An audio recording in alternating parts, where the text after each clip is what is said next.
Tendency of that lawsuit, Hardy Industries sold to MIG Acquisitions via something called an asset purchase agreement, which you will hear about. After that transaction occurred, a judgment was entered by the court in favor of Snyder Brothers Energy Marketing against Hardy Industries. Thereafter, Snyder Brothers has sought to enforce that judgment against the buyer of Hardy Industries, which is MIG Acquisitions, in the full and total amount. MIG Acquisitions has said that the asset purchase agreement shields them from responsibility for the liability of the seller. Snyder Brothers contends that there is an exception to that general rule called the de facto merger doctrine, which you will hear about, which grants them the right to seek and be granted payment for the gas that they sold and have yet to be paid for. Thank you, Your Honor. On behalf of the defendant, Mr. Flynn. Yes, thank you. So what you heard was a dispute over the characterization of a business transaction. That's really what we're here about. My client bought a business. He bought it as part of an asset purchase agreement, which is a contract. The contract, we say, should be enforceable. What he bought was in that contract. The other side says no, he actually got more than he bargained for. And that's not the case in our opinion, but that's what they're going to try to argue today. It'd be like buying a house. You buy a house, my client has a purchase agreement, he says, this is the house I'm buying. Lo and behold, after that, you find out that the gas company says, no, you owe for the gas that's been used at this house for the past 5-6 months. We don't think we should be on the hook for that, or my client doesn't believe he should be on the hook for that. So they're looking for an exception to the general rule. The exception is that somehow our company became their company, or their company became our company. It's called a merger, a de facto merger. Two becomes one. We think that the companies are completely different. There's new ownership. My client is Brian Boomsma. The prior owners were someone that's different, and you'll hear from them today. There's new management, new direction, and better results at the end of the day. So just like my client bought the house, he's not responsible for the gas that was consumed there. That's really what this case boils down to. Thank you. I'm going to begin by explaining the procedure by which some of you will be selected to serve as jurors in this case. Each of you, as I said, are undoubtedly qualified to serve as a juror. However, there could be something that could disqualify you in this particular case or based upon the specific facts and issues present in this case. So we're going to go through a process whereby I ask you questions and counsel for each side ask you questions. This part of the trial is called voir dire. It's an opportunity for the court and the attorneys to ask you questions to get a little bit more information about you so that we can seat a fair and impartial juror. These questions are not meant to pry or be offensive in any way into your personal affairs, but to discover if you have any bias that could prevent you from being a fair juror in this case. And also to determine whether you have some preconceived notion about that you cannot set aside about this process or about this case. I'm going to ask you some questions first as a group. If you have a response to a question, please raise your hand and we'll call upon you either by your juror number or by your juror name. It's important that every time an individual is identified or is going to respond, that number or name be put into the record. After I've asked my questions, the attorneys will be given a chance to ask questions as well. Now, I'm sure you would understand that a person who has personal knowledge of any of the facts in this case or who has already made up his or her mind as to how this case should come out would not be able to sit as a juror. That person would be excused for what is called good cause. After you're done being questioned, I'll meet with counsel out of your presence, at which time 9 individuals will be chosen to serve as jurors in this case. One of those 9 will be the alternate juror, and that person will not be identified until just before deliberations begin. Now, I want to stress the importance of answering all questions honestly. We need you to be open and honest with your responses to these questions. If for some reason there's something you don't want to talk about in front of the whole panel, then let me know that and we'll talk privately. Now, those who participate in a trial must do so in accordance with established rules. This applies to the witnesses, the lawyers, the judge, and the witnesses. The judge enforces the rule and determines what evidence may be admitted. At times during the trial, a lawyer may make an objection to a question asked by another lawyer or to an answer given by a witness. This simply means the lawyer is requesting that I make a decision on a particular rule of law. You may not draw any inference or any conclusion from such objections or from my ruling on the objections. These only relate to legal questions that I must determine and should not influence your thinking. As jurors, you will be the sole judges of the facts, the credibility and believability of the witnesses, and the weight to be given to the evidence. Prior to deliberations, the court will furnish the law which you will apply to these facts. It is your sworn duty to accept the law as it is given to you by the court. The procedure for the trial is as follows. First, the plaintiff will outline in an opening statement what they expect their evidence will show. The defense will then make an opening statement to tell you what they believe the evidence will show. These opening statements are not evidence. They are a preview of the claims of each party designed to help you follow the evidence as it is presented to you. Then the plaintiff offers evidence to support their claim. The defendant may then present evidence in defense of the plaintiff's claim. The defendant will then offer evidence to support their claim, and the plaintiff may then offer evidence in defense of that claim. The plaintiff may then offer rebuttal evidence. The trial concludes with the instructions of law and the arguments of counsel. You would then deliberate on your verdict. The plaintiff has claimed that certain facts exist which entitle them to some relief in this matter. A person who makes such a claim must prove it by a preponderance of the evidence. A preponderance of the evidence is the greater weight of the evidence, that is, evidence that you believe because it outweighs or overbalances in your mind the evidence opposed to it. Evidence is all the testimony received from the witnesses and the exhibits admitted during the trial, facts agreed to by counsel, and any facts which the court requires you to accept as true. Evidence may be direct or circumstantial or both. Direct evidence is a testimony given by a witness who has seen or heard the facts to which he or she testifies. It includes exhibits admitted into evidence during the trial. Circumstantial evidence is the proof of facts or circumstances by direct evidence from which you may reasonably infer other related or connected facts which naturally and logically follow according to the common experience of mankind. Direct evidence and circumstantial evidence are of equal weight. The evidence does not include voir dire, the opening statements or closing arguments of counsel. The opening statements and closing arguments of counsel are designed to assist you. They are not evidence. You are the sole judges of the facts, the credibility of the witnesses, and the weight of the evidence. To weigh the evidence, you must consider the credibility of the witnesses. You may apply the tests of truthfulness which you apply in your daily lives. These tests may include, but are not limited to, the appearance of each witness upon the stand, the manner of testifying, the reasonableness of the testimony, the opportunity the witness had to see, hear, and know the things concerning their testimony, accuracy of memory, frankness or lack of it, intelligence, interest, and bias, if any, together with all the facts and circumstances surrounding the testimony. Applying these tests, you will assign to the testimony of each witness such weight as you deem proper. You are not required to believe the testimony of any witness simply because they were under oath. You may believe or disbelieve all or any part of the testimony of any witness. It is your province to determine what testimony is worthy of belief and what testimony is not worthy of belief. You should not decide any issue of fact merely on the basis of the number of witnesses who testify on each side of an issue. Rather, the final test in judging the evidence will be the force and weight of the evidence, regardless of the number of witnesses on each side of an issue. The testimony of one witness believed by you is sufficient to prove any fact. Now, as I stated at the beginning, I'm going to ask you questions first. As a group, if you have a response, raise your hand, and then we'll begin the questioning. First of all, does anybody know any of the attorneys in this case? Anybody know either of the parties in this case? Anybody know me? And juror number 5, that's Ms. Mason. How do you know me?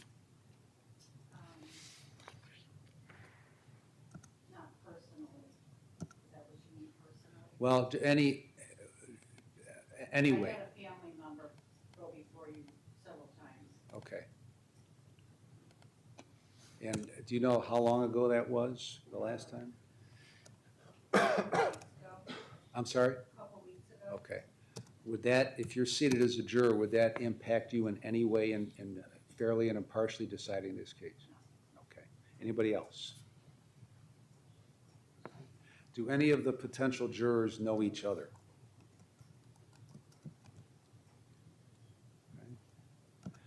You got a description of this case from the attorneys. Does that strike a chord with anybody? Anybody familiar with this case at all? Has anybody served on a juror as a juror in the past, actually seated and heard a trial? Okay, let's start with number 6. When did you serve as a juror? About 30 years ago, Tyler County. All right. And was that a civil case or a criminal case, do you recall? Criminal All right. Did you deliberate on the verdict on that Yes. case? All right. And did that jury come to a conclusion? Yes, Any other times that you served? No? so. Remember, you can't nod your head, okay? so. All right. In that case, since it was a criminal case, the preponderance of the evidence that I read to you, what the plaintiff must prove, did not exist in that case because it was a criminal case and the standard was beyond a reasonable doubt. First of all, do you remember the jury instructions from that case? No, I don't. Okay, good, because if you did, I'd be worried about you. Okay. Can you set aside everything that your experience as a juror and what you learned about the law and the instructions, set aside that and decide this case based only on the facts that you find and the law that I give you? Yes, Will you have any trouble doing that? You can do that? yes. You will have no trouble doing that, right? No. Okay. All right.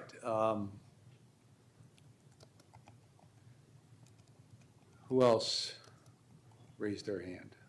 Number 4, go ahead.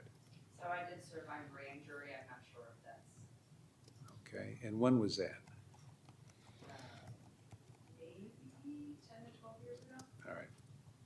And in that capacity, all you dealt with was criminal cases, Correct. right? And all you had to do was find whether it was probable that a certain person committed a certain crime, correct? All right. And that has nothing to do with this case? Can you set aside your service and the standard you used and decide this case on the facts and the law that I give you? Okay. And who else had their hand up? And your number, what, 14? All right, go ahead.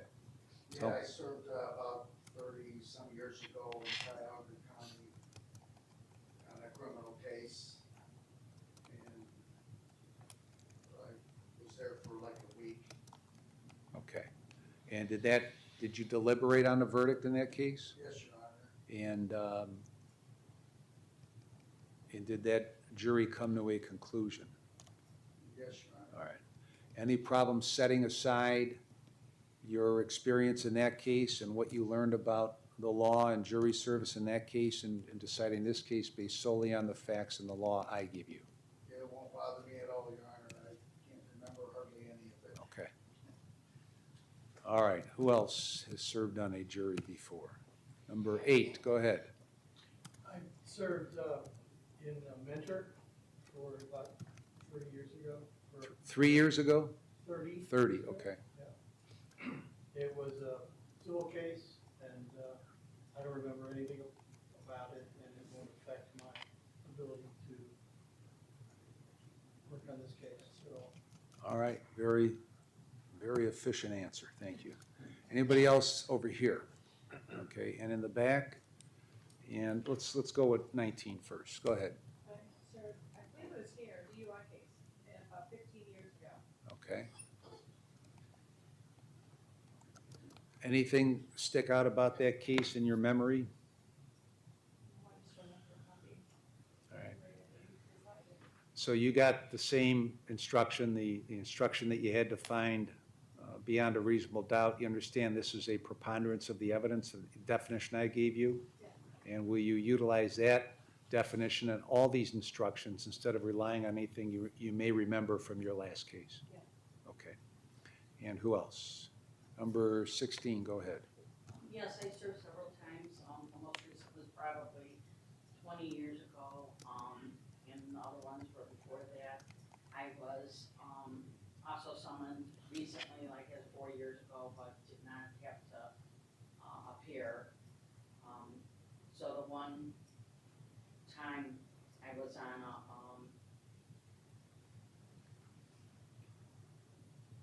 a malpractice suit, and then another time, it was, I believe, a civil case where I was just off on it, and I don't remember really the other ones. Okay, so in the malpractice case, that was a civil case, right? And you had to determine whether the plaintiff proved their case by a preponderance of the evidence. Do you remember those instructions at all? Yes, All right. And those instructions, while some of it is the same, there's going to be a lot different. Will you listen to my instructions and apply the law I give you to the facts that you find if you're picked to serve? yes, Okay, any problem doing that at all? no, Okay. Anybody else? Your number, please? 22, Okay, and when did you serve? probably 30 years ago. It was also in Calvert County. All right, do you remember if it was a civil or a criminal case? And so on, so I think it was civil. Okay. All right, will you have any difficulty setting aside what you learned or what you heard in that case and deciding this case on the facts that you find in the law that I give you today? No. All right, thank you. Anybody else? Okay. Has anybody ever been involved in a lawsuit before to the extent that you have either sued somebody or been sued by somebody?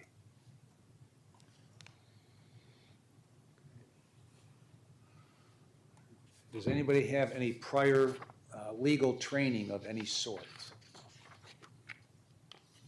Number 18, go ahead, tell me about it. Paralegal work. And do you do that currently? Currently, I'm a docket clerk, Where do you work? Thompson High. Okay. And when is the last time you worked as in the paralegal field? Probably 10 years ago. In that capacity, did you ever attend a trial to assist the lawyers? No, I was primarily in asbestos work. Okay.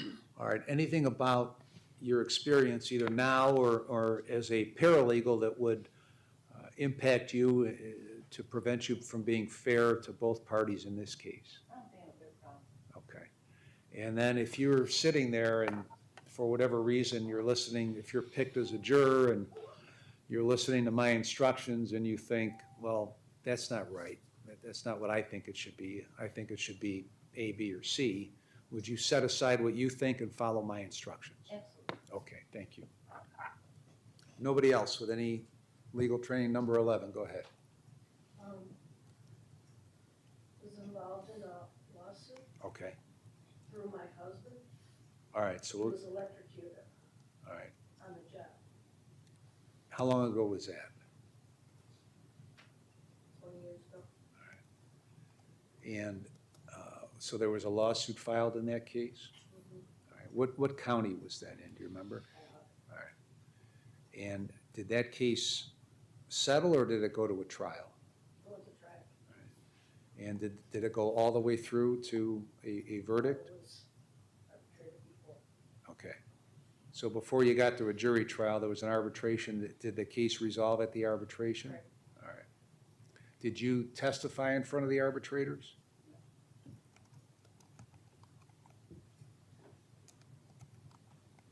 Now, is there anything about the process of that lawsuit from the time it started until the time it concluded by the arbitration, anything about that process that would prevent you from being fair to either side in this case? Okay. What would be your problem? What do you think would interfere with that?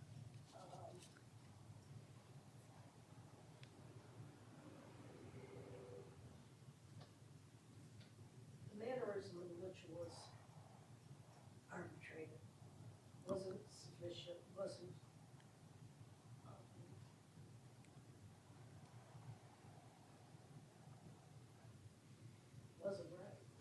Is It it, did- wasn't fair. did that, is that from the standpoint of the lawyers involved, or the witnesses, or the arbitrators themselves? Lawyers. So, I don't think they represented as hard as they could have, okay, on your side, correct? okay. All right, now, obviously, you don't know any of the four lawyers here, correct? Correct. All right. And I can assure you, throughout the life of this case, they are fighting, each side is fighting very hard for their own client and doing everything that they should be doing at this point. But we have a dispute that can't be resolved, and that's why we're here, okay? So I guess ultimately my question is, you had a bad experience with the lawyers that were on your side of your case, but can you set that aside from the standpoint of trying to resolve this case, and only this case, if you're seated as a juror? Probably not. Okay. All right, thank you. Anybody else, either, going back to that former question of whether you were involved in a lawsuit, or whether you have any legal training? Yes, Yeah, sir. I was in a, Number 14.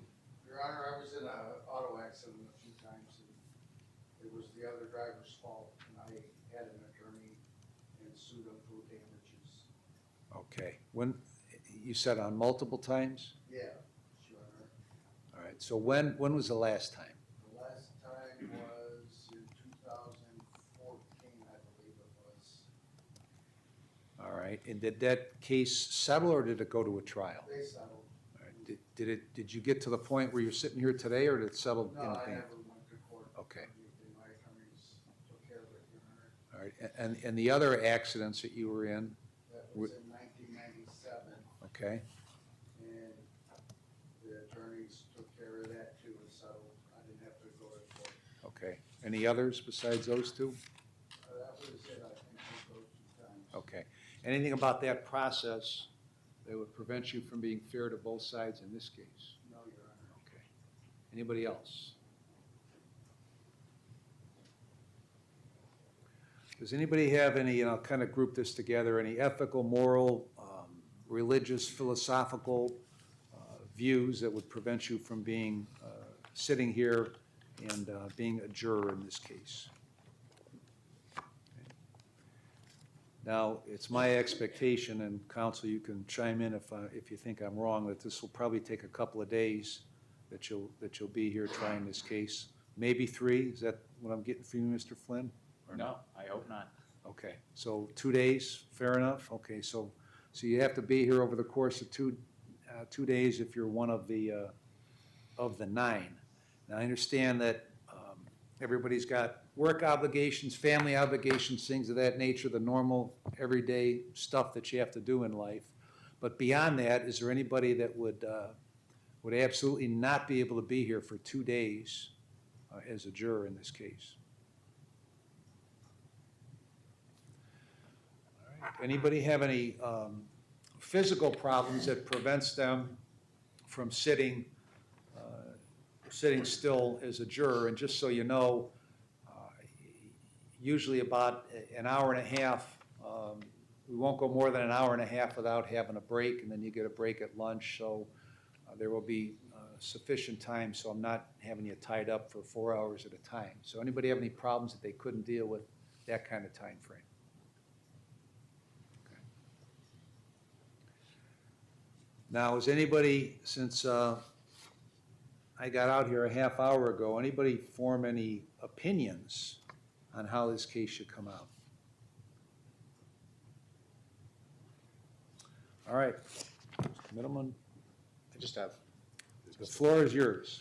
a few questions.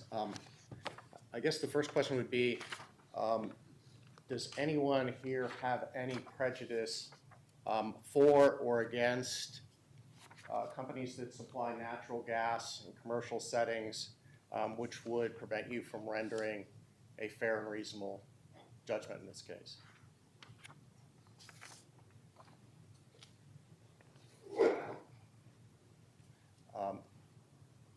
anyone ever bought or sold a business?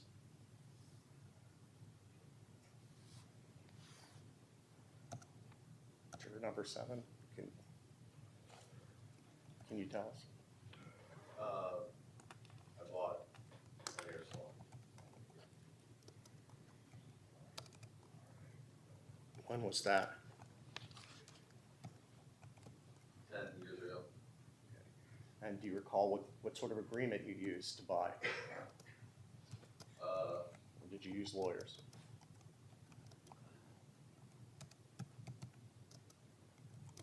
I don't believe so, no.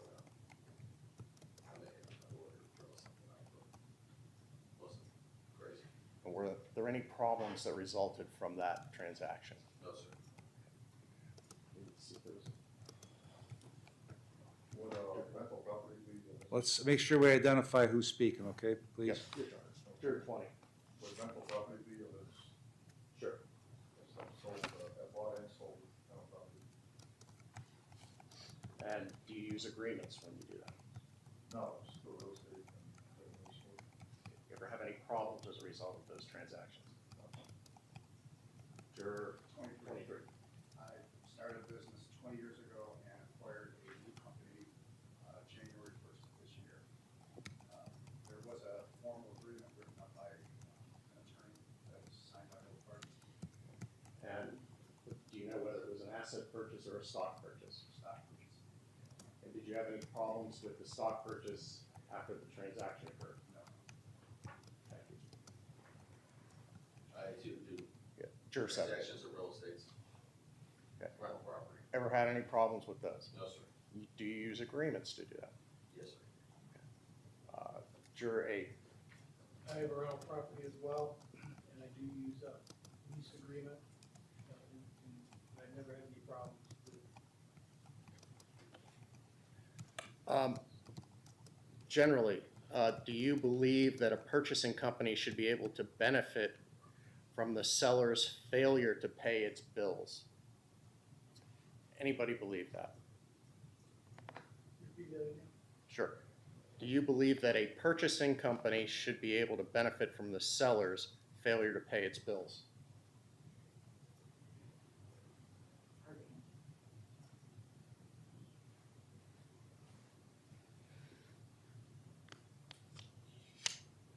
That's all I have, Your Honor. All right, Mr. Flynn? Thank you. And I have maybe one, too. Has anyone here used Snyder Brothers Energy for their natural gas supplier that you know of? Okay. And has anyone here been involved in any lawsuit or dispute involving what it will be called the Hardy Tech or Hardy Industries plant in Painesville, Ohio? No one's been involved in any disputes? I have nothing further. All right, thank you. All right, at this point, ladies and gentlemen, I'm going to excuse all of you out into the hallway, and I'm going to meet with council, and when you guys are brought back in, we'll identify the 9 that have been chosen to sit as jurors in this case, and those of you not chosen will then be excused. So when you go out in the hallway, you guys can talk to each other or not talk to each other, it's up to you, but you can discuss anything you want to discuss except what we talked about in here in the last 35 minutes, okay? So we'll get you, probably figure about 15 or 20 minutes, we'll call you back in, okay? All rise for the jury.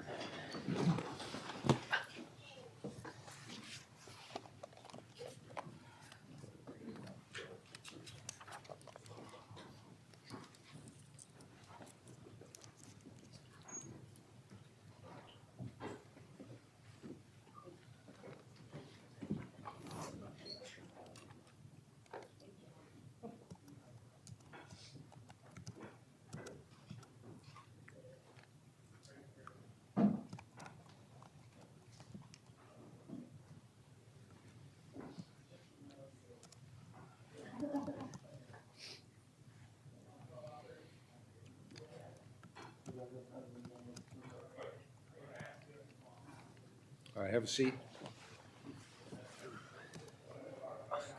All right, I'm going to excuse 11. I'm not sure where she's coming from, but she's not, her mind's not here, so I'm gonna excuse her for cause. Does the plaintiff have any individuals they would ask to excuse for cause? I don't think so, Your Honor, no. Defense? No. All right, and what I'm gonna do is, I'm gonna give you guys about 5 minutes or so to consider who you want to kick on your peremptory, and then I'll come back in, we'll do that, then we'll bring the 9 back in, okay? All right.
Evidence is all the testimony received from the witnesses and exhibits admitted during the trial, facts agreed to by counsel, and any facts which the court requires you to accept as true. Evidence may be direct or circumstantial or both. Direct evidence is the testimony given by a witness who has seen or heard the facts to which he or she testifies. It includes exhibits admitted into evidence during the trial. Circumstantial evidence is the proof of facts or circumstances by direct evidence from which you may reasonably infer other related or connected facts which naturally and logically follow according to the common experience of mankind. Direct evidence and circumstantial evidence are of equal weight. The evidence does not include the opening statements or closing arguments of counsel. The opening statements and closing arguments of counsel are designed to assist you. They are not evidence. You are the sole judges of the facts, the credibility of the witnesses, and the weight of the evidence. To weigh the evidence, you must consider the credibility of the witnesses. You may apply the tests of truthfulness which you apply in your daily lives. These tests may include, but are not limited to, the appearance of each witness upon the stand, the manner of testifying, the reasonableness of the testimony, the opportunity to see, hear, and know the things concerning which they testified, the accuracy of memory, frankness or lack of it, intelligence, interest, and bias, if any, together with all the facts and circumstances surrounding the testimony. Applying these tests, you will assign to the testimony of each witness such weight as you deem proper. You are not required to believe the testimony of any witness simply because they were under oath. You may believe or disbelieve all or any part of the testimony of any witness.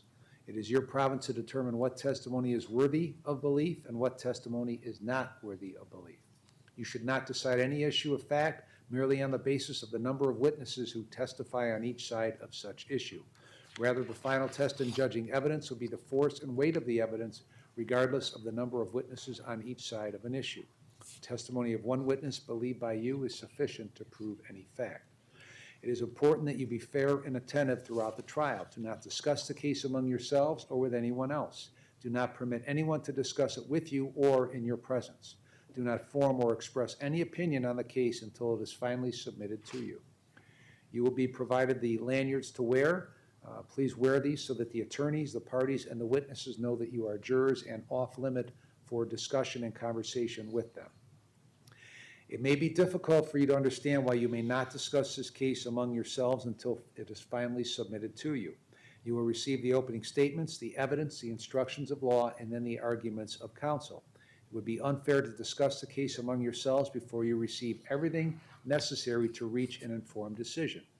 You should explain this rule prohibiting discussion of this case to your family and friends. When the trial is over and your jury duty is complete, you will be released from that instruction. At that time, you may discuss the case and your experiences as a juror. The court instructs you not to converse with the attorneys, parties, or witnesses during the trial. Likewise, the participants in the trial must not converse with you at any time until after the case is concluded. If anyone should attempt to discuss the case with you, report that incident to me or the bailiff immediately. Do not investigate or attempt to obtain additional information about this case outside of the courtroom. It is improper for any of you to attempt to do so. You are instructed not to read, view, or listen to any report in any media on the subject of this trial. Do not permit anyone to read or comment upon any reports to you or in your presence. Such reports may be incomplete and often inaccurate. You may only consider and decide this case upon the evidence received at trial. If you acquire any information from an outside source, you must report it. If you realize during the course of the trial you have personal knowledge of any facts in this case, inform the bailiff as soon as possible. During the course of this trial, a number of exhibits and testimony relating to these exhibits may be introduced. You will determine what weight, if any, the exhibit should be given in light of all of the evidence. Jurors will be permitted to take notes during the trial. Jurors will not be permitted to ask questions of witnesses. It is the responsibility of the lawyers to present all evidence necessary for you to decide the issues in this case. You will not be permitted access to any transcripts of any witness testimony during your deliberations. Please be aware that once deliberations have begun, you may not have contact with anyone other than your fellow jurors and the bailiff. At that point, you will not be able to make any phone calls. We will give you advance warning when you're getting close to the end of the case so that you can let the necessary people know that you will be out of contact once the deliberations begin. You can be reached for emergencies, but if you are called out of the jury room, you will not be permitted to return. I'm going to give you now what is called the admonition. It's a standing court order that applies throughout the trial. I'll try to remind you of the admonition at every recess, but if I forget, it still applies. You have been selected as jurors in this case. We have taken the time to seat a neutral jury so this case can be decided based only on what goes on inside the courtroom and not on outside influences. You are required to decide this case based solely on the evidence that is presented to you in this courtroom. It is my role as a judge to determine what evidence is admissible and what evidence is not admissible. It would be a violation of your duties and unfair to the parties if you should obtain other information about the case, which might be information that is not admissible as evidence. You must carefully listen to and evaluate all of the evidence. Do not reach any conclusions until you have heard all the evidence, my instructions of law, and the arguments of counsel. Otherwise, you will have an incomplete picture of this case. Do not discuss this case among yourselves or with anyone else. The reason for this is you might be given information or an opinion that could alter the way in which you view the evidence or the instructions or even how this case should come out. Such an opinion or conclusion would be based on an incomplete or inaccurate view of the evidence and therefore would be clearly unfair. In addition, you must not try to get information from any other source. This ban on outside information includes any personal investigation, including looking into any news accounts, talking to possible witnesses, or any other act which would otherwise affect the fairness and impartiality that you must have as jurors. You must not have contact with anyone about this case other than me and the court employees. This includes any use of social media regarding this case or any aspect of your jury service during this trial. If anyone tries to contact you about the case, directly or indirectly, do not allow that person to have contact with you. If anyone persists in contacting you or in speaking with you, that could be jury tampering, which is a very serious crime. If anyone contacts you in this manner, report that to the bailiff or me as quickly as possible. You should know that if the admonition is violated, there could be a mistrial. A mistrial means the case is stopped before it is finished and must be retried at a later date. This can lead to a great deal of expense to the parties and the taxpayers. If a mistrial were to be declared based on a violation of this admonition, the juror responsible could be ordered to pay the cost of the first trial and also could be punished for contempt of court. Counsel ready to proceed with opening? Yes, Your Honor. Madam? May it please the court. Counsel. Ladies and gentlemen of the jury, first of all, I want to thank you for being here today. I know it sounds maybe a little trite, but we do really appreciate your civic duty and service today. Everybody has other things that they might want to do. So on behalf of our team, we do appreciate that.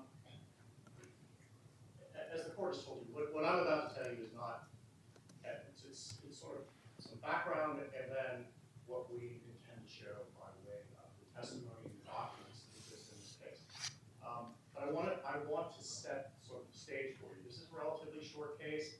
It's relatively very pointed. It's in a box with respect to the issues in the case are very well defined.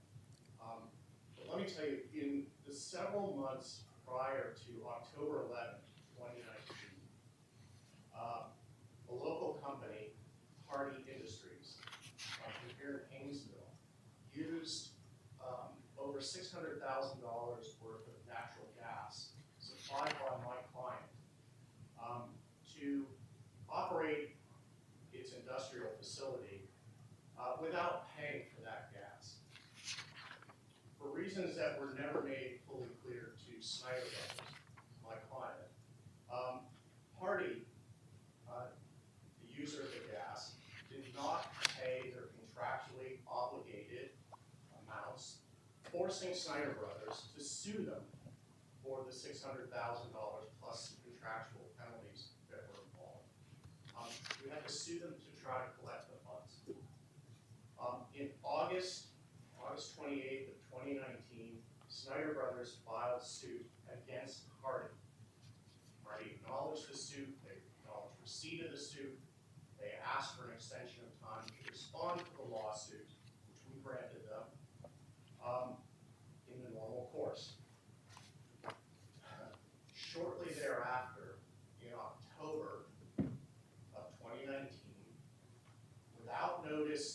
Snyder Brothers, and without notice to the court, Hardy sold the company to MIG Acquisitions. I'm gonna refer to them as MIG. Hardy sold to MIG on October 11th, 2019. On January 17th, 2020, shortly thereafter, due to Hardy's failure to respond to the lawsuit, and after withdrawal of Hardy's counsel, they withdrew from the case, a judgment was entered by the court in favor of Snyder Brothers and against Hardy. That judgment is not in dispute here. It is of record. It is not disputed by MIG. It is not disputed by any party here. This was not a bankruptcy issue. I want to be clear. This was a transaction. The sale from Hardy to MIG was a transaction that was undertaken outside of any bankruptcy. It was undertaken as something called an asset purchase agreement. Now, the asset purchase agreement acknowledges in the body of that document, and that's going to be before you during the course of this trial, it lists the lawsuit filed by my clients as one of the liabilities in the case. And it is clear from the documents themselves that both parties were aware of the lawsuit, both parties were aware of the claims. By parties, I mean Hardy and MIG, the buyer and the seller in that transaction. They were aware of the claims that were pending and made by my client for the $600,000 plus that they were owed for gas that they supplied to Hardy. Generally speaking, an asset purchase agreement, in an asset purchase agreement, all liabilities are left with the seller, meaning that the buyer buys assets but not liabilities. But to be clear, it's our position that this transaction, the transaction between Hardy and MIG, falls within an exception to the general rule that liabilities don't follow from the seller to the buyer. And our position is that MIG assumed those liabilities that pre-existed by virtue of the de facto merger doctrine. And we'll discuss that, and the court will instruct you about it as we get further into the case. Our position is no matter what you call the transaction between Hardy and MIG, whether you call it an asset purchase agreement or not, it falls into an exception. The exception is the de facto merger doctrine. So this sort of background brings us to your role in this case. Your role in this case is to determine really one simple issue, and that revolves around the fact that the law in Ohio provides that a successor corporation may be held responsible for the liabilities of the predecessor when the transaction amounts to this de facto merger. So, key to what I would like for you to listen to during the course of the evidence that's presented in this case are four factors that may or may not apply in this case, but they are part of the law. And the judge will instruct you at the end of this case as to what the law is. Not all of these factors necessarily apply, but I want you to be aware of them as you hear the testimony from the witnesses. The first issue to pay attention to when you hear the testimony of the witnesses is whether there was a continuation of the prior business activity and corporate personnel.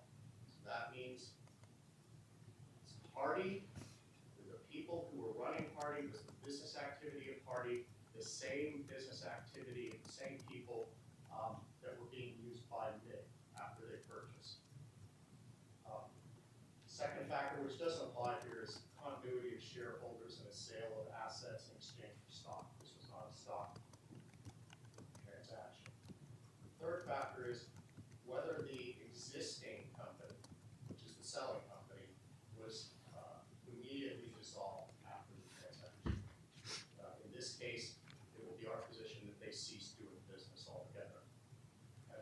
factor that you, I would like for you to concentrate on and listen for is whether the new company, MIG, assumed the ordinary liabilities and obligations of the existing company. So when you assess the testimony that you're going to hear in this case, it's up to you folks to determine what weight you give these factors and how you see those factors applying to the evidence as you hear it. I would ask that you listen carefully to the testimony and take note of the documents. We believe that the evidence that speaks the loudest in this case is the purchase agreement itself.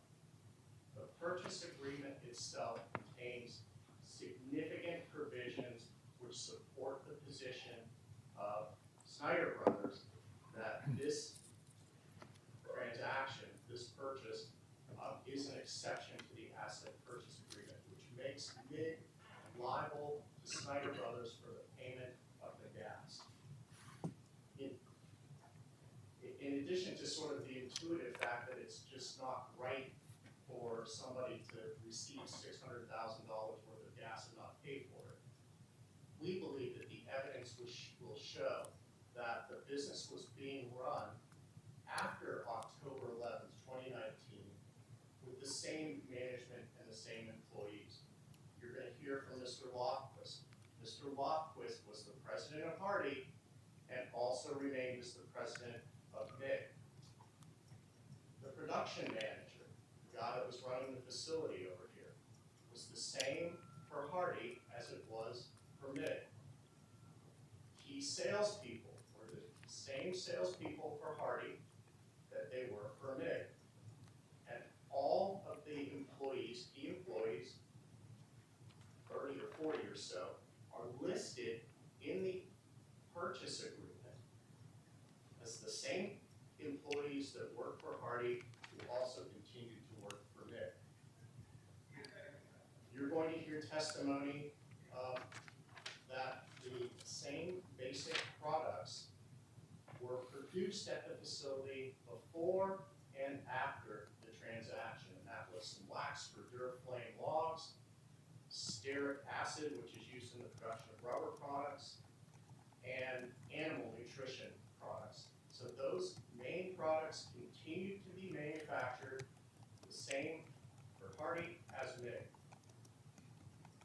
You'll also see from the purchase agreement that MIG assumed all the ongoing contracts, open contracts, to supply customers. And they kept the same customers. For instance, Purina, Cargill, Air Products. Those pre-existing contracts that supply products to those customers remain the same. All licenses, permits, patents, and IP, intellectual property, was transferred to MIG from Hardy. So their secret sauce, so to speak, whatever processes they had, they went from Hardy to MIG. All claims against third parties were transferred. All receivables were transferred. Contracts to pay suppliers, key suppliers, were transferred and assumed. One of the most telling things that was retained by MIG from Hardy was the obligation to pay a judgment in a lawsuit. Hardy had lost a lawsuit, settled a claim for $1.4 million, and entered into a settlement agreement to pay that claim off.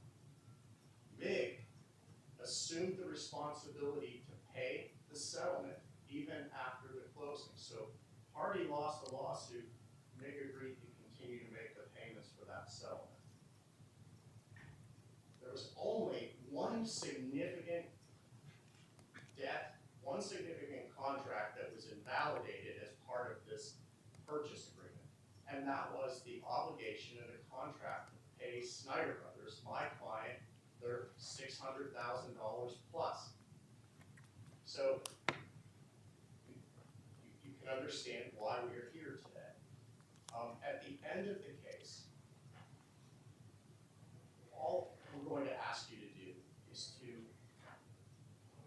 determine what you believe the facts are and apply the law to those facts. The law is what the judge is going to tell you. Obviously, this isn't the court's first rodeo.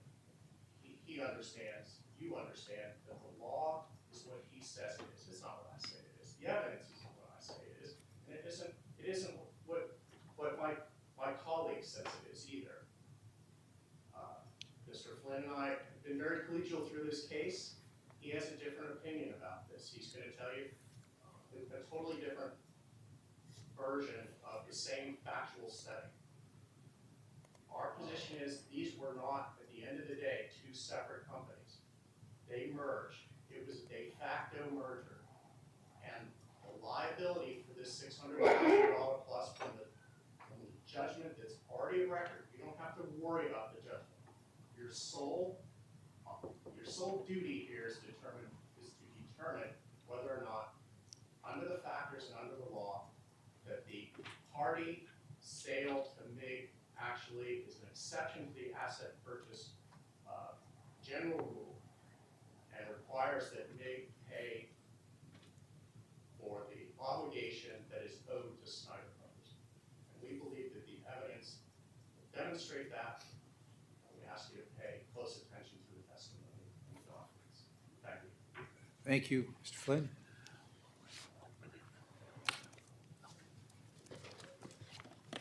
Thank you, Your Honor. And thank you as well for being here on behalf of my client, my co-counsel, and myself. Thank you for taking the time. So, Mr. Middleman was correct that, we've had a good relationship throughout this trial. Quite frankly, I agree with a lot of what he said, so I'm not going to recite the facts of this situation because I think he did a good job. What I'm going to do, though, is point out where we disagree. First, as I indicated in, we got 60 seconds to kind of give you a snapshot of what this case was about. Really, it's how we characterize this business transaction. And I think the most important thing to consider and keep in mind at all times is my client is MIG. My client is the buyer. My client is not the seller. And at times, there's going to be this confusion that you may have as to who is who, but it's really simple. My client is Brian Boomsma right here. My client is his son. Those are the only two owners of my client, MIG. Okay? There's two companies. We're going to refer to them as MIG just to keep things simple today. The old company, there was like 6 companies. We're going to call them Hardy Tech or Hardy Industries. Those were owned by Eric Bockwist and Scott Forrester. So when you go through this analysis, when you listen to the evidence, remember, my client is not the old client. In fact, my client is from Chicago. This is his first time, I think, being on the square here in Kingsville. Since he bought the operation, he's been to the plant. But he has, ever since he actually started, he left college and he's went in with family business, and he's been fixing companies his whole life. He started with the family businesses, and he's progressed over time, and he's built up a number of strong businesses in the food industry. Dutch Farms out of Chicago is his main business. And he looks for struggling businesses that he can incorporate into his own business. And I use the house analogy, and I probably will refer to it from time to time here. But he's kind of like the guy on HGTV that will buy a beaten down house and he tries to fix it up. But instead of flipping the house, he brings it in and uses it in conjunction with his other businesses. So he has a number of businesses. And so to understand this case, you have to understand what happened to the old company, Hardy Tech. Well, they started to run into a number of financial problems. Financial problems that were not caused by my client. My client wasn't even in the he'll explain why the company was struggling. But ultimately, when the company was struggling, they had KeyBank was their bank, and KeyBank was a secured creditor, secured all the assets. And KeyBank, when they found out the company was struggling and wasn't making payment, sent them a notice of default, said, hey, you have to do these things. And because you're not paying and because there's some allegations of theft within the corporation, you have to do X, Y, and Z. And so ultimately, KeyBank pushed the company to a sale. You're going to hear testimony where KeyBank moved the company in the direction where it had to be sold. So here comes my client, who hears about this company that's in distress. And he looks at it and says, boy, this would fit maybe in my portfolio, this really would help. And so he negotiates. He negotiates with KeyBank, the bank, for months on end. Well before the sale, they negotiate the terms of the sale. And they enter into what's called an asset purchase agreement. He decides what he wants to buy, what he can buy, and certain liabilities are not included. And so Mr. Middleman indicated that, his client was the only one left out in the cold. That the natural gas that had been consumed for 5 months or so and hadn't been paid for was the only outstanding liability. That's just not what the evidence is going to show. There was lots of other contracts, there's obligations, and in the asset purchase agreement, it lists just generally a lot of other assets. The moral of the story is my client agreed to buy certain things. My client agreed to this asset purchase agreement that was drafted, and it's quite lengthy. It's maybe 40, 50 pages, and then scheduled to maybe 100 pages. And he did this, he had corporate counsel. Actually, my co-counsel prior to this, unfortunately, passed away of cancer during the pendency of this case. But he had attorneys draw this thing up because he knew, well, I want to buy this. And they put it in writing as to what he had back bought.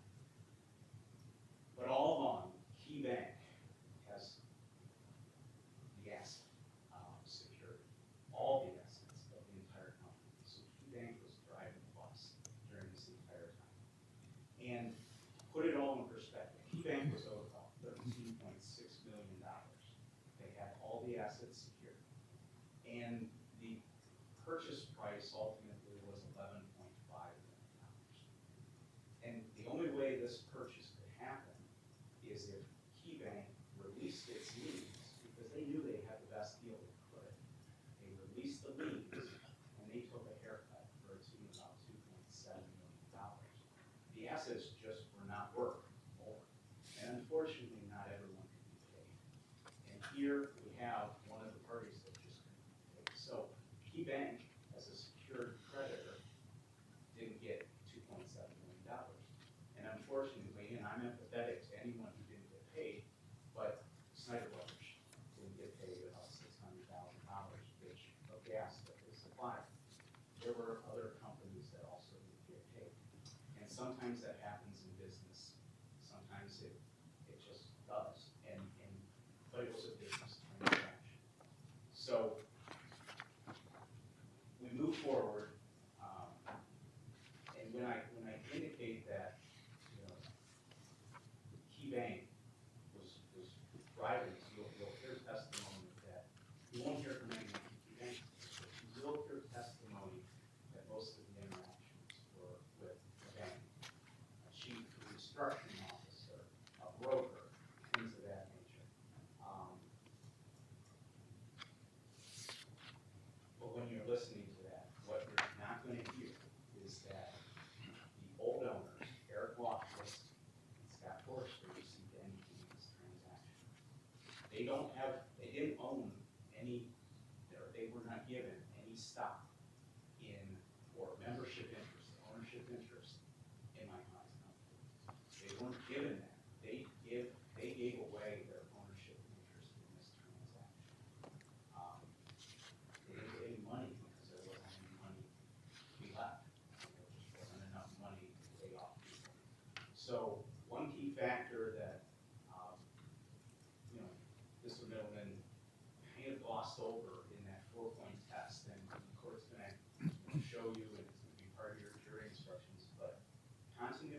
shareholders resulting from a sale of assets in exchange for stock or membership interest.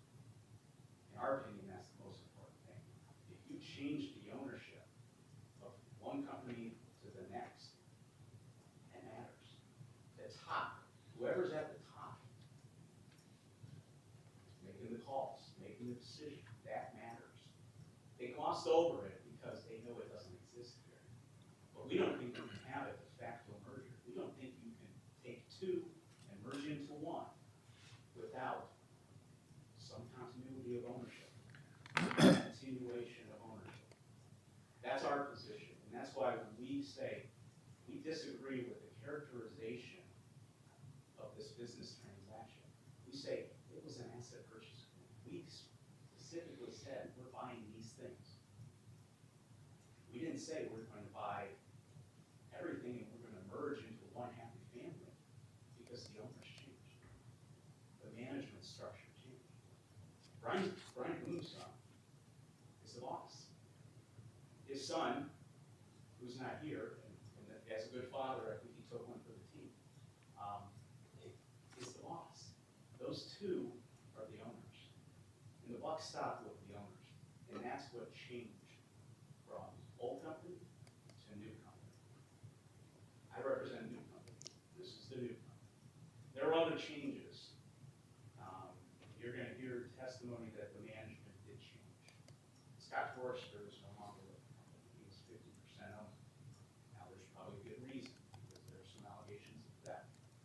And he handled a lot of the accounting.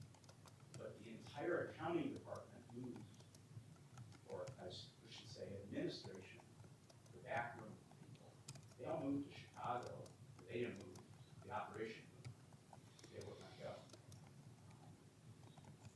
It became consolidation with some of Brian's other operations.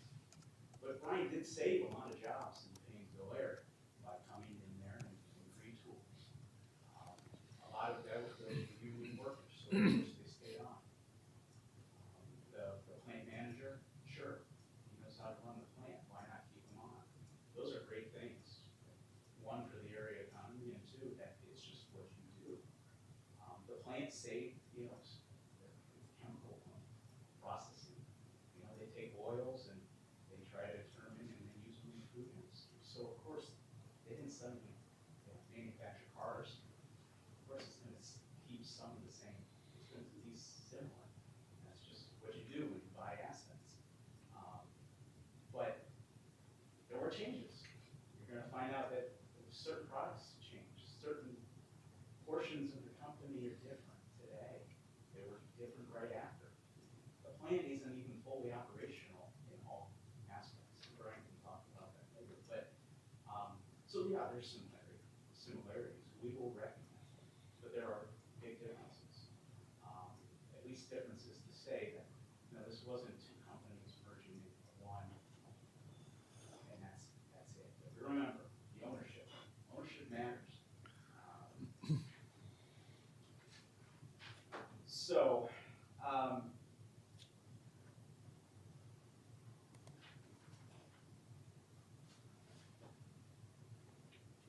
Try to shortcut this because, like I said, I don't want to restate everything that's said. But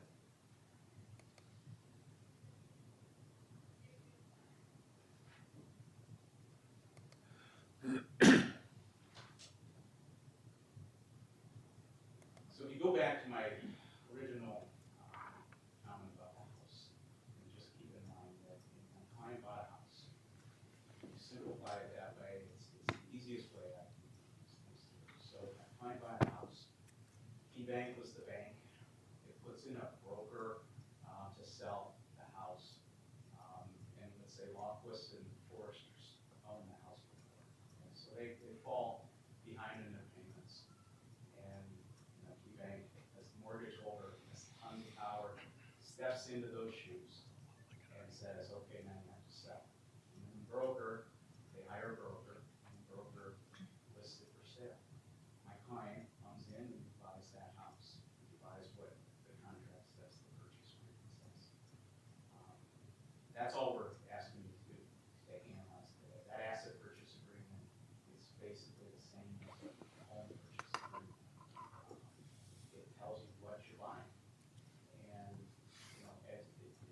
unfortunately, there were outstanding bills owed to a gas company, and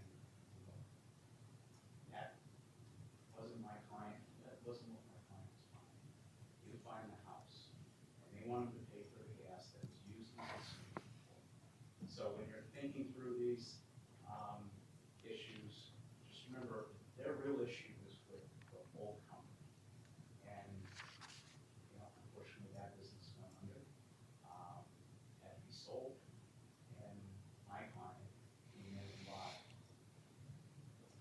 what he could, or what he paid for it, bought what he could, and, you know, made the most out of it. But he shouldn't be obligated for the debts of the prior company. If he didn't agree to that. Thank you. Thank you. Mr. Middleman, your first witness. Yes, Your Honor. Mr. Valenzi's going to take the first witness, if that's all right. Your Honor, plaintiffs call Nathan Henry.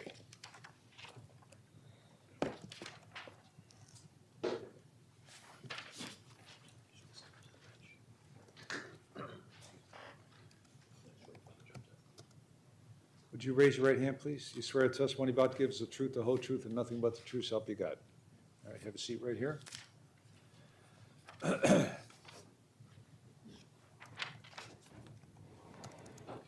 you're going to need to stay up close to that mic so it picks you up, okay? Mr. Valenzi? Mr.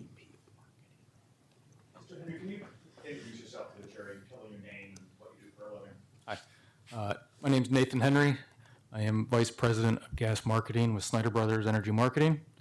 We're a licensed retail natural gas supplier in the state of Ohio.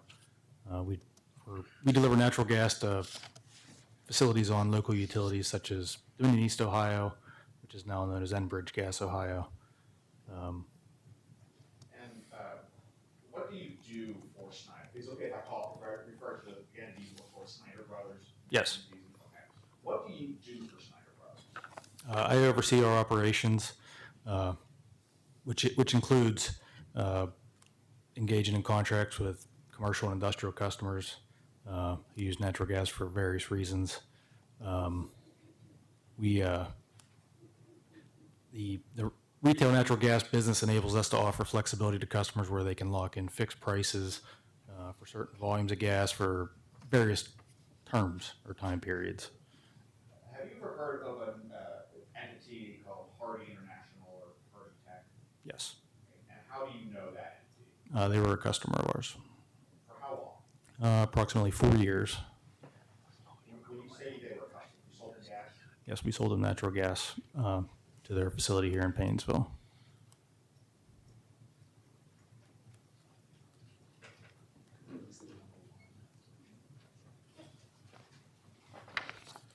Mr. Henry, if you could grab that binder up there and turn to Exhibit 1 in that binder. Take a minute and look at it. Do you recognize that exhibit?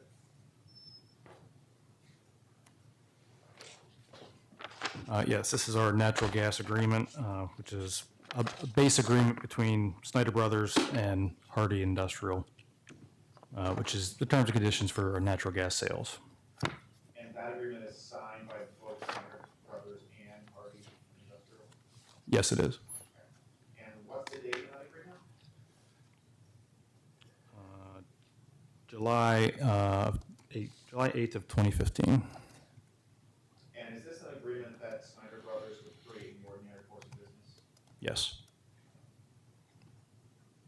Your Honor, the admission of exhibit, just exhibit number 1. It's admitted.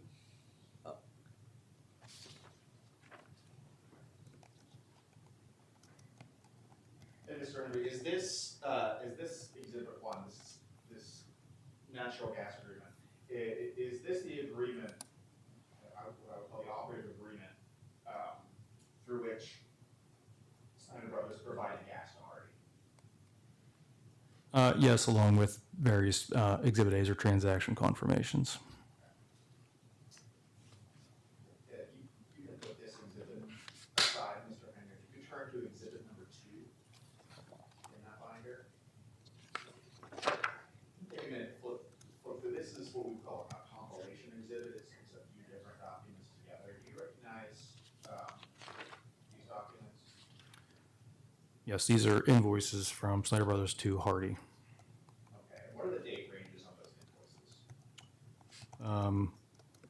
Invoice dates stretch from April 15th of 2019 to August 21st of 2019, and they cover natural gas supply service periods of March of 19 into August of 2019. Okay, and the Snyder Brothers keep these in the ordinary course of business? Yes. Your Honor, I move the admission of exhibit number 2. Is there an objection to? No, we've stipulated. So so we don't have to go through this every time, all the exhibits that the plaintiff is gonna offer, you guys have stipulated to is I- admissible. Believe so.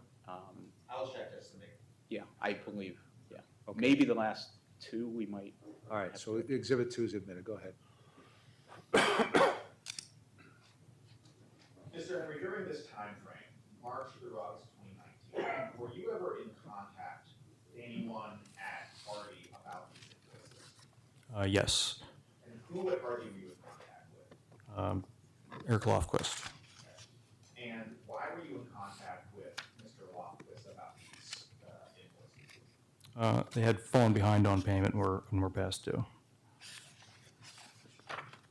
And given that Hardy had fallen behind in payment of these invoices, what did you and Mr. Lofquist discuss?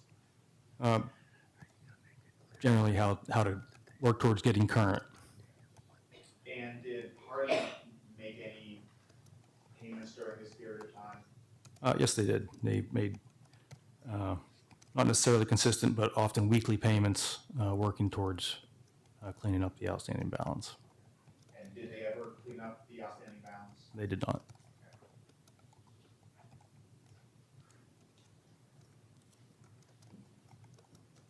Mr. Henry, did Snyder Brothers ultimately initiate a lawsuit against Hardy to recover the unpaid amount of these invoices? Yes, we did. Okay. Approximately when did Snyder Brothers initiate that lawsuit? I believe it was around August 28th of 2019.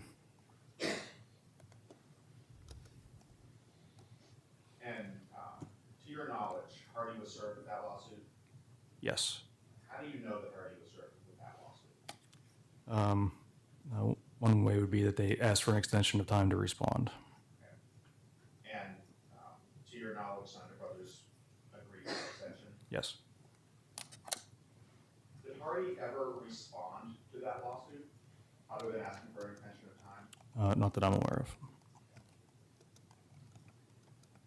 So, Hardy didn't respond. What did Snyder Brothers do? At that time, we moved for a default judgment. And was that default judgment entered? Yes. Did Hardy ever respond to that motion for a default judgment? Do you remember? I am not aware. Did their lawyer ever ask to withdraw? Yeah. Yes, they did, as party had been acquired by the MIG. Okay, Hey, so. hold on. Make sure you're speaking up, okay? Sorry. Okay, so, just to be clear, so while the motion for default judgment was pending, to your recollection, that the Hardy MIG transaction took place? Yes, I believe so. Okay. Do you recall, if you don't, it's fine, it'll come in the record later. Do you recall approximately when the sale, or I should say, the transaction between Hardy and MIG took place? Around October 10th or 11th of 2019.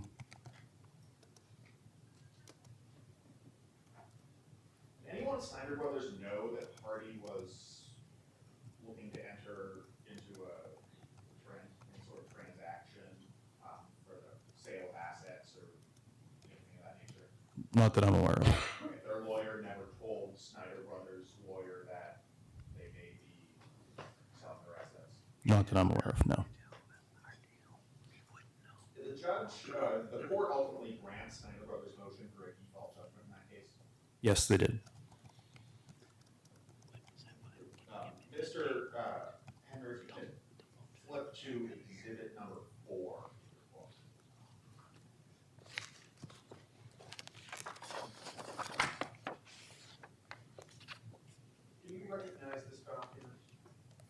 Yes. This is the entry granting the default judgment. The order of court? Yes. Yes.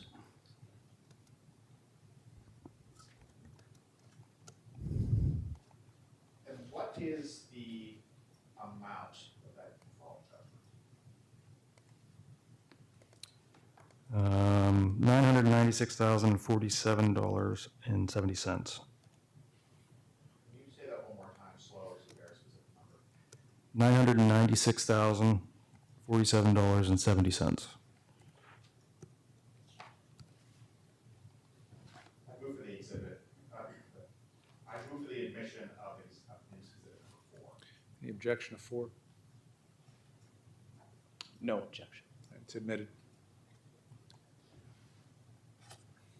Mr. Henry, according to this, sort of, what is included in that judgment number?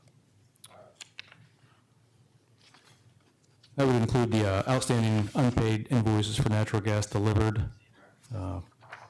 Additionally, liquidation value for any future purchases that were agreed to by Hardy.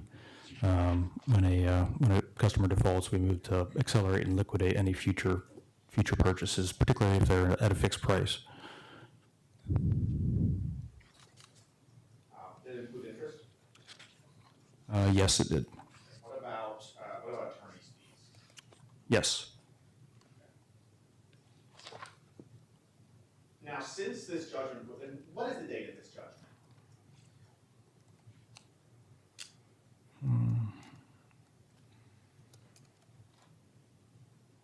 If you know. It was filed on January 17th of 2020. So January 2020 or? Yes. Okay. Since January 2020, has Snyder Brothers paid any additional attorney's fees? Of course we have. And has post-judgment interest continued to accrue since this judgment was entered? Yes, it has. No further questions. Cross? Yes, sir.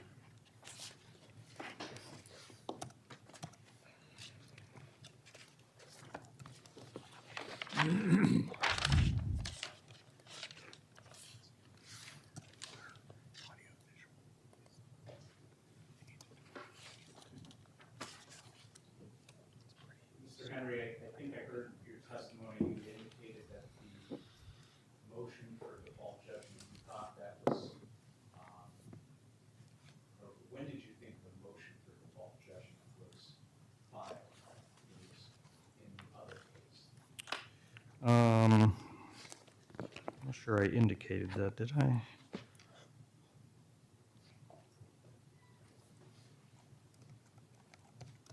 I believe that was in January of 2020. So the motion was filed and shortly thereafter a judgment was rendered because the old company, Hardy Tech, did not respond. That's Yes. The sale of the assets, though, occurred in October, correct? Yes, to my knowledge. And that was the sale to mine, correct? Yes. When were you first aware that Hardy Tech was having financial problems? Typically, whenever somebody falls behind on their invoices, so that'd have been in the April, May of 2019 area. And was it alerted because there was failure to pay? Is that how? Yes. And you indicated that you had spoken with Eric Lofquist, who was one of the owners of the old company, correct? Yes. Did you ever talk with anyone at KeyBank? I don't recall talking to anybody at KeyBank. Somewhere later on, there may have been someone else that I spoke with. I don't recall their name.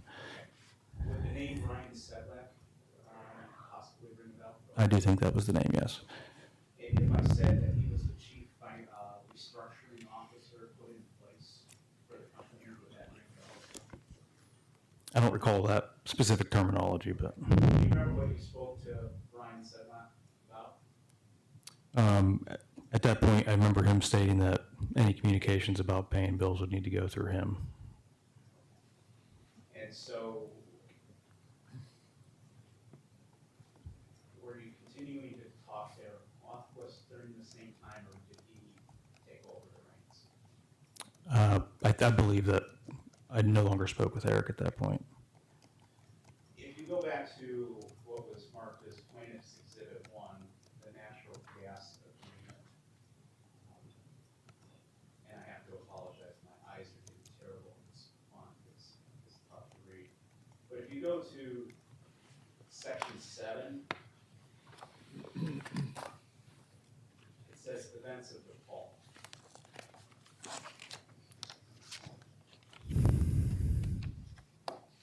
Is one of the events of default the failure to make payments by the due date? Yes, it is. And so at the time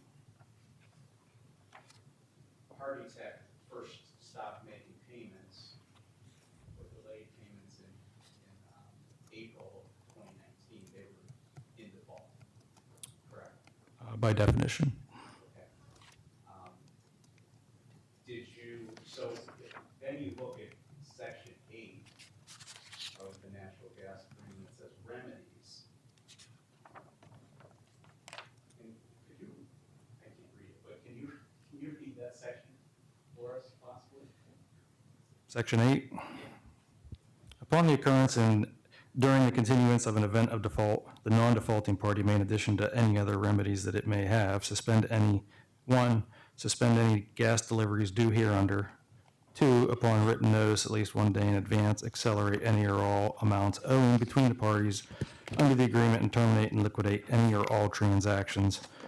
3, determine a settlement amount for the applicable purchase order by calculating the gains, losses, and costs, including reasonable attorney's fees and the costs of obtaining, maintaining, and liquidating commercially reasonable hedges incurred as a result of the liquidation, discounted to present value at 6% per annum. And 4, calculate a net settlement amount by aggregating into one amount all settlement amounts and all other amounts owing between the parties under the agreement.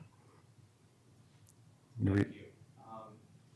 So basically on an occurrence of default, you may suspend gas deliveries. That's one Correct. possible remedy. And that didn't happen in April, correct? No, it did not. Okay, and it didn't happen in May, No, June, no, July, no. and eventually it did in August. In August, correct. So basically 5 months went by and you didn't stop delivering gas to the plant, is that correct? We did not, as the customers continued to make partial payments. But not the full payment. That's correct. And on those invoices, when, I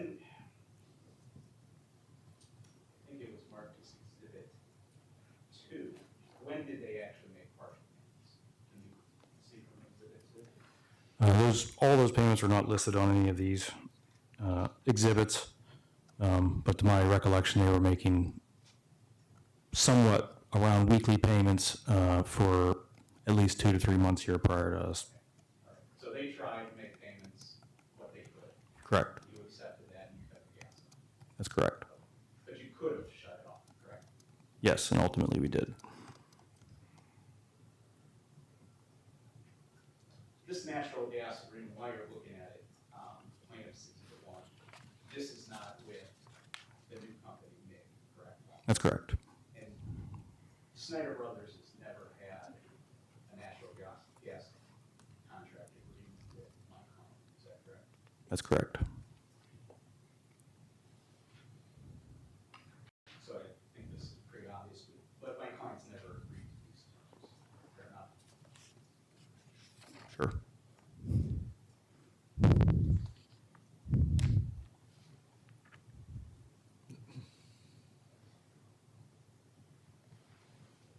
So you mentioned you had conversations with Eric Lofquist and then a representative who you think is Brian Sedlak. Did you ever have any conversations with Brian Newsom? I don't believe so. Did you have any conversations with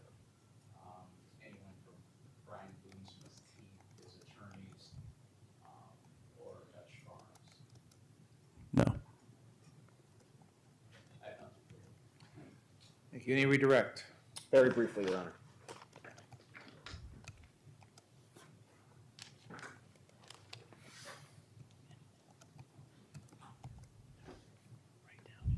Mr. Henry, how many conversations did you have with that representative of eBay? I don't recall, if I were to try to guess, it maybe 2 or 3 at the most.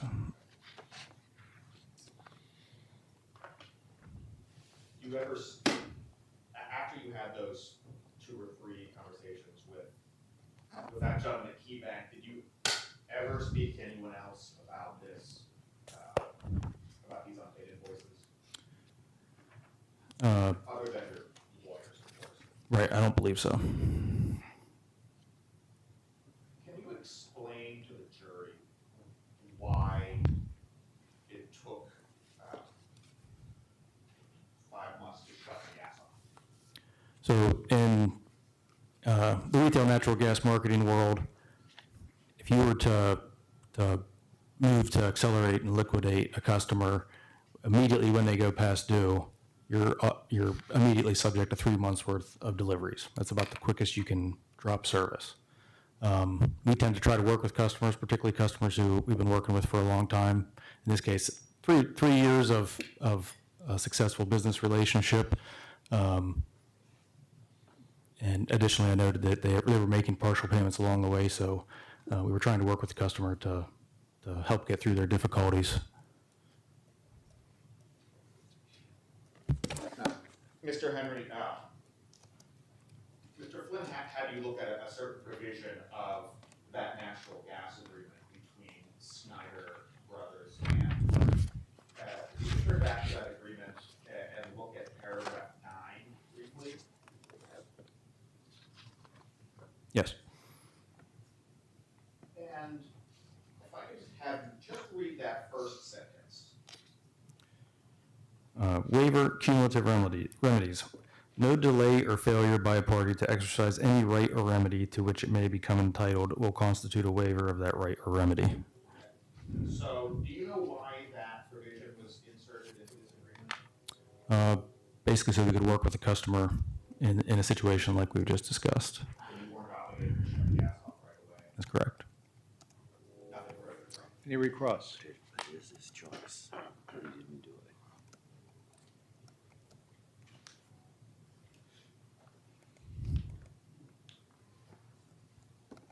I'll put it down, but while we have that up there, I just want to ask you, it still was your choice to shut them off, and you still had that ability, correct? Yes. And failure to do that really increased the amount owed to your company, correct? I would say yes. That's why we're here today. Yeah, it was a business judgment that you made, correct? Yes. And business judgment sometimes is good, sometimes it's bad, and this one didn't work out. So is that the case? Might be yet to be determined. Okay. But as it pertains to Hardy Tech, the old company, not the best business decision, correct? I would agree. So today, obviously, your client has sued my company, but there was no judgment or judgment lien at the time my client bought the assets. Is that safe to say? Against your client? Yeah, against the old company. So Snyder Brothers eventually got a judgment against the old company, Hardy Tech, in January 17th of 2020. Is that correct? I believe that's the case. But at the time of the sale of the assets in October, I think October 11, there was no judgment against Hardy Tech, correct? I believe that's true. And there was no then judgment lien that secured your interest being Snyder Brothers' interest in any possible assets of the old company, Hardy Tech. I guess I would agree, yes. So because there was no judgment lien and no judgment in place, my client didn't have a legal obligation to pay. Is that fair to say? answer that for sure. I think we're here to decide that today.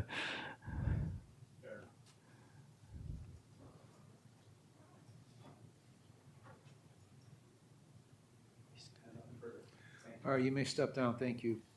Next witness? Call Mr. Lofquist. Your Honor, I think he's in, I'll grab. He's in the, Okay.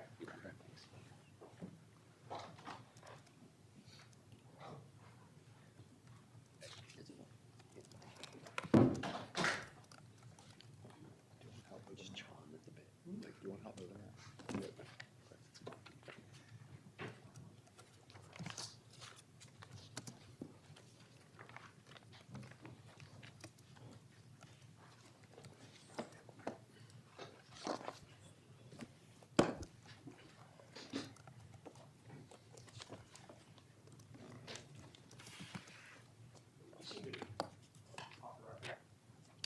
No?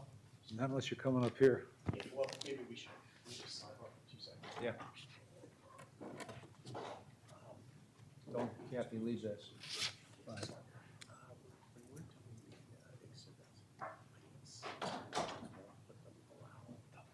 Until they're admitted. And I think we agreed that. Well, but, you know, that's why I asked that at the beginning, but then there may be. So you're not objecting there, Neil? Okay, so then they can go up right away. Yeah, that's what. you're Okay. just- Yeah, I wanted to make sure if there was some objection, I didn't want to go.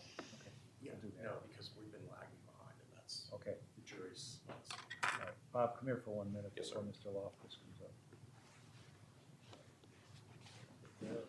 On these exhibits, you agree to all.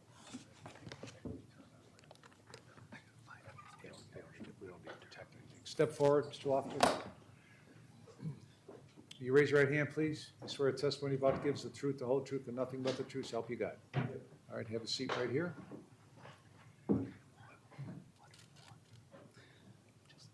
And you're going to need to stay close to that mic so it picks up your voice, okay? Yes. Counsel, go ahead. Mr. Loftus. Good morning. Give us your full name. Eric Lofquist. Mr. Loftus, are you presently employed? Yes. Where do you work, sir? 679 Hardy Road, Painesville, Ohio. And is that the location of the former Hardy Industrial Technologies? It is. And the present location of what we're referring to here today is NIG acquisition or Erie. That's correct. For the jury's sake, could you tell us when you first became involved with Hardy Industries? When it was created? 2007. And tell us how Hardy became the D. Well, it was a closed facility. Twin Rivers had owned it, closed it around 2005. I found out it was available for sale sometime in 2006, and then purchased the closed facility in the summer of 2007. And who did you purchase it with? Scott Forrester. Okay, so the two of you were partners back in 2006, 2007. That's correct. And over a period of time, were there several subsidiary companies that you created under the Hardy brand? Yes. Hardy Real Estate, Hardy Industrial, Hardy Animal Nutrition Services, Hardy Technical Services. Those were all Hardy companies, right? Yes. That you created. We created, yes. Right. And as I understand your testimony previously from deposition, when you bought the facility in 2007, you didn't really have a set plan on what you were going to do with the facility at that time. Is that fair? I mean, it was, there were some plans, of course, Right.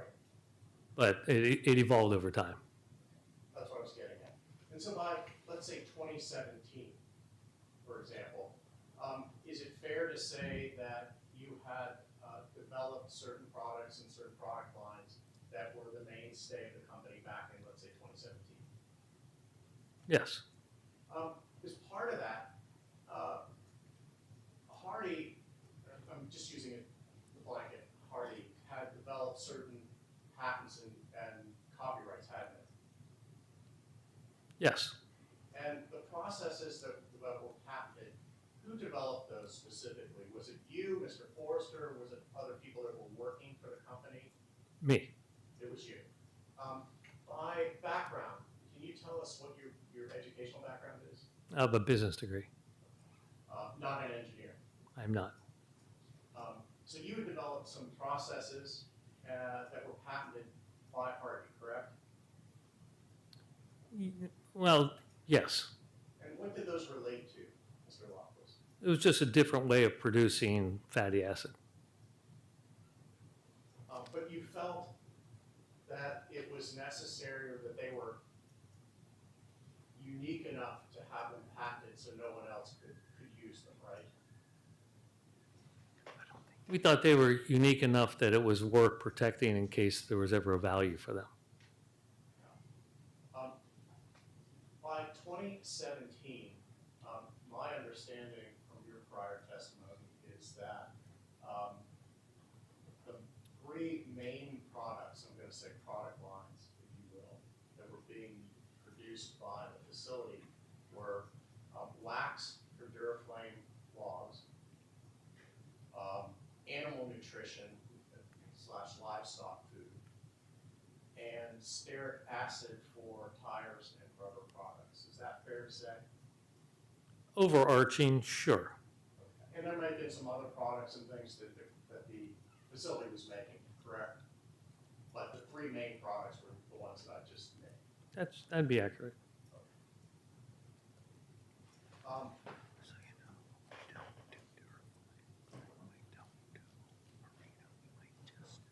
In the manufacturing process over here at the facility on Hardy Road, is it fair to say that natural gas plays a significant role in the manufacturing process? All the utilities are important. Natural gas is used for what at the facility? Different heating sources. Dryers, those sorts of things? Distillation, boilers, distillation columns, heaters. Do you have a recollection that back in, let's say, the 2017, 2018 timeframe, that natural gas was costing the facility $100,000 a month? I don't remember. Yeah, any reason to dispute that? No, that sounds about right. Significant amount of gas, Compared to, residential. sure. Yeah, right.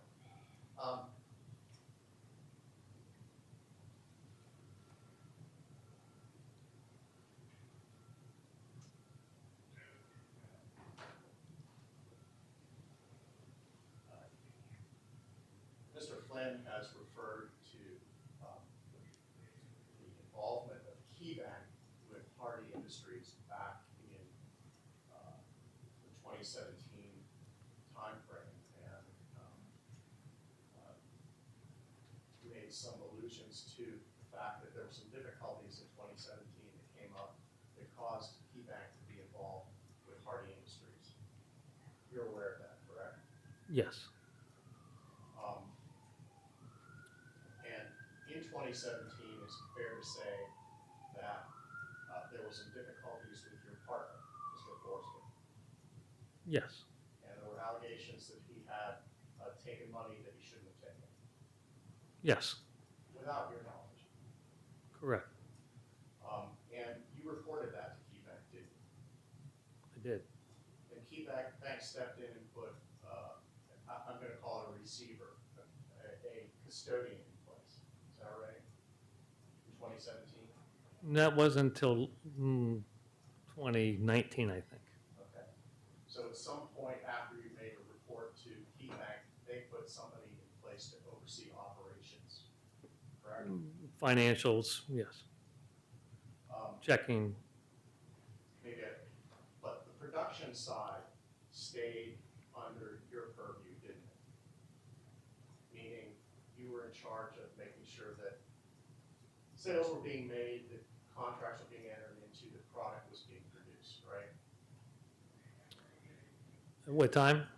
It's like 2017 to 2018, right? Yes, And that had been your role as developed over time, right? yes.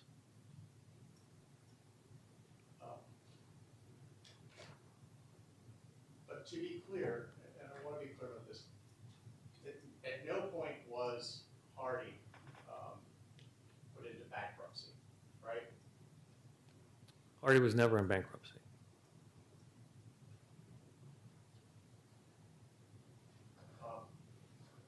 It's fair to say, is it not, that sometime in 2018, 2019, KeyBank decided that the facility needed to be sold?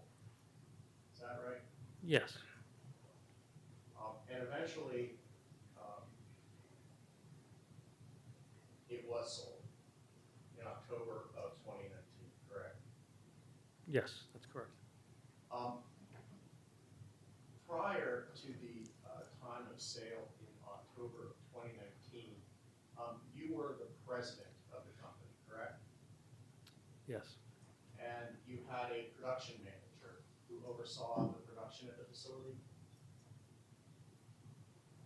yes, and he was a key individual for the overall operation of Hardy, was he not? production manager. Yeah, I mean, that's a key position, right? I mean, no more than all the other roles. We're a small company, so everyone had an important role. You described in your deposition that you believe that you had sort of a lean management at Hardy prior to the sale. Is that a fair statement? Lean meaning, Few people. correct. You also had some key salespeople back prior to the time of the sale too, right? Yes, And you had indicated in your deposition that there were a couple of people.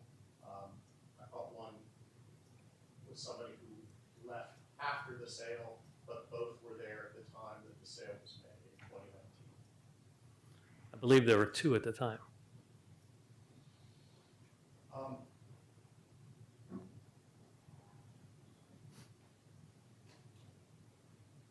Are you aware, are you not, that one of Mr. Boomsma's companies was a supplier of acid oil to Hardy before the sale?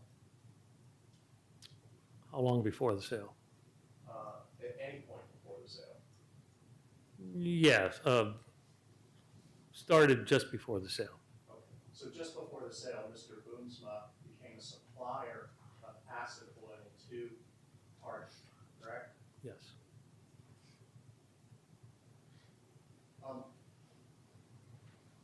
At all times before, during, and after the sale, the company kept operating, correct? yes, So before the sale and after the sale, you were making the same products, correct? Immediately before and immediately after. no. Okay, tell me about that. What products were you making before the sale? Well, you described them earlier. Right. But Let me rephrase my question, make it easier. After the sale, for a period of time, you were still making the Duraflame wax, correct? we were, we didn't have the same raw materials available to us after the asset sale. So we weren't able to make all the same products. And that happened because of what? Just a change in the ownership, change in raw material supply. So, for a period of time though, you were still making the Duraflame wax for Duraflame, right? I don't remember when that stopped, but it was, In your deposition, you said they were still making the same product after the sale. Do you dispute that now? you mean Duraflame or? Duraflame. Yeah, I don't remember, but maybe shortly afterwards, I don't know. Were you still making stearic acid? I think we paused for some period of time And then continued to make it? and didn't continue to make it. And the animal nutrition products, they held steady through the whole time, correct? No, we lost business at a couple of the major dairy companies. But you continue to manufacture the same product, maybe in a small volume? A different product because we have different raw materials. But you continue to operate in the animal nutrition realm, correct? Yes.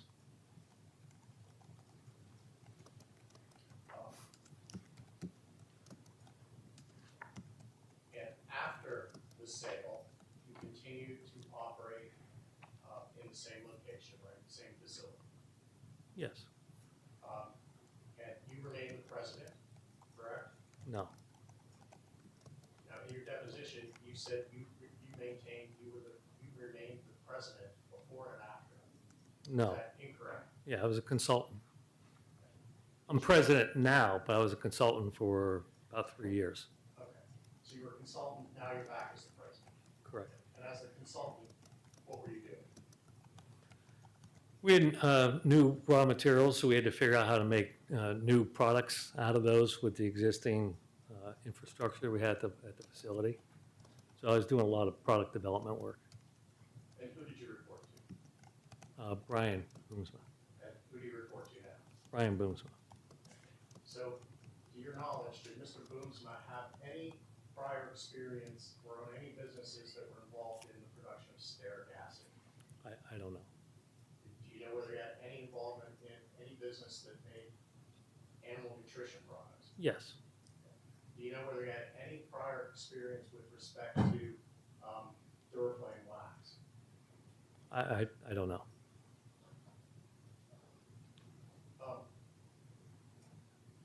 As I understand your prior testimony, the production manager stayed on after October 11th, 2019, correct? What was his name? I don't have it in front of me. Do you know his name?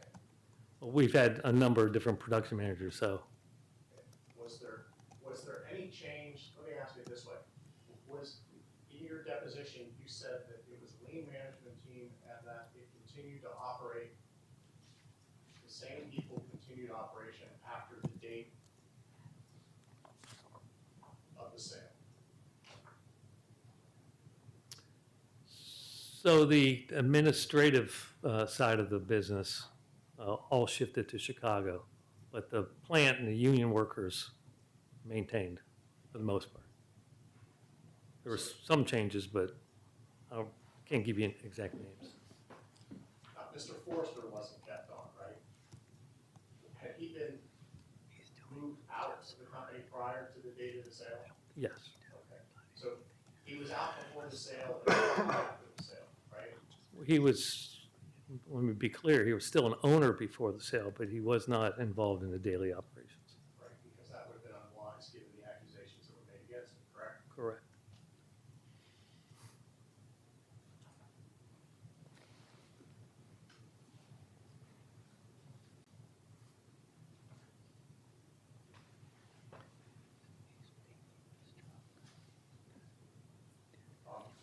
You indicated that your key salesperson stayed after October 11th, 2019 also, correct? For a very short period of time. And that was several months? At best.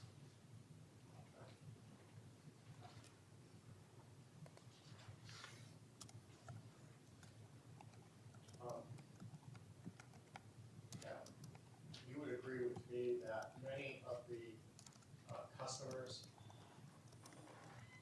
remain the same prior to the date of sale versus after the date of sale? For instance, Purina, Cargill, Well, again, we had a change of raw materials, so we lost some of our, like, for example, Purina. Major customer, top 2 or 3, we lost them. But the rest of the customers, you retained a significant amount. Duraflame didn't last long, we lost them almost immediately at the same time.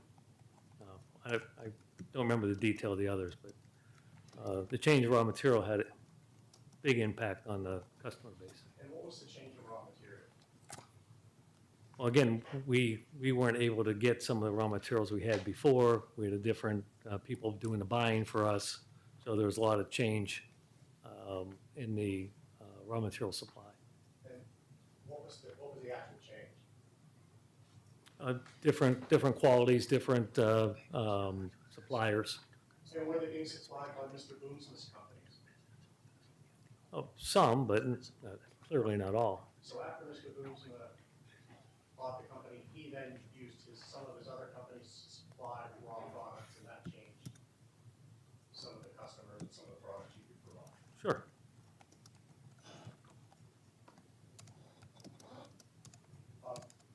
Did you use the same branding after October 11, 2019? Were you still selling Hardy products? No. How did you rebrand them? What did you call them? I wasn't involved in that, so I don't know how it was done, but we have different product names. How do you know it was done? Well, I just know that, I don't know, you asked me how it was done. I don't know who was involved or how it was done, but If it was done. yes.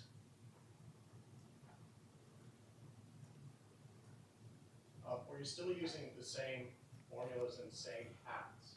Are they still applicable to the processes? No, the formula's changed because the raw materials changed.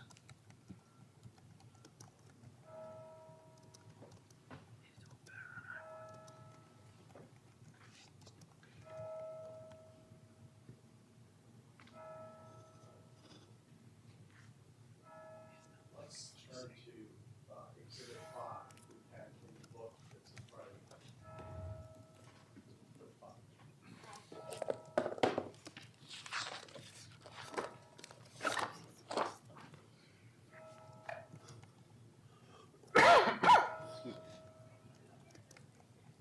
Let's go to page 9.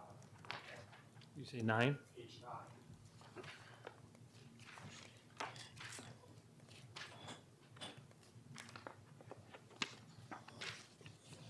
And this is the asset purchase agreement, the first asset purchase agreement. You signed this document, did you not? You want to take a look back at the signature page, there are about 10 of your signatures. I'll take your word for that. Don't feel that you have to do it, I'm gonna suggest to you that. What page is that on? I couldn't tell you off the top of my head what dates it is, but, I think the signature page is. 38. 38, let's go.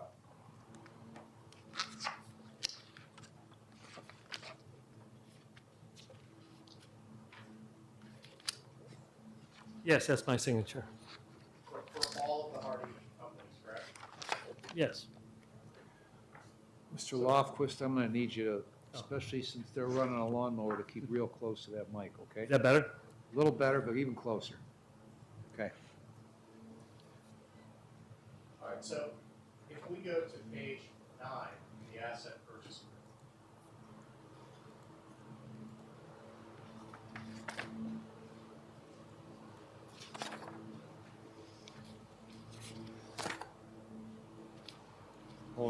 Hold on, Mr. Middleman. Hold on. They do this to me every Monday. Okay, go ahead. Let's actually go to page 8.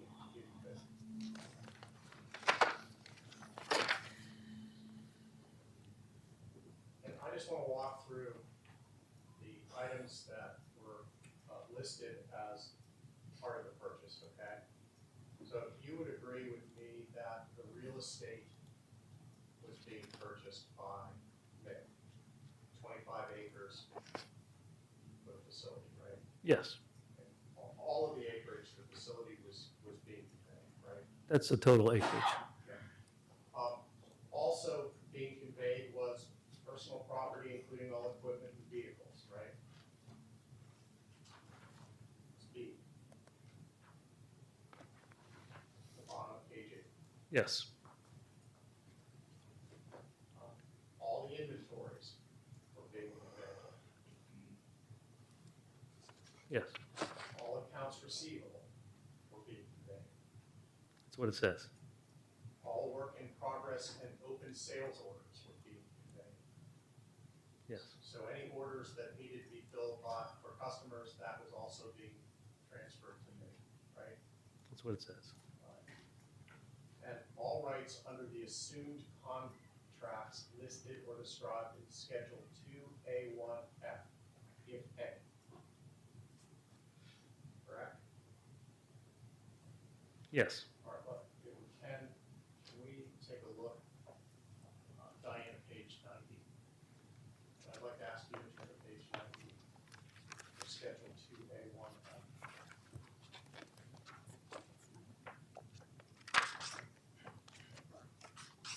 So all of, I'm not there yet. okay, it's up on the screen. I can't see it.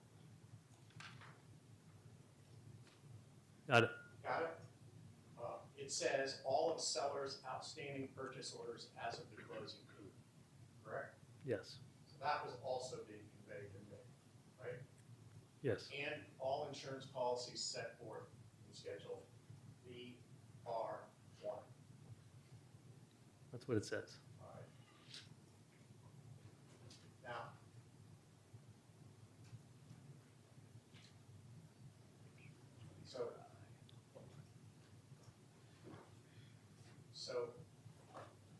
problem here. So the, any orders that party had to purchase product or whatever were being undertaken, those liabilities were being assumed by me, right? Would you say that again, please? Well, as I read that, all of seller, that's party, all of their outstanding purchase orders for products or whatever, they were being assumed by me, right? That's what that means, correct? Yeah, if we could actually make the product for them post-sale. Okay. But under the terms of the agreement, that's what you agreed to do, and that's what Nick agreed to do, right? You being Hardin. Yes. Okay. Back to page 9.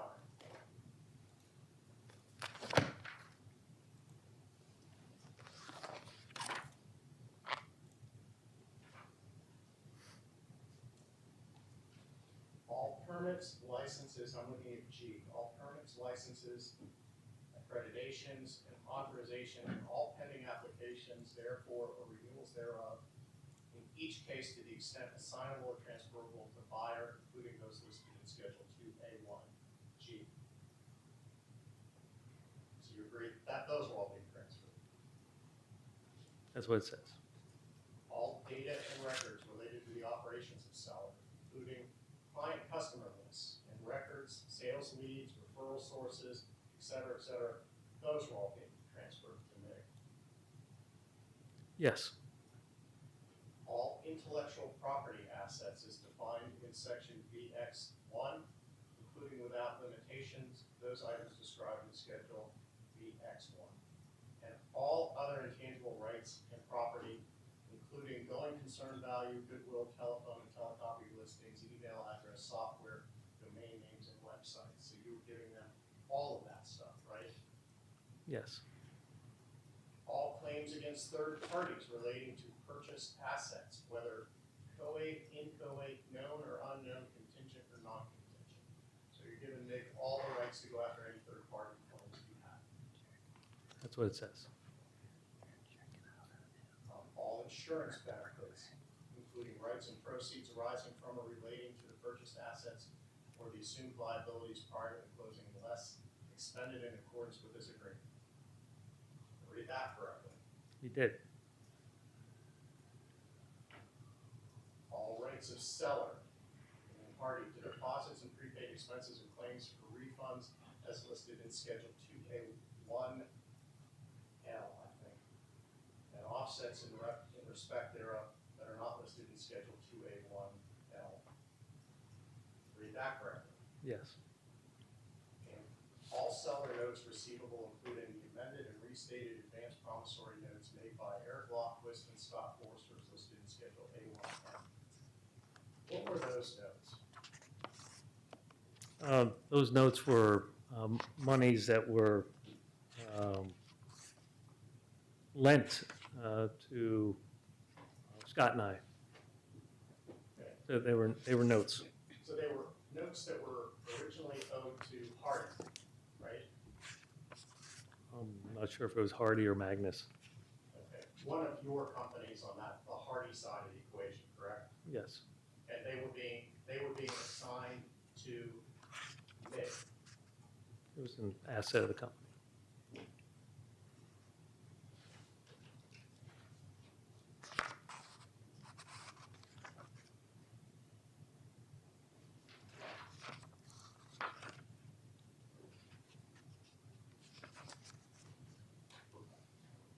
So those notes, Mr. Walkus, were substantial, were they not? $2.6 million each, Yes. and those were assigned to MIG. Have you paid those notes?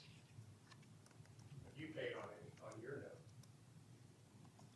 Excuse me? Have you paid on that promissory note to MIG? Uh, Part of the $2.6 million? No, Has it been forgiven? no, Does it still stay out there today as a liability for you? yes.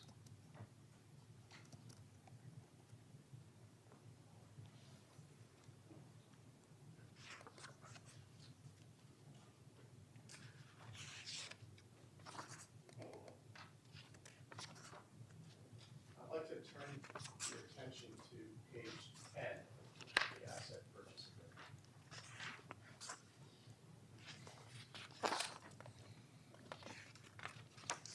Under assumed liabilities.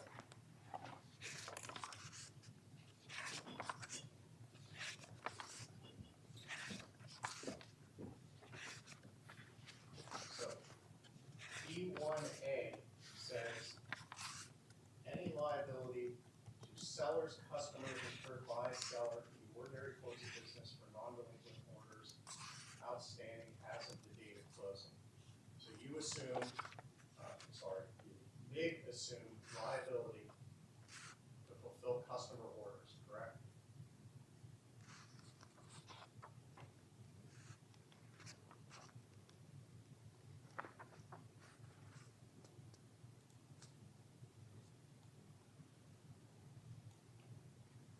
Yes.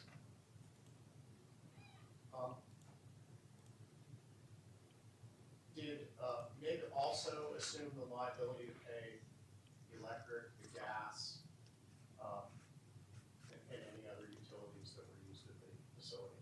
I don't know.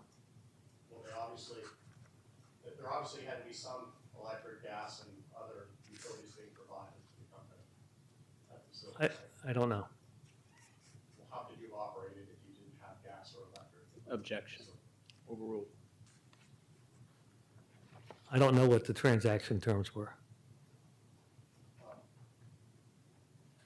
And also under that section,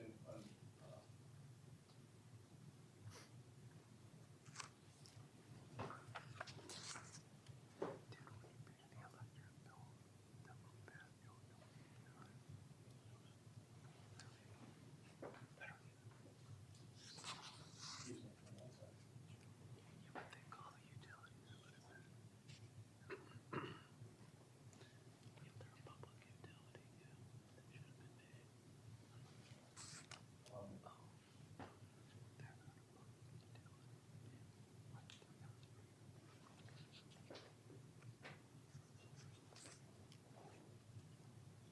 Let's go to page 60.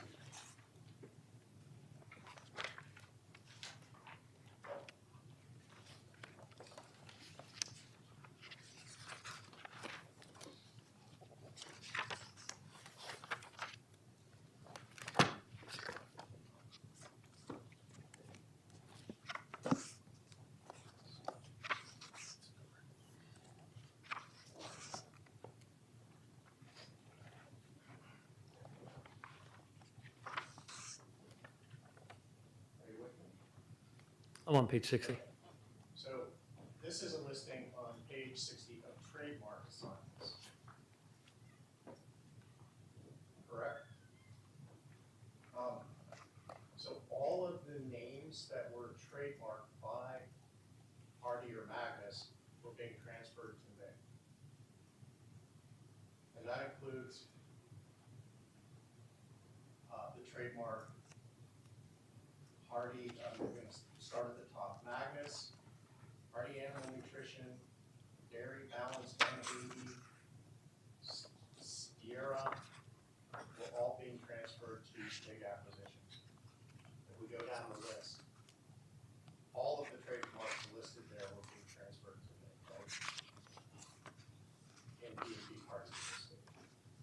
what it says.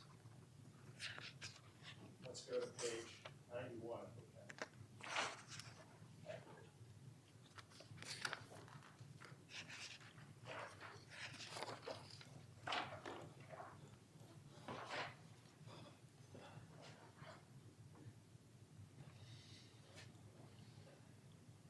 Page 91 contains a listing of all the permits, licenses, accreditations, and authorizations, does it not?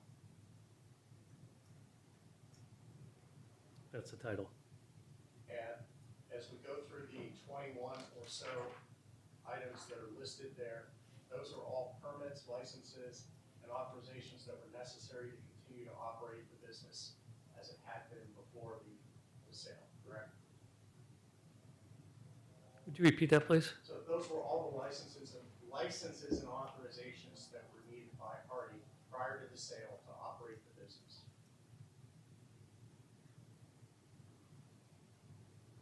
Yes. Let's go to page 102.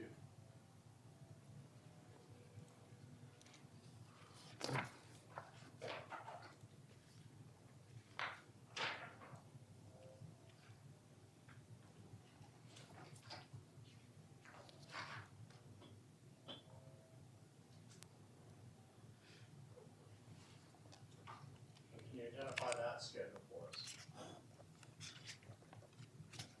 It says accounts receivable. And so these were, the aging accounts receivables, it says as of 5/31/19. So all of these accounts receivable were being transferred to me, correct? Well, the sale was in October, so Right. there's a date discrepancy here. But as the schedule says, these were as they existed as of May 31st, 2019, right? That's what it says. Okay, and as of that date, those receivables were being transferred to me as they existed as of that date. As of, On October 19th, yes, October 11th, 2019, these receivables were transferred to me. And the date at the top of the document is the date that they were compiled, right? Which was May. yeah, my point is it would change. Sure, we would. But we don't have anything that's dated October 11th, 2019. This is what your document that you signed has in it. Yeah.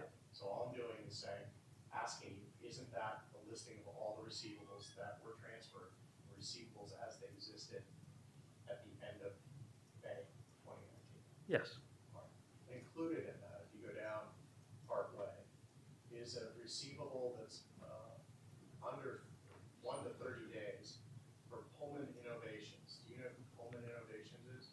yes, That's Mr. Boomsma's company, isn't it? yes, And that's for $175,000. it is. Do you know what that's for? There was some raw material we were testing at the time from Pullman. Okay, so he owed, so Mr. Boomsma's company, Pullman Innovations, owed Hardy $175,000 as of May 31st, 2019. No, Hey,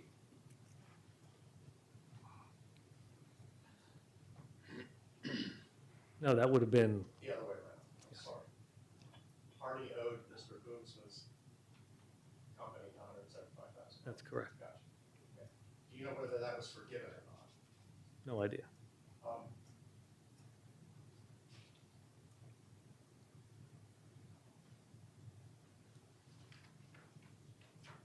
Let's go to page 108.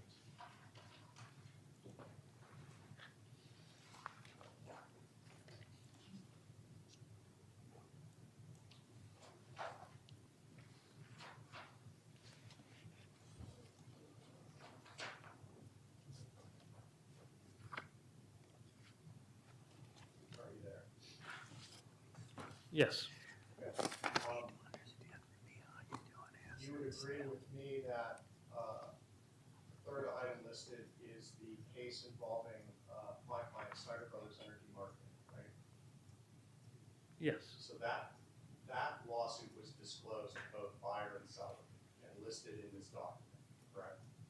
That's what it says. Above that is another legal proceedings. A judgment entered, the very first one, judgment entered in favor of BJD LLC. Party entered into a settlement agreement in March of 2018 and agreed to pay 36 monthly installments of $26,000 and a final payment of $544,000 on April 1, 2022. Do you know whether those payments were ever made? Prior to the sale, there were monthly payments, if I remember properly, that was made. So, other than that settlement, the next biggest item there is the lawsuit involving Snyder Brothers, correct? And then you have a couple of smaller $12,000 lawsuits and $25,000 lawsuits. That's what it says. Let's go to page 110.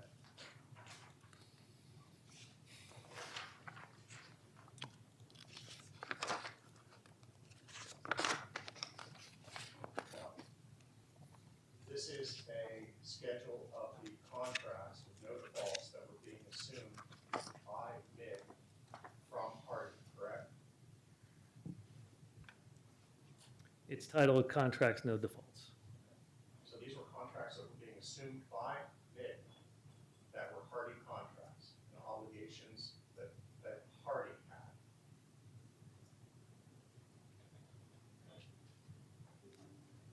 I'm not sure. Well, isn't that what it says here? Are you not familiar with the terms of these contracts that were being assumed by MIG that were Hardie contracts?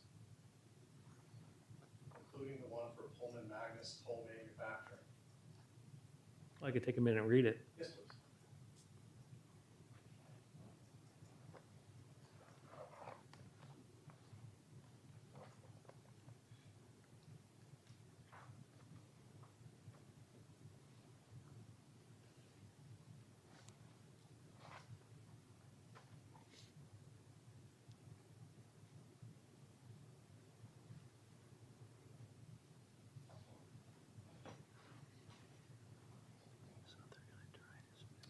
Okay, what was your question?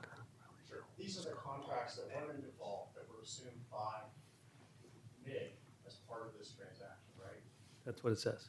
And part of that, one of them includes a Pullman Magnus Toll Manufacturing Agreement dated 8/6/2019. Now, Pullman Magnus, that's Mr. Boone's company. Pullman Innovations. I'm sorry. Do you know what the toll manufacturing agreement was? Do you have a recollection of that? No. Okay, but Pullman was one of Mr. Boone's companies. Yes. And you note at the bottom, the last item listed is the BJB settlement agreement as set forth on Schedule B.0. That's what it says. So Magnus took over the settlement agreement, which we looked at briefly back on page 108, that had the $26,000 a month payments and then a lump sum payment to be made in 2022. Is that right? Is that what it says? Would you repeat that? Sure. At the bottom of this page, contracts being assumed, okay? The BJB settlement agreement as set forth on Schedule B.0. And that's the schedule we just looked at on page 108. Have to go back to it. Diane, do you want to put it back on page 108? It's the very first thing listed.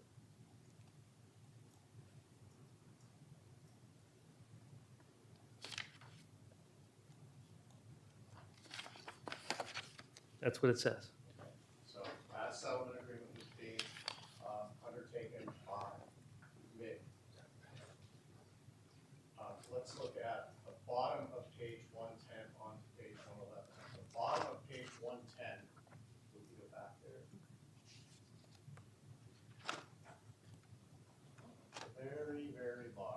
says invalid contracts. And then if we switch over to page 111, the only specifically listed contract is the contract with Snyder Brothers Energy Marketing. Right? Yes, there's numerous others.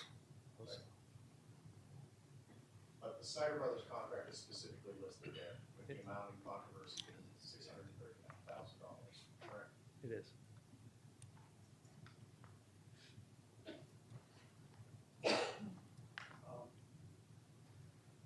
Let's go to page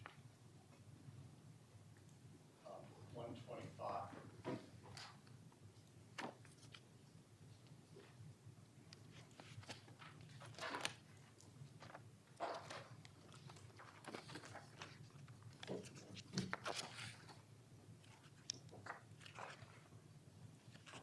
And you see there, are you there, Mr. Hawkins? Yes. You see there it says, employment agreements for key employees to be retained. See items disclosed on Schedule B, point T. Okay, and I'm gonna suggest you that that Schedule B, point T is at page 115. So I'm gonna ask you to go back to page 115. Well, that's not. I'm sorry, 116. Are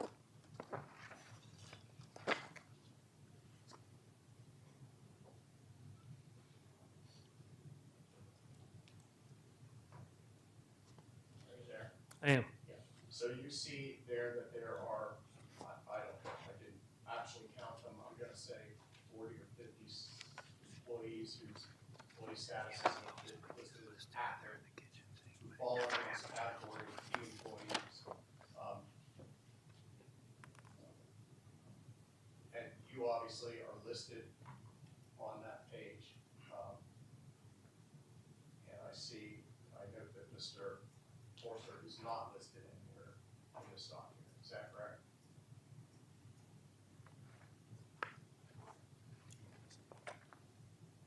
Scanning it, I don't see his name. And were these all of the employees that were employed by Hardy prior to the time of the October 11th, 2019 sale? I couldn't tell you if there was someone missing one way or another. Roughly. In general, this looked like the administrative side of the company. When you say administrative side, what do you mean? Well, we had a union, we still have a union shop, and then you have the administrative side. So these were all of the key employees that were listed in the document that were to be retained.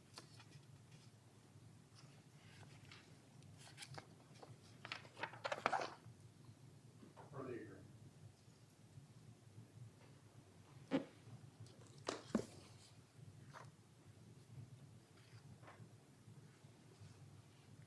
Well, many of these weren't retained. Well, they were listed in this document as key people. Whatever happened after October 19th. This is prior, correct?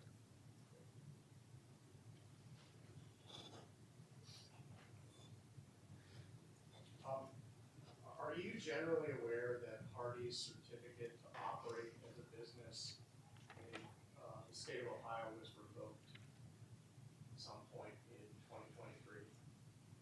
No. Did Hardy continue to operate in any way after October 11th, 2019 that you're aware of? No. And by Hardy, I'm including all of those companies and sub-companies.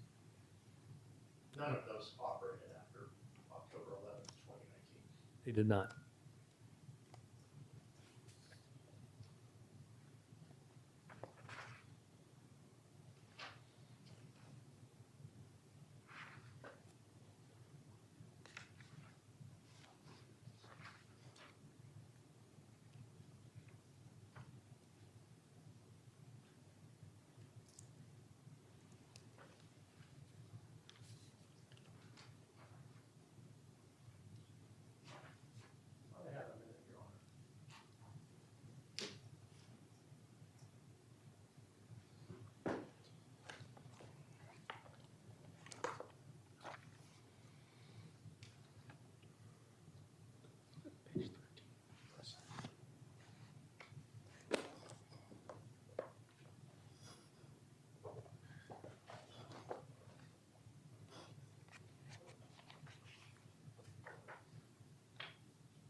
no other questions at this time, Your Honor. All right, thank you. All right, ladies and gentlemen, we're going to break for lunch at this point. Remember what I told you earlier, not to discuss the case among yourselves or with anybody else. Don't try to find out any information from any other source, and do not come to any conclusion until the case has been submitted to you. So let's come back and ready to go at 25 minutes to 1, okay? All right, so jury's taking that care of public.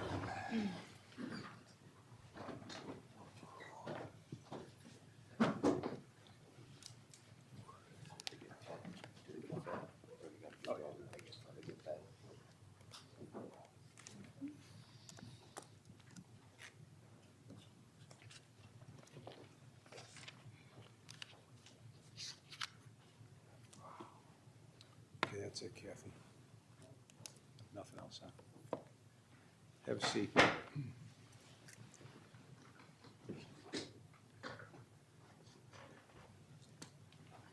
All right, so let's start at 25-2. Mr. Bloomsman, no more comments? No more hand signals and no more cell phone use while you're sitting there, okay? Anything else? I recognized as soon as I did, I said, oh shit, All right, sorry, let's- sorry. Everybody gets one chance, okay? So let's not have a second. Anything else for the record from the plaintiff, Not at this time, Your Honor. defendant? No, Your Honor. All right, see you in an hour. My wife will be happy I got yelled at in court.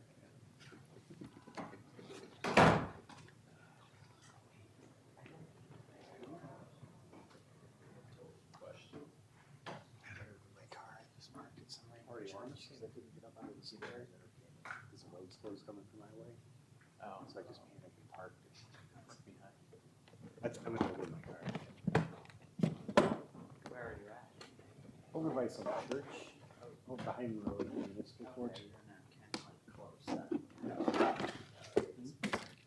Move my leg.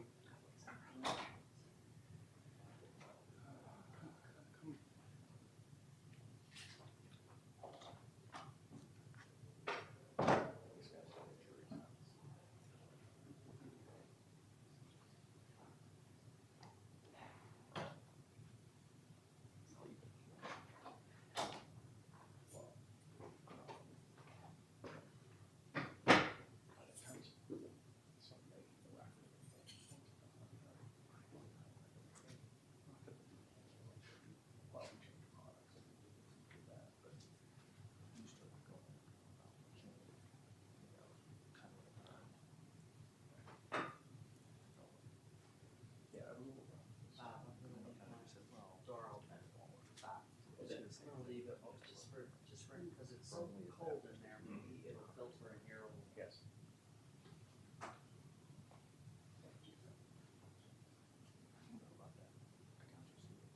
Yeah, that was totally, something's wrong there.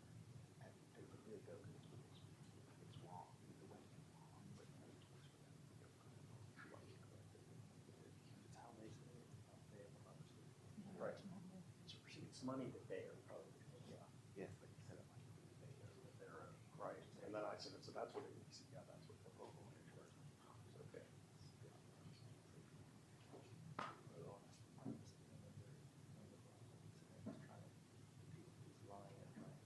I will tell you the one.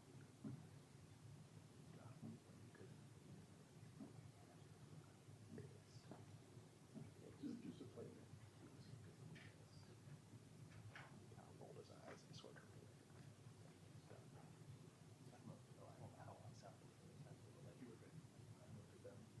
They nodded at me. You were good. You were. The very first time you and I ever spoke was way back when we were trying to talk about something. You were fighting the whole time, as I remember. Did not get what was going on. You've gone so far. Like you were, he was excellent. He was excellent. Like Steve, I put this together, something around. Smacked him over the head. It was terrible. Like they were really cool. They cross them all. Well, timing and the judgment before the deal. And it's all irrelevant. I probably should have objected, or you could have objected. I didn't want to be the first one to make an objection. I wanted that to be done. It's always fun. And what overruled. No, it's not. It's going to be.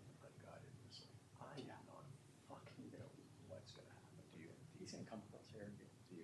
Do you need to call them? I don't think I need to call them. Do you want to call them? They're gonna call them.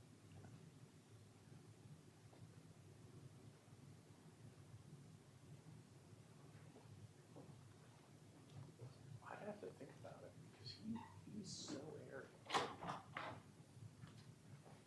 I didn't catch what's he saying, making comments and things. Dave 20.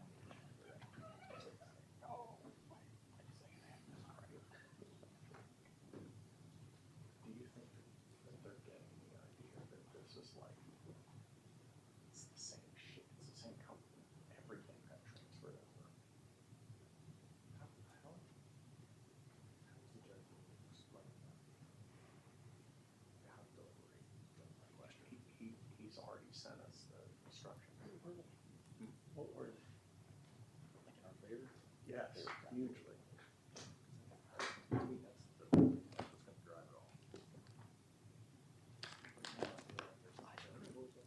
I think they are, but a lot of it's probably going over. Oh, yeah. That just have to be the closing argument. Oh, yeah. I like it. This, de facto, or, like a civil concept that everybody's had. That's the point, is that they don't understand. People understand what merger, they don't understand asset purchase. That's so, one company can buy another. But I think the fact that they absorbed the fucking liability for that lawsuit is a killer for them. Yeah, I mean, it's in some ways the best reason rooms that are used to do a couple of things again. That they absorb. And walk them through that they absorbed the lawsuit. Yeah, this is, it's included but not limited, like it doesn't have to be, they have to be Right. all of these. And I'll tell you what, so in his opening statement, Flynn, how was that guy? Flynn, hey, we couldn't get you. Flynn said, it's about the shares. No, they're the same ownership. It wasn't the same ownership. It wasn't the same ownership. When we were in his chambers, before we started this morning, he said, the judge said, I think he said, that's bullshit. That's not, it's whatever factors. And he looked at me and said, that's not even a factor for you, is it? I said, no, it's not, because that's not this deal. We can meet every single one, just basically, besides that one, and they didn't assume our fair. Correct.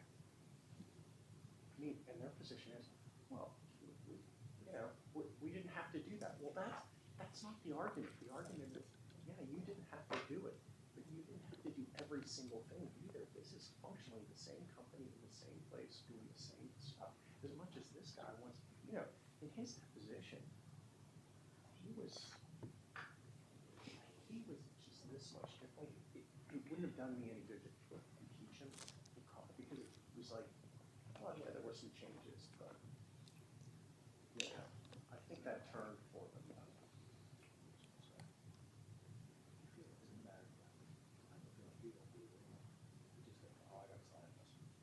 There's no question. He didn't read it because he didn't care. He was done.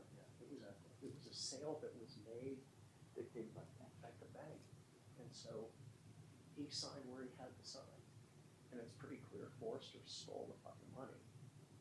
And that this note back to them, I think the notes is very interesting. Well, you have a note, you owe the company this much money. Yeah, he's an attention, sir. You haven't ever paid on it. It's been 5 years. They're holding the sword down with these.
Yeah, they're the first lien holder, yes.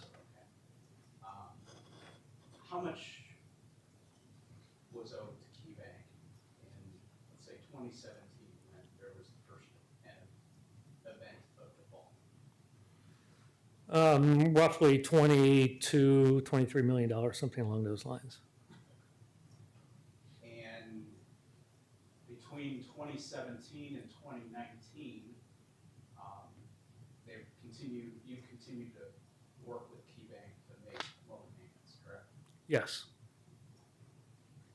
How much did you pay down, you being Hardy Tech, by the sale date in October of 2019? Well, I don't know the exact number, but roughly $8 million. Do you recall how much was owed to Key Bank at the time of the sale? Something just under 14 million, I believe. Key Bank put in place a chief restructuring officer. Do you recall that? Yes, Brian Sedlak and Jerry Stetham. What was the role of Brian Sedlak and Jerry Stetham? They were there to monitor the company, make sure that all the monies were accounted for. They did daily reporting to the bank. They worked with vendors on payments and things of that nature.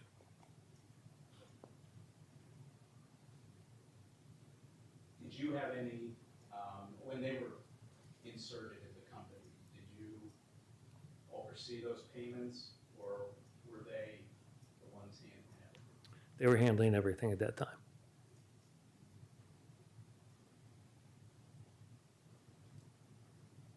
Did Key Bank retain the services of a broker to market the company's assets? Yes. And who was that? I believe it was called EdgePoint Capital out of Cleveland. And do you remember who the point person was for EdgePoint Capital? Matt Keefe. Do you know why EdgePoint Capital was brought in? In order to find the best buyer for the assets. Were there several possible buyers for the assets? Yes. Did you have any negotiation in the sale of the assets? No. Who handled that? Key Bank lawyers, and EdgePoint. Were you aware of any appraisals done of the Hardy Tech property or assets? Over the years, I think Key Bank did a couple different appraisals. I don't remember the time frame of it, but And prior to the sale, was there an appraisal done to your knowledge? I believe so. I don't remember exactly when. Did you know Brian Boonsma prior to, let's say, 2019? No. You got to know him? Yeah, him and Brandon, yes. In the spring of 19, I guess. And you didn't know Brandon Boonsma prior? Did not. 1 second, I need to grab an exhibit.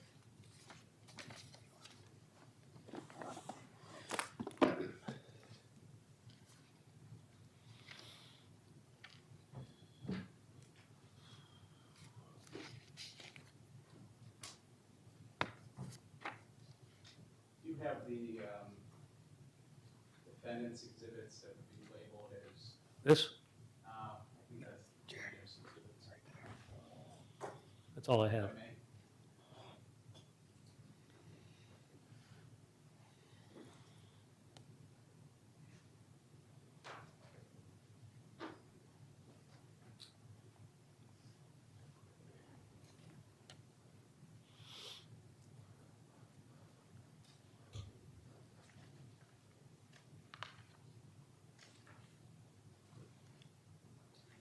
If you could turn to exhibit E, E for Eric? E for Eric. Yep.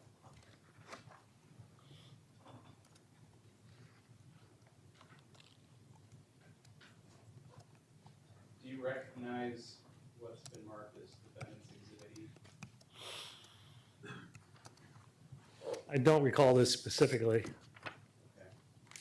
You could take a minute just to look at that letter.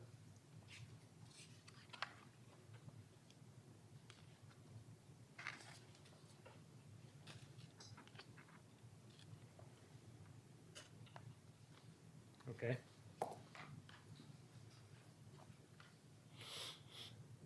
You see at the heading, it says partial loan payoff, yes, it's on KeyBank letterhead. it is. Just refresh your memory what this might be. There are a lot of documents going back and forth, the Key Bank being signed in. I don't remember it specifically, but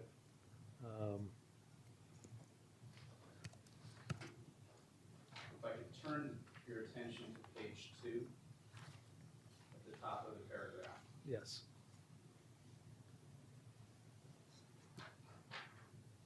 You could read that paragraph for us. Starting at MIG Acquisition? Yes. MIG Acquisition LLC and B&B Hardy Real Estate LLC, both Illinois limited liability companies, collectively the buyer, are entering into an asset purchase agreement with borrowers to purchase all or substantially all of the buyer's assets for the purchase of $11,500,000. In connection with the closing of the sale transaction provided, excuse me, for under the asset APA on or before October 15, 2019. The borrowers intend to remit, looks like $10,866,966 in respect to outstanding amounts owed to the bank under the credit agreement and other loan documents.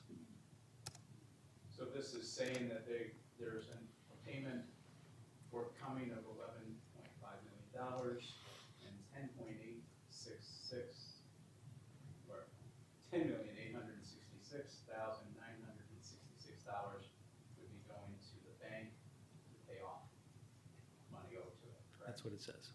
So the majority of the purchase price was going to pay off the bank. Yes. If you go to page 3 of this letter, and actually at the bottom of page 2, in the page 3, you could read that Scott Forrester, Eric Lofquist, and each borrower hereby acknowledge. And confirm that as of the close of business on October 9, 2019, the borrowers will jointly and severally liable the bank under the credit agreement and other loan documents in an aggregate approximate principal amount of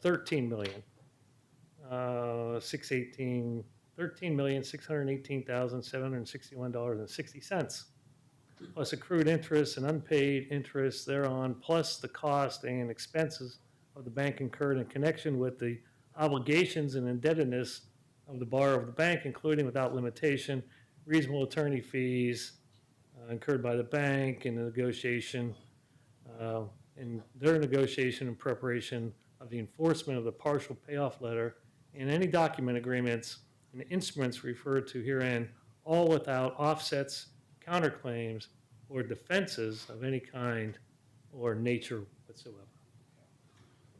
Sorry, that was a really long. That's a lot. That lawyers seem to want to write, and I'm sure a lawyer for the bank did this, but out of that, it indicated that over $13 million, $13,638,761 was actually owed to the bank.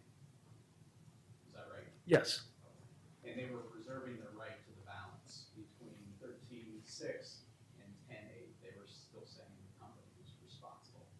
yes,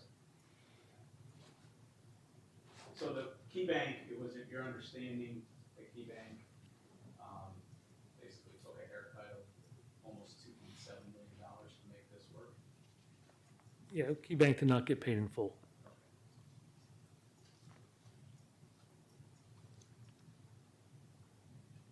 Do you know what Key Bank's motivation was during this entire process when they stepped in?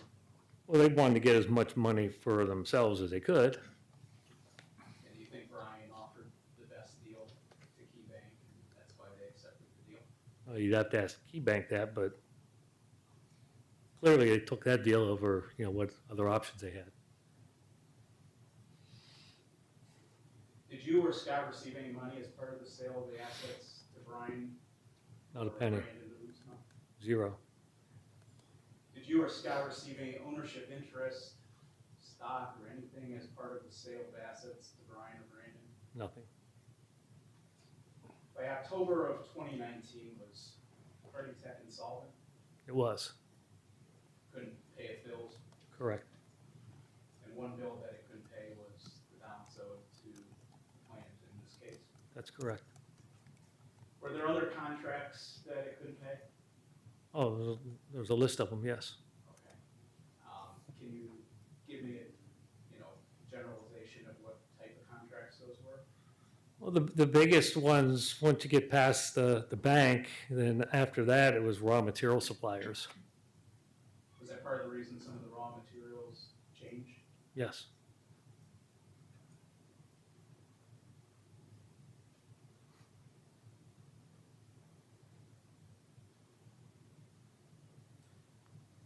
After the purchase by Brian and Brandon, you were a consultant. Is that what you guys? That's correct. How long were you a consultant for the company? About 3 years.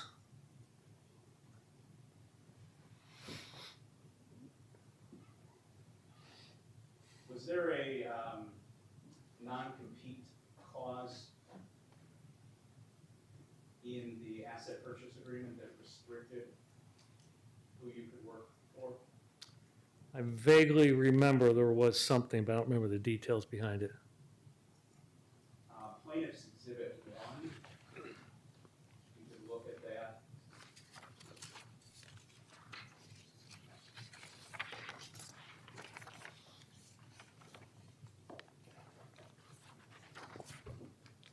I don't have one. They're all lettered. It's in the binder. Oh, in here? Yeah. Oh, I'm sorry.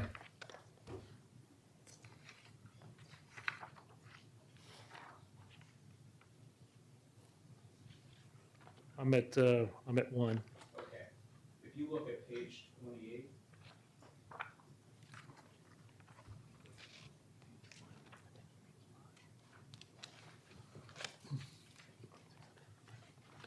Jared, are you on exhibit 5 or exhibit 1? oh, I'm sorry.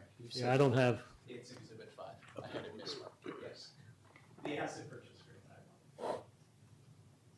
okay, so I'm on the asset purchase agreement, Yeah, Exhibit 5. Exhibit 5. Yes. Yes.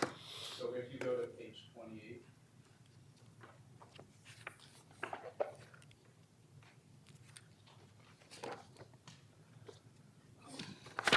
I'm there. all right. At the bottom, it says non-competition. Yes.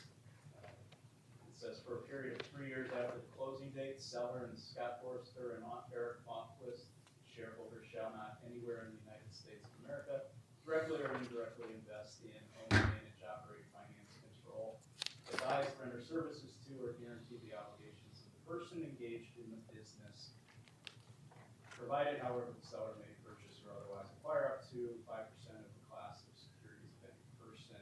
It goes on and on. Is that refresher recollection as to a non-compete clause? It does. And that limited what you could do in competition of the buyer whose must in the event you decided to work elsewhere. That would have been a problem.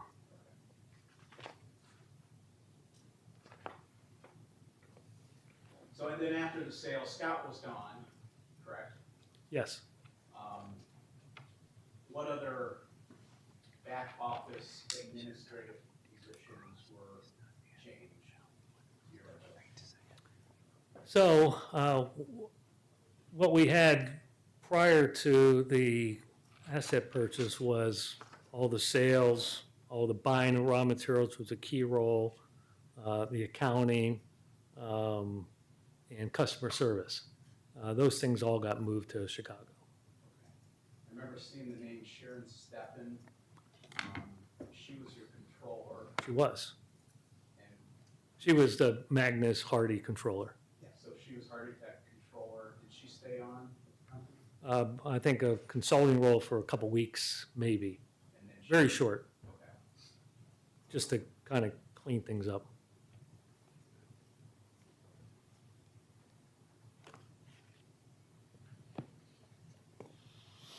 Over the years, has there been a change in the company culture since when you and Scott owned it versus when Brian and Brandon owned it? Yes, You obviously report to Brian now, correct? I do. And Brandon, but mostly Brian. And Brian's the CEO. He is. Is Brian very active in the company? Talk to him every week, He makes the final decisions. without a doubt. Before, though, you made the final decisions. I did.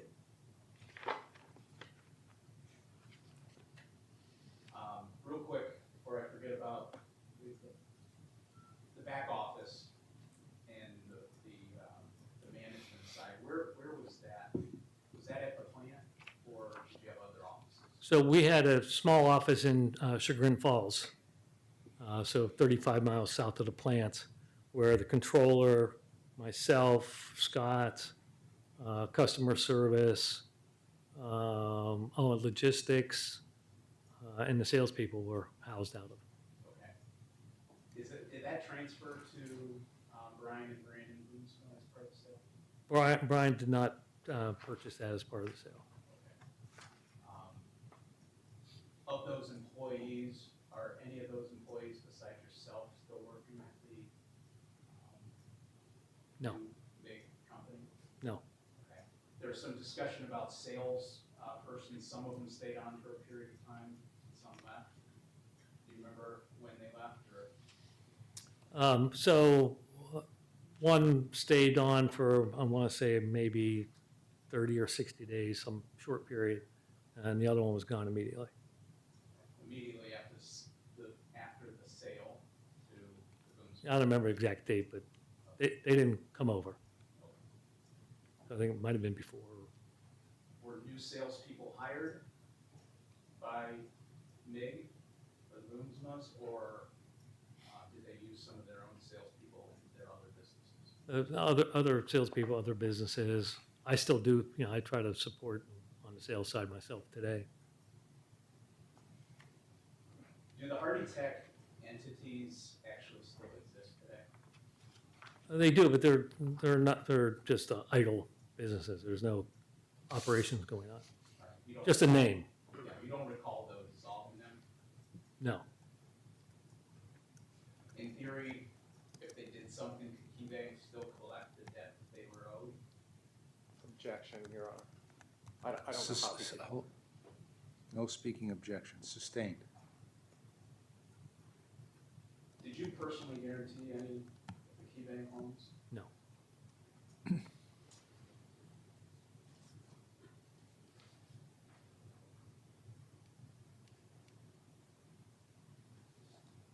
No, not for Mr. Middleman? Yes, sir. Very briefly, Mr. Lofquist, if you go to Exhibit 5 in the white book. Did you say 5? 5, yes, sir. Page 29.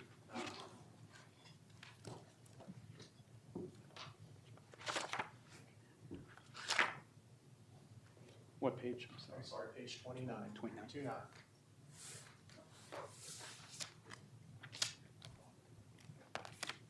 I'm there. I want you to go to the bottom of that page and follow along. I'm going to read I to you, okay? And I want you to make sure I've read this correctly. I don't have my glasses. Is I the last paragraph? That's the last paragraph. Okay. Yeah, I apologize for that. I says customer and other business relationships.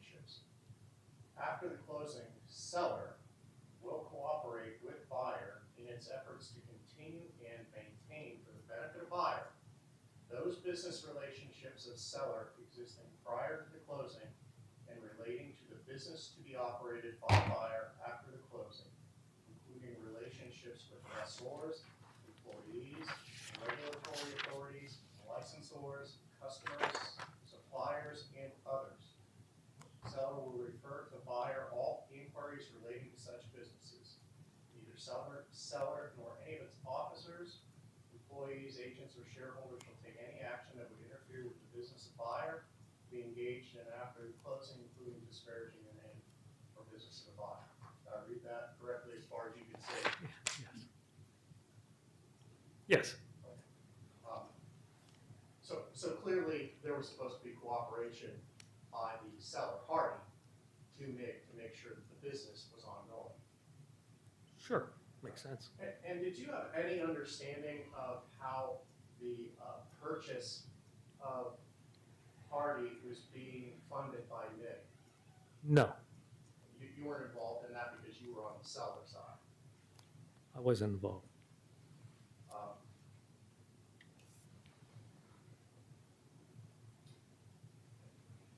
When you became a consultant, you said, how many hours a week were you working as a consultant for MIG?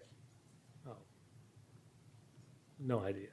Same amount of hours that you were working before October 11, 2019? I mean, I kept a pretty full schedule. As I understand it, and there's no trick question here, you were the president and the guy that was really in charge, as you said earlier, of running the company other than the back office. So you were the person that needed to be there to segue between Hardy and MIG, right? I did less segueing than you might think. But you were the guy that needed the transition, correct? Well, the whole team needed, whoever stayed needed to be part of a successful transition. It only made sense. Did you have any right to object to the sale that was being imposed on you by KeyBank? Oh, I don't remember. I never had a discussion.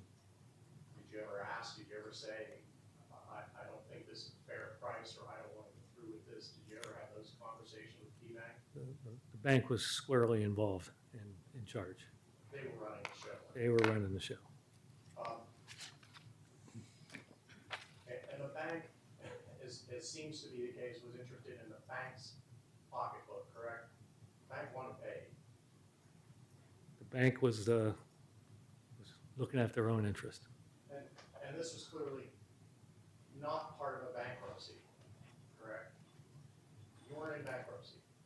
We were insolvent, but we weren't formally in bankruptcy. Okay. You understand that there's different rules that apply once you've applied for bankruptcy protection? Yes. Exhibit E, which was the letter from KeyBank that Mr. Flynn had you read, do you have that in front of you?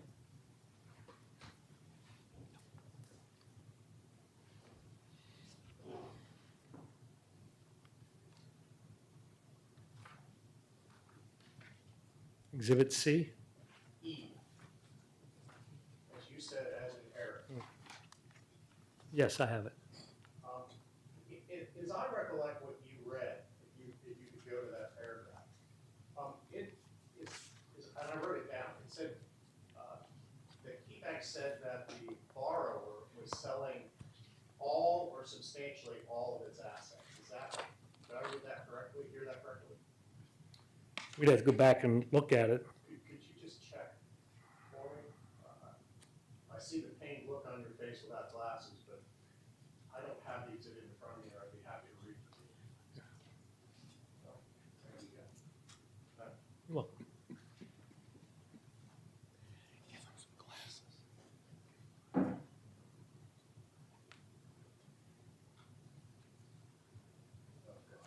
you remember what paragraph What was? The first or the second?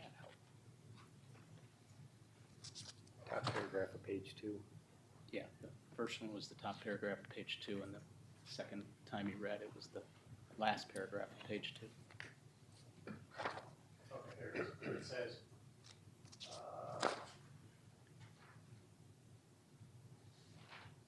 MIG Acquisition LLC and B&B Hardy Real Estate, both Illinois limited liability companies, collectively the buyers, are entering into an asset purchase agreement, the APA, with borrowers to purchase all or substantially all of buyers' assets for the purchase price of $11.5 million. Is your understanding, do you agree that it was all or substantially all Well, I agree that's what it says. Okay, do you agree that that's what happened? I wasn't involved, so Or was the letter written to you? yes. Okay, and did you dispute that affirmation, that allegation in the letter? Oh, I don't think so.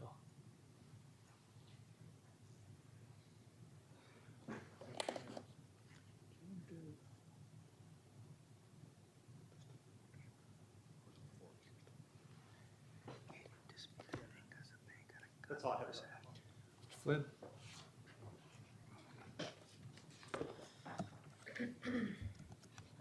Just on that last point, Mr. Alquist, you said before the motivation of the bank was to get as much money as possible. And so Yes. to sell all or substantially all the good stuff of the company made sense, right? Yes, That's what they were after. exactly. And I know Mr. Boomsma will testify later, but as a buyer of a company, that makes sense that you would be buying the good stuff and not the bad. Objection. They had, Go ahead. yeah, they want to sell everything they can possibly sell in order to get as much money as they could. You had a consulting company on the side, correct? Did you have a consulting company Now, at the time of the sale? I did not. Last question, was Snyder Brothers supplying gas to Harvey Tech at the time of the sale? I think if I remember right, they cut the company off sometime in maybe the summer, August, something like that. I don't know. They stopped supplying. Thank you. All right, you may step down, thank you. Next witness? Your Honor, we would call Mr. Boomsma. You raise your right hand, please. You swear testimony you're about to give us the truth, the whole truth, and nothing but the truth shall be God. I do. All right, have a seat.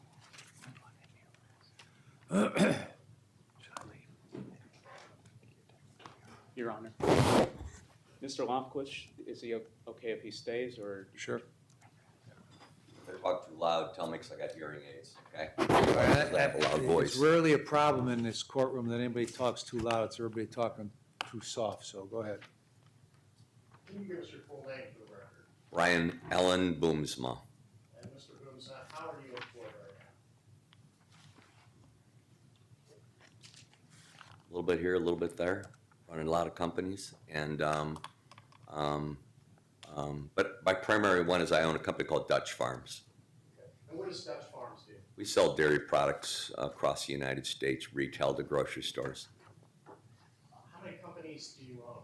I don't. I really don't. Ballpark for me, 10, more than 10? Less than 10? You know, I asked myself that question because I figured you were going to ask me. Now, let's say 15 or 20. Okay. And you had told us previously that in your deposition, which was taken by one of my partners, that you're sort of a turnaround guy. And Mr. Flynn said that in his opening remarks, that you fashion yourself sort of, we can call it a workout guy, a turnaround person. What do you understand that to be? You know, in general, you know, as you're in business, sometimes you find other businesses that kind of float along in line of what you do, and sometimes they're connected to you in some way, sometimes they're not, okay? And sometimes you recognize where somebody else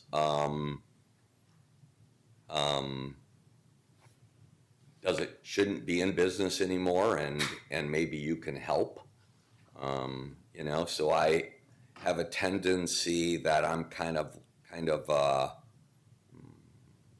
not bragging. I'm a humble guy. Okay. If my wife here right now, she'd be watching me like a hawk. I already told her I got yelled at by the judge. But I'm a culture guy. I'm a people guy. When I see businesses that I think are attractive but just aren't run well, and they need some focus and detail, then I go out and do that. So I do that even though I promised I won't do it anymore.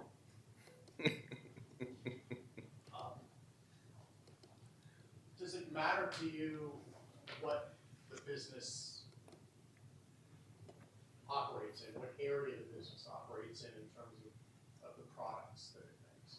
Or In- more bottom line? In general, I'm kind of a guy that dances around food. Sometimes I dance in some other areas, and I don't know why I dance in them. Seem to be attracted to weird things once in a while, but yeah, I like business in general. I like people. I like challenge. How did you hear about this potential prospect with Hardy? You recall? So, can't remember quite as well how it all got started. You know, being that we already were in the animal food space ourselves, you know, and we got into that. That was a turnaround. You say, well, bankruptcy or not. The only reason why they don't put them into bankruptcy because the banks get a lot more control over the asset. Having it not being in bankruptcy, they can drive the bus better. So I took over an asset in Chicago, which was in the oil business, sold oil to chickens. Okay, and so I got started there. I don't know if somebody in that space reached out to me from Key Bank or how it got all started. You know what I mean? But it didn't start with any relationship with. I don't think Eric Lofquist at the beginning. I think it was somebody made a reference to something, and it came across my desk. Prior to October 11th, 2019, which is the closing date, it's clear from the documents that you being one of the UMSMA companies, was doing business with Hardy. Do you recognize that or agree? Yes, saw it right in the details. Okay. In the documents that we have here today, that you were providing some sort of oil or acid. That is correct. So you had a relationship with the Hardy companies prior to at least October 11th, 2019, correct? Saw that. I saw for the recollection of seeing the AR. Okay, once we got it understood that it wasn't money they owed me and money that they owed me. You know, I mean, once you got that clarified, yes. Gotcha. With respect to stearic acid and Duraflame wax and those products specifically that were being manufactured by Hardy, you didn't have any experience with manufacturing those things previously, correct? No, we didn't, and we knew that in the big picture was going, we weren't going to have a viability because what our dream was, since they couldn't get raw materials in general, and that's why the whole business changed from what it was to what it is because our base of our raw materials were way different than many others, so it sent us in a completely different direction. But you still managed to process, even if you were using different raw materials, you were still doing animal nutrition out of Hardy, but what became MIG, correct? You would never buy an asset if you didn't have a little bit of a plan of what you're going to do with it, especially when you're writing a check for $11.5 million. Right, because you needed the business to operate in order to pay the debt that you had incurred in buying the business, right? Makes sense to me. And in this deal, you, as I recollect it, I think you said in your deposition that you had borrowed the money from a bank that you had a relationship with in, I want to say in the Chicago area, but I could be mistaken. Is that fair? I'm not sure where home for them is, but yes, we definitely used the bank to finance this deal. Right. And I'm not asking how much, I don't care about, but you had payments that needed to be made to the bank, and so the company, it's in your best interest to keep the company operating, right? They knew that it was going to be a turnaround, and I don't even believe for a period of time that other than paying them some juice on the money that I needed to give them any money back because they knew it was going to be a game changer for a while, and they were going to lose money for a while, even though today it's probably not been one of my most finest days of investment. And when you say juice, just for those of us, Interest money, so you take out a loan, take out a loan, pay interest, so you were paying interest on that, yes, $11 million, $10 million. yep, Even if you weren't paying down the principal at the time. that's correct. But at some point, you had to start making principal payments, right? That's how banks work. Right. And just with Mr. Lofquist, you got to know him a little bit during the course of negotiating this deal, I suspect. Almost very little or almost none, because the bank, they had a gun to their head all day long, and the bank drove the boat, and I'm not a guy that knows how to sell animal feed, okay? So I didn't have to dance that. My son might have danced with them, you know, a little bit, but I didn't. But you needed, at the end of the day, you needed Mr. Lofquist and the production manager and some key people to stay with the company in order to keep it going after you bought it, right? Not necessarily, but why not use them if they're available and if you thought they could bring something to the box? You know, in general, when I'm betting on something this crazy and whatever business is, I hate to say it in the humblest way I can, I'm betting on me. Understood, but you still needed, and you did keep. You always need, it's all about the people. It's always about the people. You know, whether it's the top or whether it's Eric or this, that, or whatever, you know, it's always about people, you know, but it isn't a merger. Well, let's let the jury decide whether it's a merger, Mr. Boomsma. I'm here to give them some advice from what I know and what I can Well, say. here, let's do it this way. Let's have Mr. Middleman ask you questions, and let's have you answer them, and don't help anybody. Just question and answer, okay? Let's go. I'm just speaking the truth, Judge. Listen, this isn't the editorial page, okay? This is a fact-driven process. He asks questions, you provide answers, the jury determines facts, okay? We don't have any opinions here. There are no opinions. Go ahead, Mr. Middleman. Thank you.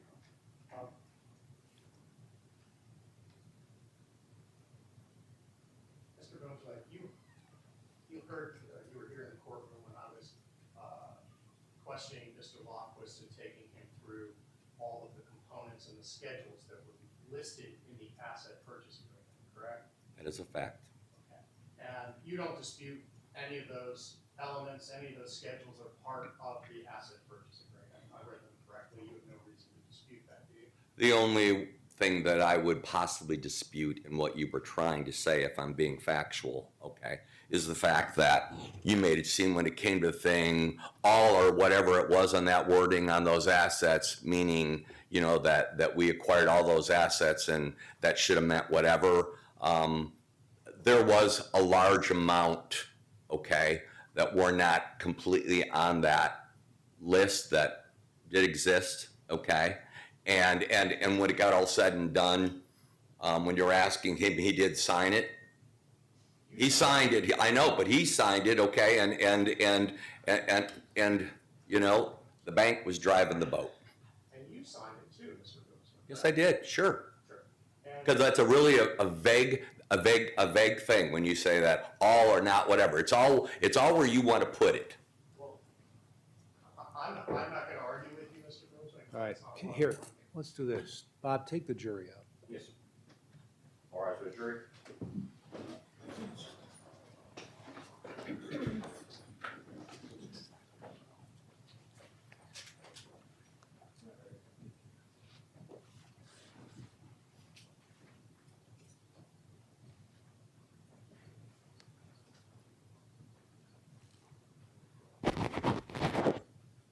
Have a seat.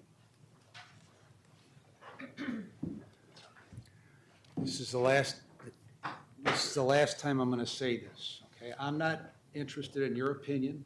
I'm not interested in Mr. Middleman's opinion, okay?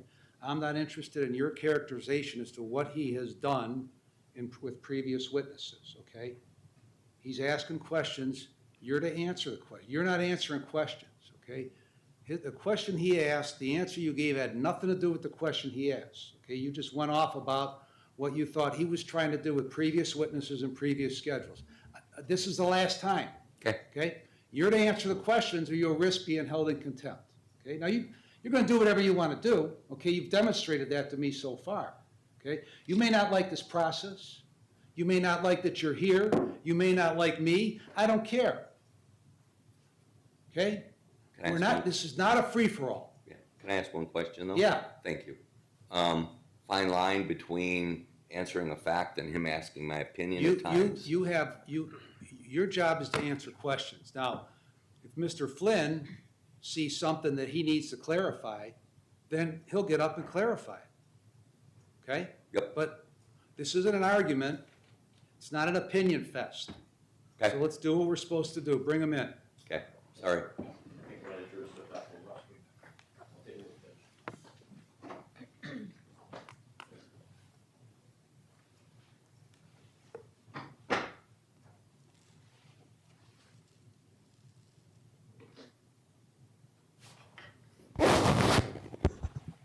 Stand up. I want to be disrespectful.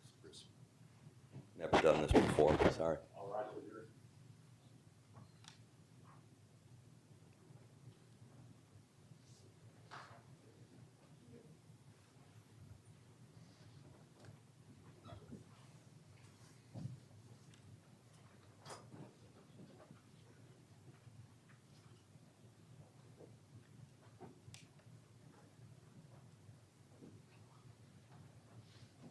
All right, be seated.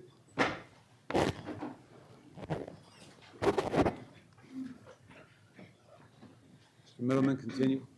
Yes, Your Honor. Mr. Boones, you would agree with me that the transaction between the two parties, Hardy and Big, is controlled by this asset purchase agreement, correct? Yes, And we went through the terms and some of the schedules that were involved in that document with Mr. Loftus, correct? yes, And you don't dispute that we conveyed those and read those accurately, do you? you read those accurately.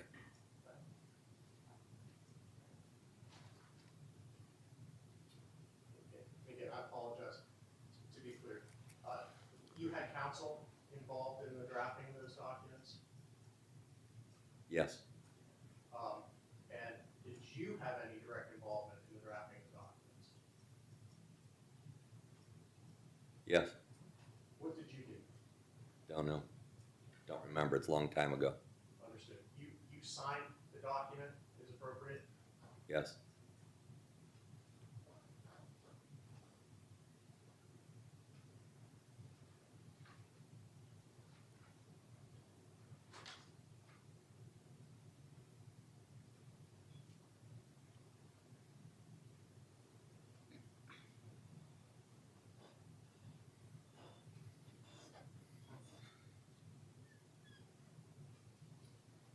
What was the, I'm sorry, Mr. Boomsville, what was the Pullman Magnus agreement that was referenced in one of the schedules? Do you recall that? so I'm gonna, if I gave you an answer, it probably wouldn't be facts, so my answer is I don't know. Your Honor, that's all the question. Mr. Flynn.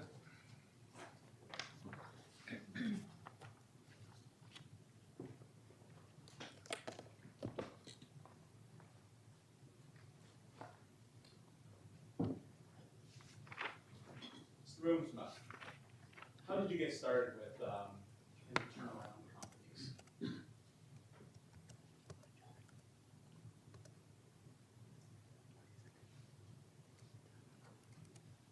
I'm always intrigued by life and business, and so people come to me a lot when they have a challenge, and they think world generally thinks I'm a good partner, and when they get somewhere, sometimes people come to me and help them, you know, because they know how I started in business, that I had a rough start, so they think that I that I would understand and appreciate what they might be going through.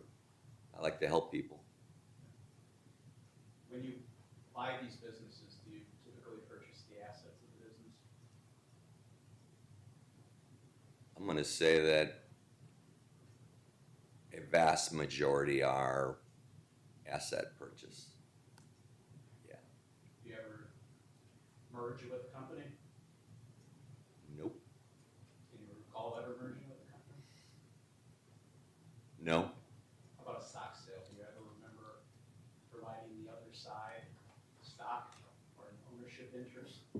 No. So all asset purchase agreements. Mhm. You had legal counsel, Michael Collins, Yes, and he handled the legal side of this, correct? that's correct. And I alluded to this in my opening, but he passed away of He cancer did. during the tendency. Yep. You have new corporate counsel now? I do. His brother. What interested you in Hardy Tech?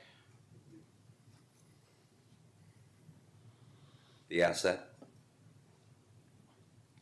Can you be a little more specific? What about it? I had a dream that 1 + 1 is 3 or 4. Sometimes I'm not always accurate in adding.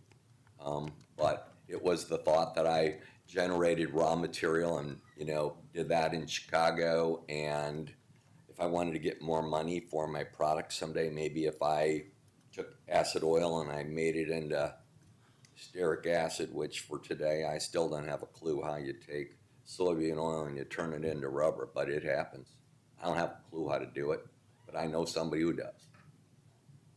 But you could take your businesses that produce certain raw materials and then refine them at this company.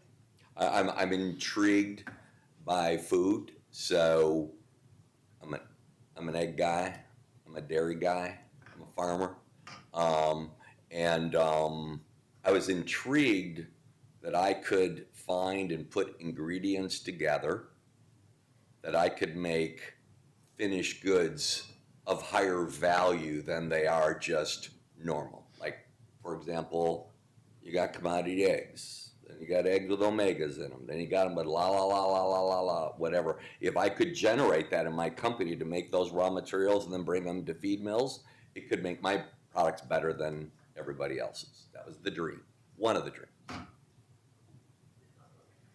And you don't recall exactly how this potential sale at the time came to you, but do you recall dealing with KeyBank or KeyBank personnel during for the most part, the entire sale process? Yeah, they were some tough guys. Yeah. Okay. Yeah. The senior vice president at KeyBank, do you remember him, Scott Saber? I remember the name.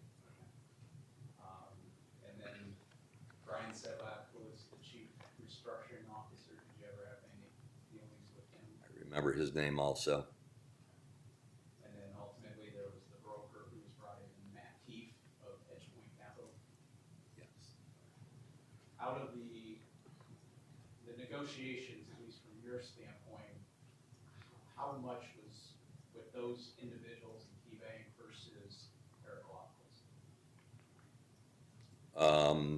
There were no negotiations really with Eric. It was taken out of his hands. Any doubt about what KeyBank was after? No. And what was that? To get as much money out of the process as they could.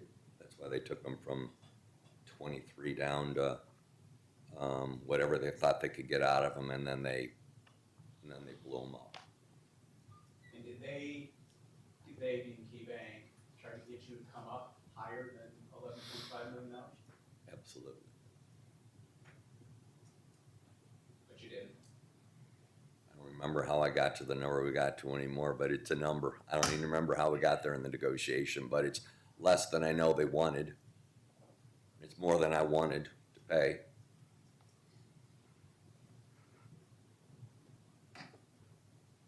How did you finance the transaction? Some bank capital and then some personal capital. And so the new bank required you to put up some of your own personal assets? Oh, yeah. Yeah, Do you know why they did that? because they love collateral. Did they think there was not enough collateral at the Hardy Tech plant? Objection. Sustained. Am I allowed to answer that or no? No. You though had to put up personal assets, correct? We did, and I had to put up a lot of personnel assets beyond just that asset. for them to be comfortable because they saw it as a trade that I was making, not the bank. So when you purchased Hardy Tech, you indicated you had some of these grand ideas of how it would work. Yes? Yes, sorry. Okay.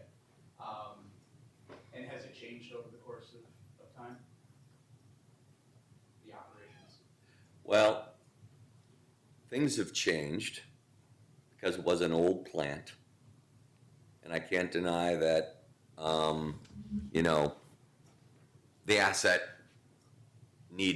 still needs a lot of work, but it has some bones that I feel we could improve on and make a business plan, but we've invested a considerable amount of money to make it potentially viable for the future.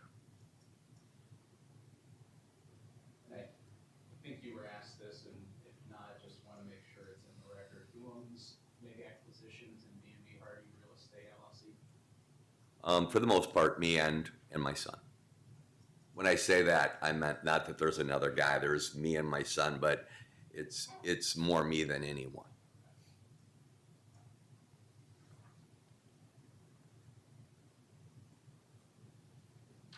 Eric's role in the company after the sale was what? You know, he's, even though he doesn't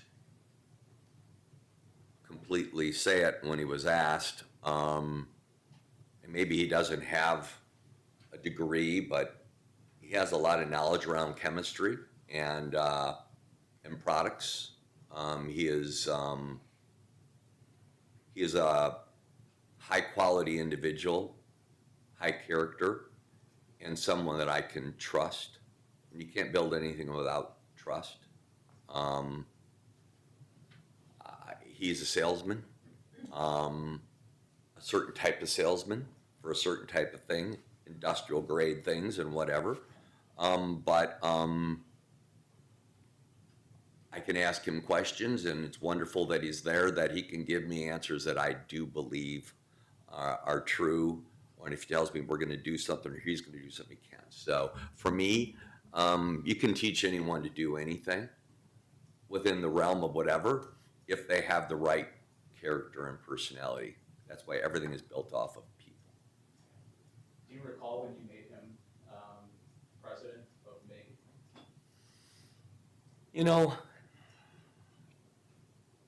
let's just say 2-3 years or something like that after the transaction had gone on for a while. And I'm not big on titles. You know, people tell me I'm the CEO. I'm going like, oh, I don't know if I ever saw that anywhere. I really don't care. But if you say I am, I am. Okay, there's probably some document because I'm not really good at reading. Okay. But did he earn it? He earned your trust? He has earned my trust impeccably.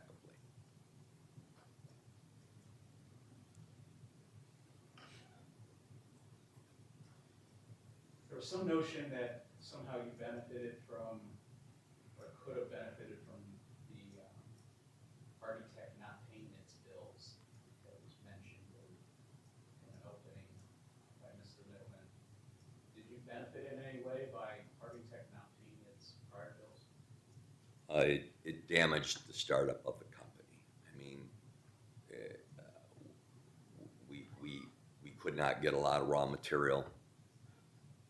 We had, let's put it this way, in any way, shape, or form, the world thinking the prior world of Scott or Eric, dancing in the new entity was a death wish for the business. So we took his brain power where we could and where he could be utilized. But no, we were challenged in many ways that many people didn't want to have anything to do with this company because of how things went down.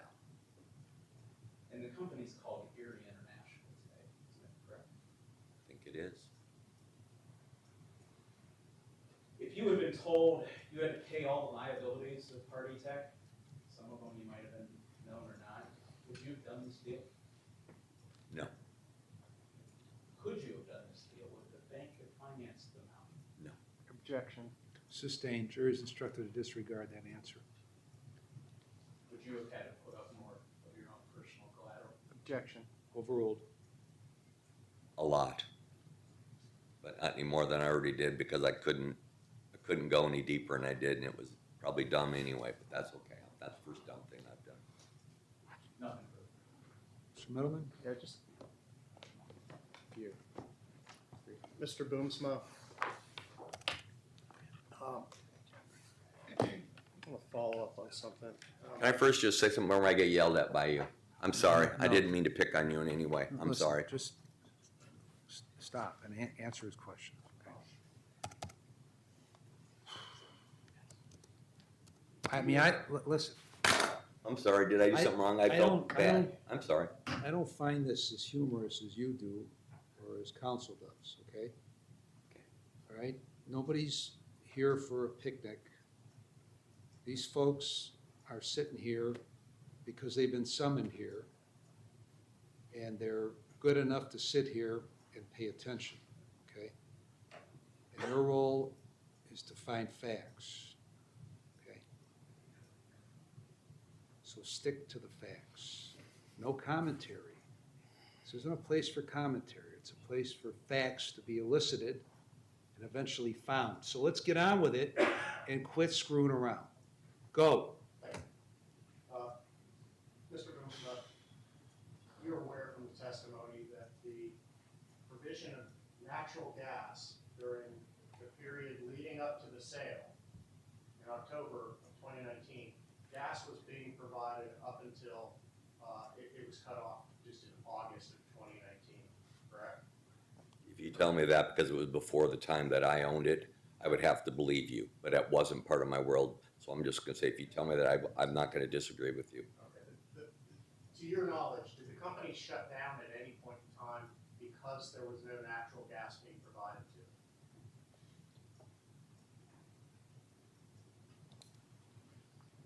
I don't exactly know, but I don't think so. So the benefit of the provision of gas during this period of time was that the entity, Hardy or MIG, kept operating, was able to keep operating, didn't have a shutdown, correct? That is correct, but I don't know who was supplying the gas. Do you know, Mr. Boomsma, how much money was allegedly taken by Mr. Forrester or whoever? I have no idea. Um, I just would say, I would say that anything I said, I don't know. It wouldn't be factual. That's not good. Do you know what the purpose of the two promissory notes that were signed by Mr. Loftus and Mr. Forrester were for, that are part of the asset purchase agreement? I think it was stated that that was money that they borrowed out of the company to cover some issues that they had, or I don't know why, what, or whatever, but yes. Was that the money that was taken? Is that your understanding? I'm gonna say that I don't know. Hold on. It's overruled, so the question is, was that your understanding? So either. It was not my understanding. Okay. I didn't know exactly, I don't know exactly what it came from. Understood. You heard Mr. Loftus testify earlier that from 2017 to 2019, the bank loan was paid down from approximately 22 or 23 million to just about 13 million. 15. 15? He said 23, he said 8, that's 15. Okay. Paid down, let's just say, if I remember differently, let's just say. No, yeah. Paid down $8 million in the space of 2 or 3 years. Mm-hmm. That would be a pretty good pay down, wouldn't it? $8 million. Relative to a $23 million loan. Correct? Yeah, I would agree with you. Yeah. That would mean the business had to be doing something right in order to generate that kind of revenue, correct?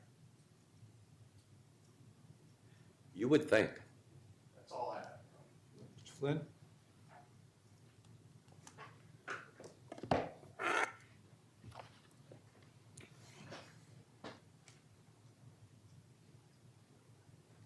Mr. Boomsma, just to clarify,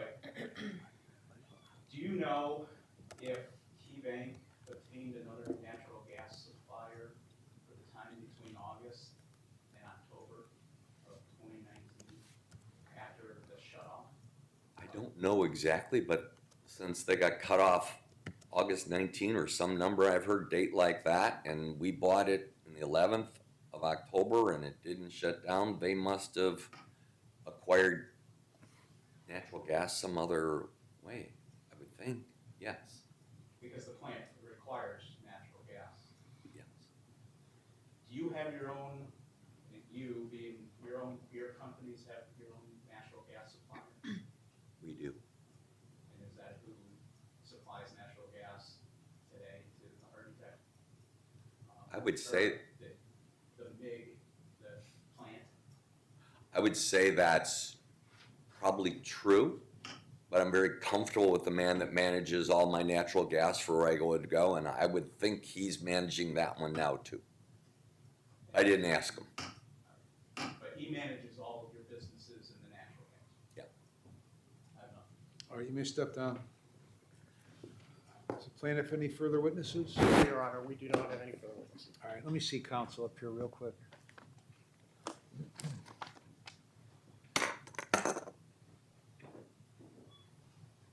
Off. I think I'm gonna have to tell them that the defense of your case took place while you were questioning these witnesses. Just so I don't come to you and say you have any witnesses, and you say no. Okay? So I'm gonna ask you a few rest and I'll offer the exhibits, and then I'll explain the situation.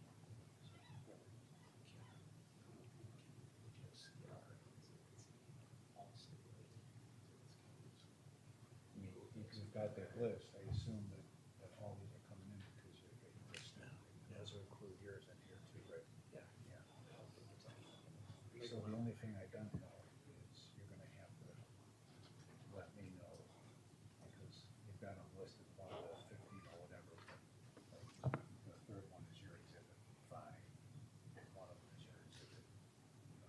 And so, while you take, you have a copy of this thing that you gave me, take it and mark what yours are on here, so I know that, and what yours are. Okay? Just so I know. Okay. I assume, Your Honor, that we just take, I could give him a couple copies. Well, no, just one, except are all those exhibits in your book? But they're not, but they're. We'll put together a book that has all that, that's all right. Okay, so.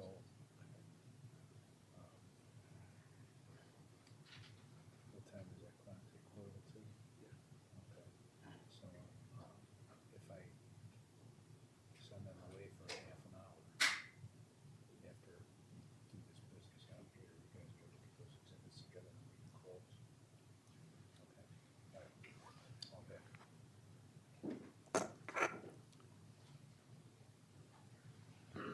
All right, Mr. Middleman, the plaintiff is resting. Yes, Your Honor, we'd also move for the admission of any and all of the exhibits that we used during the course of this, the stipulated exhibit. All right. Ladies and gentlemen, the plaintiff is rested, and at this point, I want to inform you that the defense of this case by Mr. Flynn and Mr. Elko, on behalf of Mr. Boomsma, the defense of it is contained in their examination of Mr. Boomsma and Mr. Lofquist and the cross-examination of the first witness. Instead of them recalling to question, they agreed to do the questioning all at one time, okay? So at this point, Mr. Flynn, does the defense have any more witnesses? No, Your Honor. Okay, so just the two that, or just those that you presented, that you would have presented on direct, Mr. Boomsma, Mr. Lofquist, and the cross-examination of the first witness? That's correct, Your Okay, Honor. so you have rested. Are you moving for the admission of your exhibits? We are. Okay. All right, ladies and gentlemen, so you now have all the testimony that you are going to hear. What I'm going to do is I'm going to send you guys out because we got a little bit of work to do, so it's probably going to be about a half an hour. So you can stay back in there, you can wander around the hallways, whatever you want, okay? But figure on being ready to go at 2:15, at which time we'll begin the closing arguments of the case, all right? We'll see you. Bob will round you up when it's time, okay? We need to make sure we get all the exhibits incorporated into one binder. The stipulated exhibits. So we need to just label.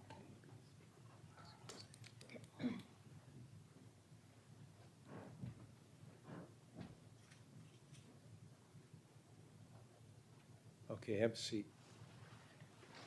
All right, so you're gonna work on that? All right. Anything else before you guys start doing that? Anything else? I guess the only, well, I would move for a directed verdict, Your Honor, but I do that to protect the record, and Okay. I can make a brief argument if the court Do desires. do whatever it is you want to do. Go ahead. Well, yes, Your Honor, I would move for a directed verdict on the basis of the fact that the purchase agreement that's now of record speaks for itself and delineates more than enough evidence that cannot be disputed by a reasonable person, that this is, that this was a de facto merger beyond dispute. Mr. Flynn? Your Honor, I was actually going to move for a directed verdict. I didn't realize we were doing that at this point, but so I can respond, but. Why don't you make your motion as your response? Okay. So So our motion is for directed verdict on the principle that ownership changed. And it's been held by many courts that that is the essential element, the sine qua non of all de facto mergers.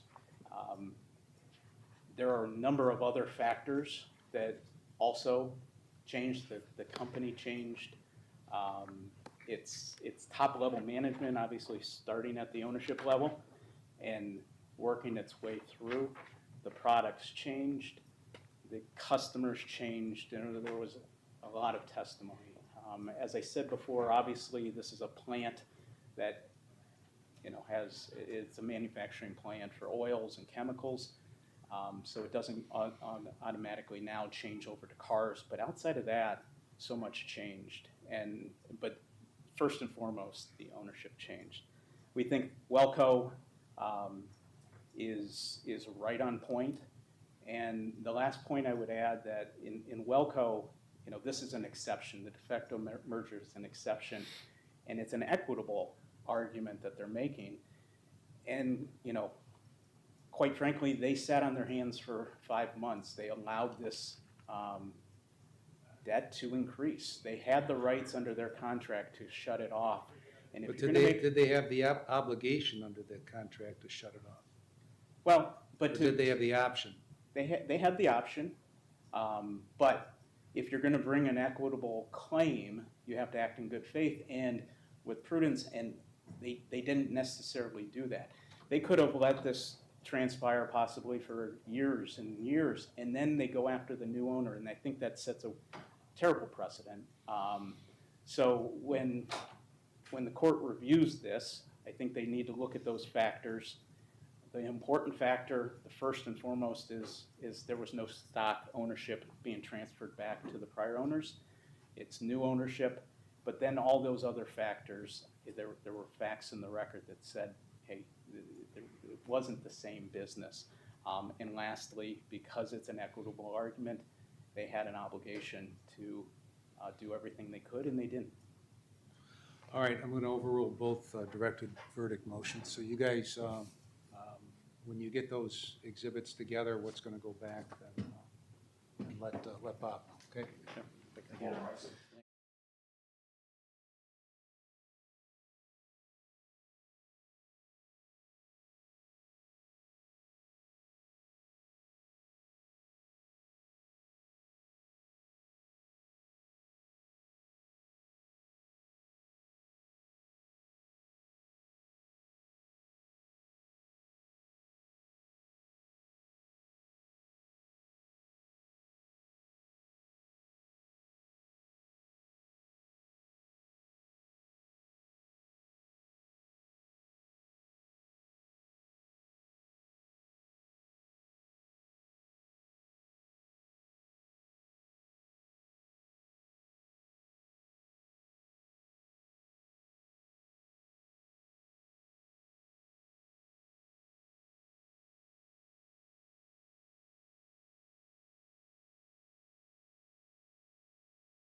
Yeah. Can you work getting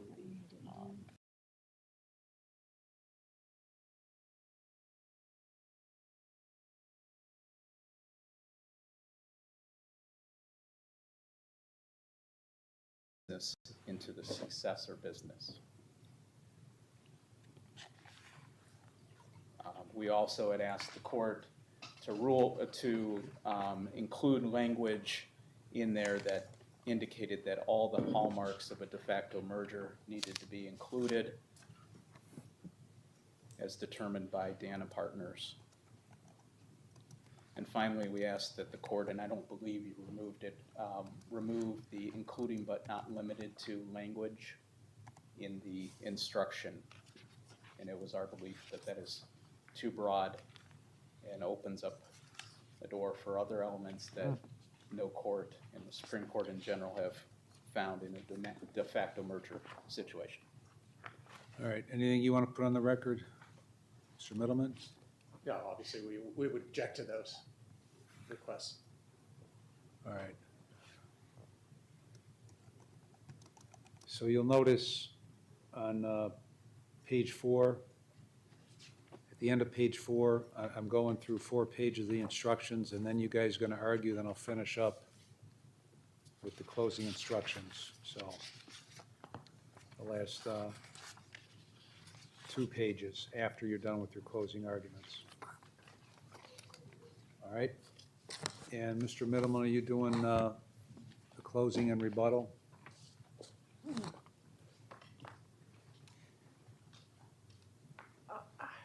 You know, I think, yes. Okay.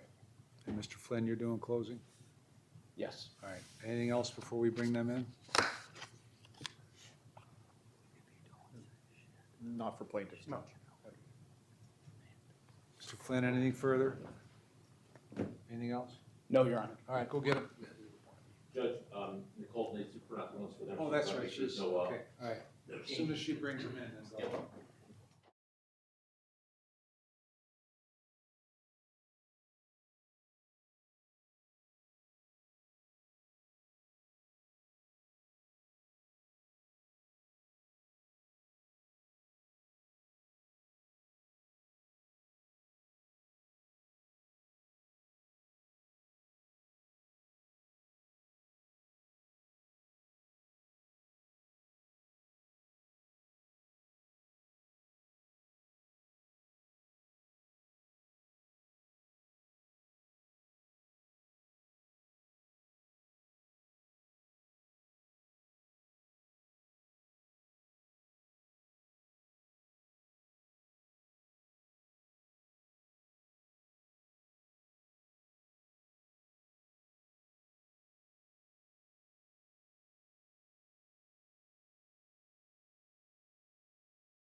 copy that was left with you. If you want to follow along as I'm reading and read it or not, that's up to you. I think it just makes it easier to, if you have your own copy, to follow along.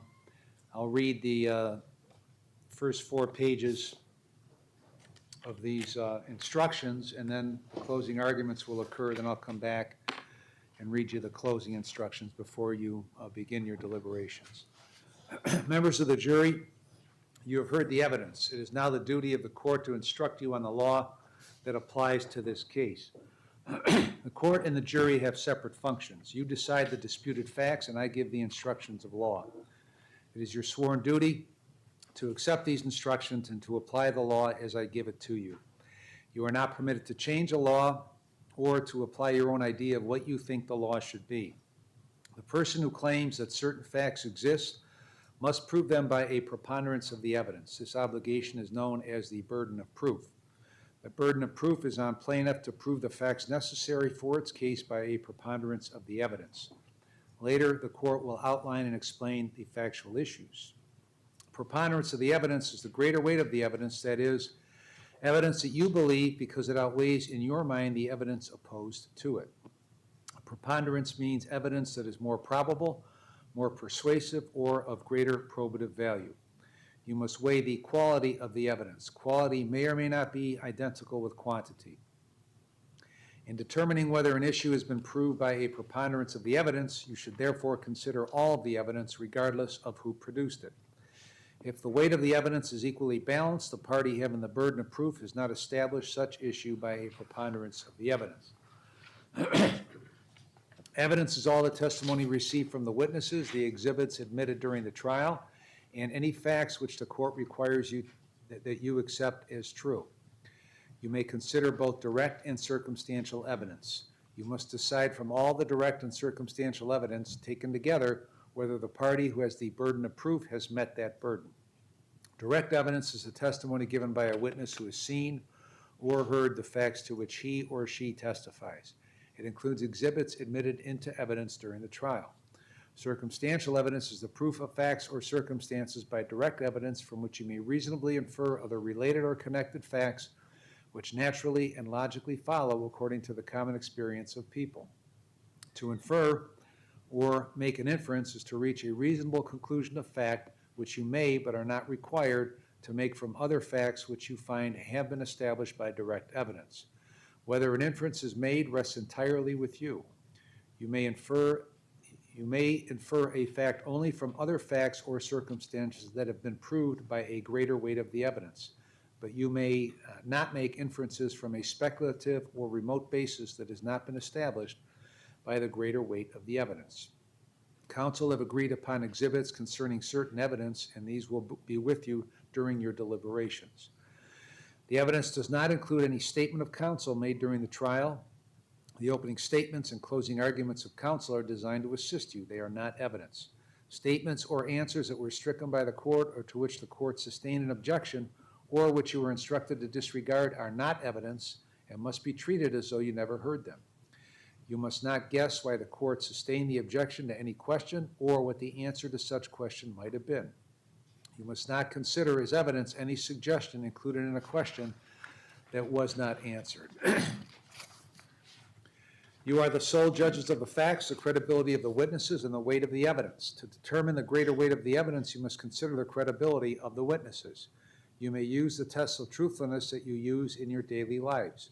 These tests may include, but are not limited to, the appearance of each witness upon the stand, the reasonableness of the testimony, the opportunity the witness had to see, hear, and know the things about which the witness testified, the witness's accuracy of memory, frankness or lack of it, interest and bias, if any, together with all the facts and circumstances surrounding the testimony. You may use these tests and assign to each witness's testimony such weight as you think proper. You are not required to believe the testimony of any witness simply because the witness was under oath. You may believe or disbelieve all or any part of the testimony of any witness. It is your duty to decide what testimony to believe and what testimony not to believe. The testimony of one witness, if believed by you, is sufficient to prove any disputed fact. The general rule of successor liability under Ohio law is that the purchaser of a corporation's assets is not liable for the debts and obligations of the seller company. An exception to this general rule is when the transaction amounts to a de facto consolidation or merger. The only issue you are to decide is whether the transaction whereby defendants MIG Acquisition LLC and B&B Hardy Real Estate LLC, together MIG defendants, acquired the assets of Hardy Industrial Technologies and the related Hardy entities, together Hardy entities, constituted a de facto consolidation or merger.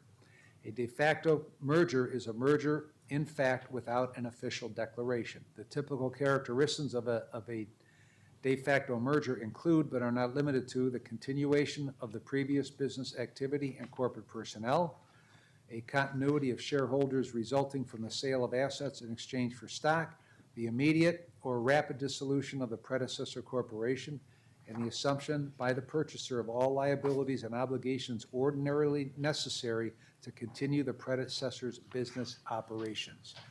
You must determine whether a de facto merger occurred in this case. In making your determination, it is not necessary for you to find that all characteristics of a de facto merger are present in order to conclude that a de facto merger occurred. The court has given you the instructions on the law applicable to this case. I will now instruct you on how to conduct your deliberations and prepare your verdict. When you go to the jury room, your first function will be to select one of your number to serve as a foreperson. The person you select to preside over your deliberations does not have any greater power, nor does the person's vote have any more importance than yours. He or she serves the purpose of helping to conduct your deliberations in an orderly manner and to give each of you the opportunity to express your opinion. One additional duty of the foreperson is to see to it that the verdict forms and any exhibits are returned to the court after you have reached a verdict. If you have a question or request during your deliberations, it should be discussed in the privacy of the jury room. The foreperson should write that question or request on a piece of paper so there will be no misunderstanding as to what is requested.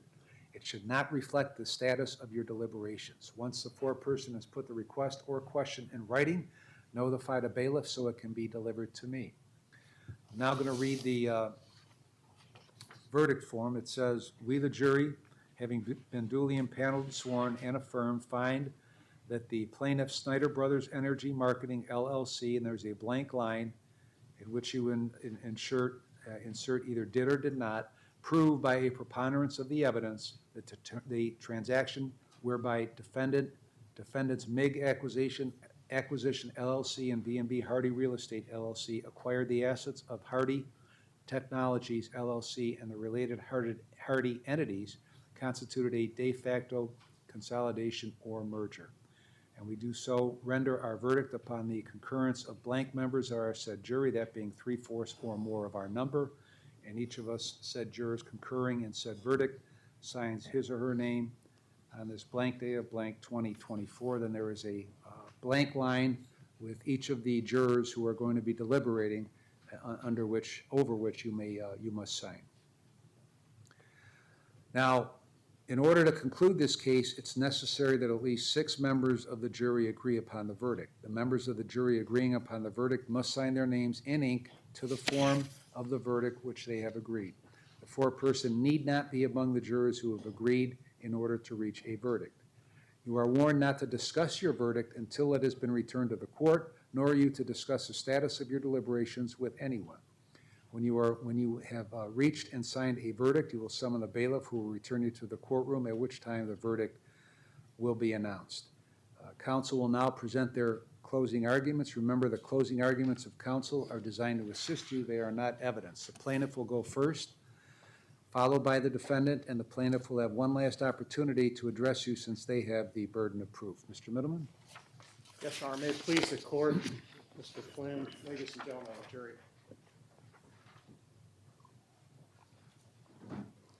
As the court has just explained to you, and as we had talked about at the beginning of this case, your job is to determine whether or not there's been a de facto merger.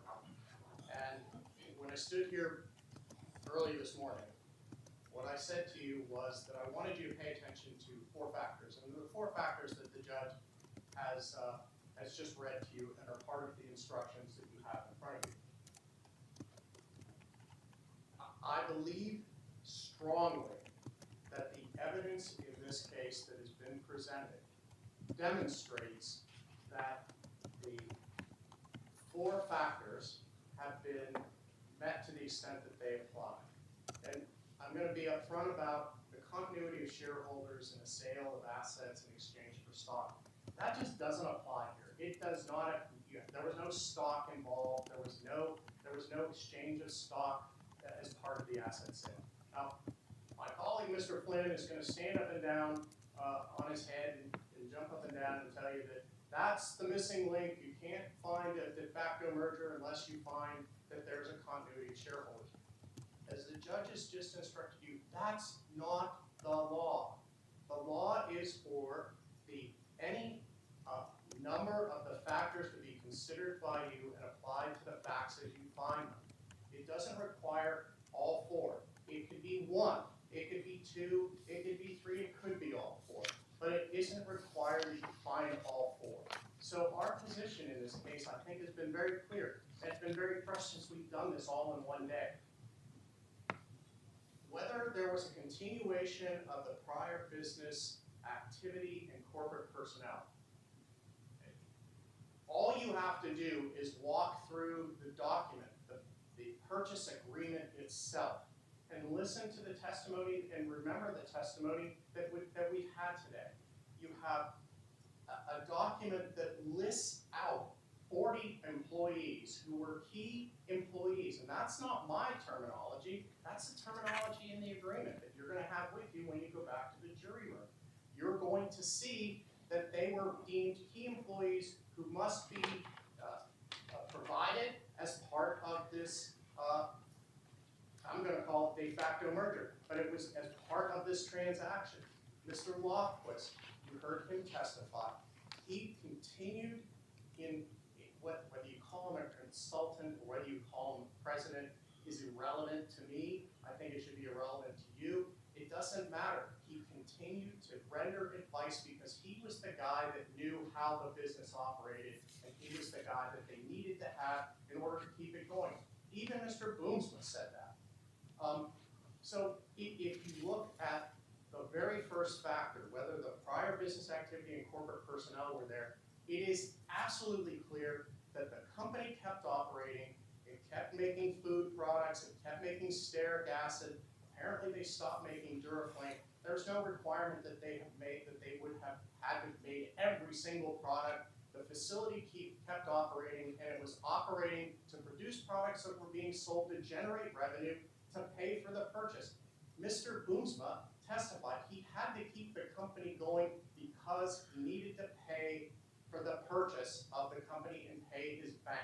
So it is indisputable in our position that there could have been any doubt that the business activity of the company kept going. It never ceased. It never stopped. They didn't sell pieces of this business out. They didn't sell machinery. They didn't dismantle this. They kept it going. And that's the continuity of the prior business activity. It doesn't say that you were selling the same products as you were before and after. It says business activity. And that's what they did. If they changed some of the suppliers of the raw materials, that's irrelevant. It's not a cessation of the continuation of the prior business activity.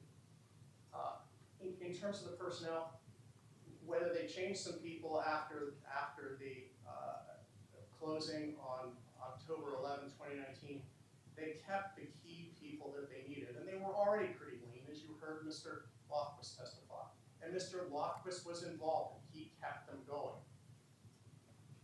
I would point you again and ask you to take a look at the purchase agreement to confirm that what I'm telling you is factually correct. Whether the existing selling company was immediately dissolved. You heard Mr. Lofquist. There was nothing left of Hardy after the closing. They conducted no business. They couldn't conduct business. He said all of those companies were in fact ceased to do anything on October 11, 2019. They did not continue, and in fact, as was inferred, certificate of operating authority in the state of Ohio was decommissioned in December of 2023. They absolutely did nothing. You didn't hear any testimony that Hardy in any way kept operating. That's one thing you can't, it's not disputed here. You didn't hear any testimony saying, oh yeah, Hardy continued to do the following things. Hardy stopped dead in its tracks, period, end of story. The fourth factor, whether the new company assumed the ordinary liabilities and obligations of the existing company.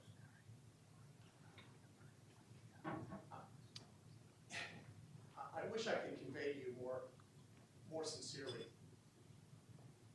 The MIG entity assumed almost every single liability, including a liability to pay a judgment that had been entered against Hardy. A $1.4 million judgment. You're going to see that if you look closely at the purchase agreement. You'll see it. It's listed. I put it up on the board. I suspect some of you may remember. That's an incredible event that you would assume a judgment that had been entered against the company that's selling and then pay it. And you didn't hear any evidence to the contrary. You heard no dispute from Mr. Boomsma or MIG that any of these liabilities hadn't actually been assumed. They assumed all of them. They assumed contracts that still needed to be fulfilled that Hardy had entered into to provide products to people. They assumed contracts for to pay for the provision of raw materials. They assumed almost every single contract that existed, with the exception, of course, of the contract that was related to my client and the debt that they owed my client for paying for having provided gas, over $600,000 worth of gas, which they never got paid for, which went to sustain the very company that Mr. Boomsma bought and Nick bought. It's unconscionable. I would urge you, it's unconscionable and immoral to do that, to not pay the just debts that were incurred for the business that you actually continue to operate and continue to run. It's a free pass, it's a free ride, and I would urge you not to allow that to happen. That is inappropriate. And it's inappropriate under the law. It is inappropriate under the law to allow this to happen. Because the factors in this case, look, it doesn't have to be called a merger. As the instructions allude to, it doesn't have to be called a merger. It's a de facto merger, which means it's just because it existed that way, because the reality is that's what it is. If it walks like a duck, if it quacks like a duck, if it flies like a duck, it's a duck. I don't care what you call it. You can stand up here and say asset purchase, asset purchase, asset purchase. That's not what, this may have been an asset purchase, but it certainly falls within the exception of a de facto merger. And that's the point that I am adamant in pointing out to you. The weight you give these factors and the amount of deliberation that you give to each one is up to you as the jurors. And I can't tell you, again, if you go through the evidence that was presented in this case, you have Mr. Lofquist remained as the president, then as a consultant. I don't care that they called him a consultant. He was the key guy who remained there. The production manager remained. Certain salespeople remained. 40 or 50 employees. You can count them if you want. They're all listed in the purchase agreement. They all remain. The basic products. The facility itself remained. The real estate was there. They got the real estate, they got the building, they got everything. All of that, all of the property went to MIG. They assumed the ongoing contracts with the customers that they had, and those are listed in the purchase agreement. You can see them. I'm not making this up, this isn't supposition. They're all there. It spells it out in detail. They got all the licenses, all of the patents, all the trademarks, all of the intellectual property. Why would would you need that if you weren't gonna continue to operate the business, or if you weren't gonna protect the products that you were gonna sell? All of the licenses, they continued to keep the licenses so they could continue the same products and to sell the same products and manufacture the same products. And I don't care, again, I don't care if it was, and I don't think you should care if it was a slightly different product made with slightly different raw materials. It's still the same basic process coming out of the same plant. They preserved all claims against third parties. You heard that. You saw the evidence, receivables, contracts to pay suppliers. All of that was subsumed into the purchase agreement.